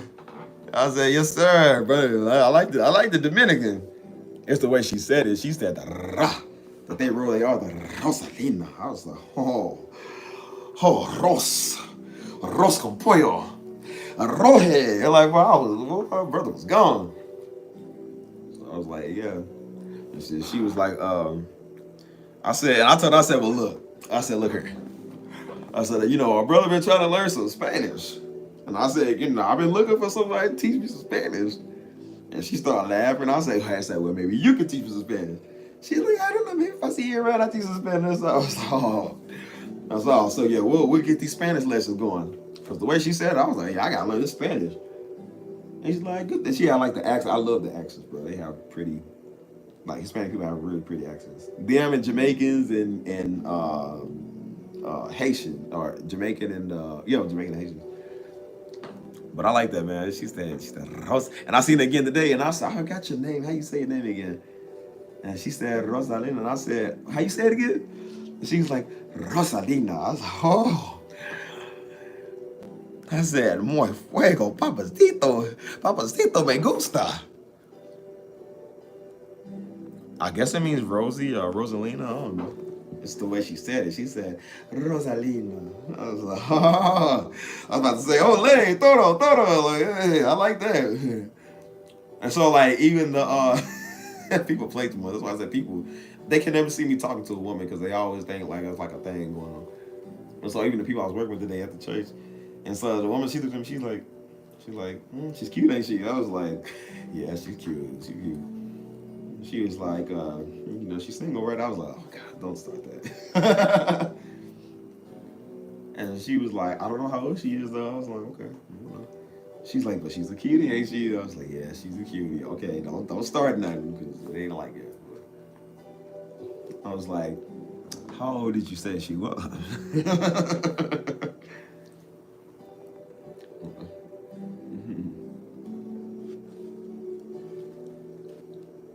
Michaela, my sister-in-law's name is Michaela.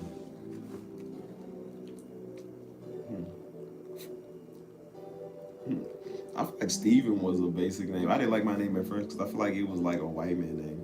Until you realize the meaning of Steven means crown when it means king. So I'm like, that's very fitting because I feel like it looked like a king and a crown on him. So I was like, man, I always wanted my name to be like Levante or like the Marquise or something. Like I always wanted that slang name, and I was like, nah, man, I'll be a like I was like, Steve, why you gotta be a Negro and everything? Like, bro, just take the name. But now it's a powerful name. Now I'm gonna pass down my name to my son. I don't know, who knows? Dominican sounding. I'll probably name it a mixture of because that was nice, by the way. She said Rosalina. I was like, oh, Rosalina. I'm seeing next week. Like, can you say it for me one more time? Like I forgot. Can you say it for me one more time? She said, because usually she's part of the second service that speaks Spanish. And so I just thought she was like, because I mean, Dominicans, like I said, Dominicans are black people. But I could tell like she looked kind of mixed a little bit. And her hair was like really nice. And so she was like, that's why she was like, I haven't seen you around here. I'm like, yeah, I'm part of the first service that's like more English because I don't know Spanish. And she was like, yeah, I work at the second Spanish, the second church with the Spanish. And I was like, oh, okay. And she was like, what is your name? I was like, she's like, Rosalina. Like, I just like the way they say it, man. Like, I talk to Hispanics. I like the way they pronounce their words. It's like, I'm not lying to you. I'm not lying. I'm like, why you gotta pronounce your words like that? Iyanu. I don't know. I always think of you with the staff, like, witness the might of Iyanu, first time. You just like throw somebody. That's like a powerful tribe name or something. I kind of like that. I like it. Because I remember when I first seen you on my channel, before the channel was big like it is now, I remember seeing you on the channel, and we was like, you was commenting some stuff, and I was like, I thought it said E you knew. I was like, who is E you knew? And I was like, I don't know who that is. Like, but I like it though. It's classy. I like how they got the E and the little, what is the comma, apostrophe or whatever. That's not like a proud people. I'm from the tribe of Iyanu. It's the tribe of a real nigga.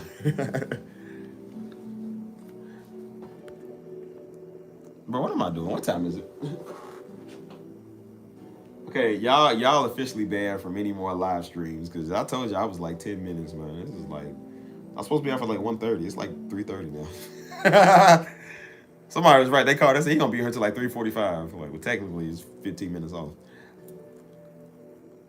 Everybody be thinking I'm like 20, 23 or so. Like, nah, man, I just turned 30.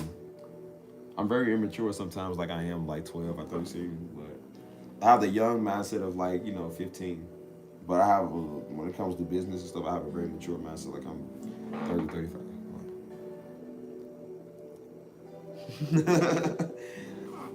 But you know what? If y'all all left one by one, I would be like, all right, it's time to end the stream. But every time I look up, it's like 15, 16 people in here. It'd be like, it'd be like 4 or 5 in the morning, going on 4 or 5 in the morning. It'd be like 20-something people. And I'm like, who is up watching me? Like, do y'all people not have jobs? Why y'all watching me? I got a job. Gotta be up early. I'm up pretty early entertaining y'all. I know it's because I'm super handsome. I know y'all can't get enough of me. I'm everything you dream you wish you were.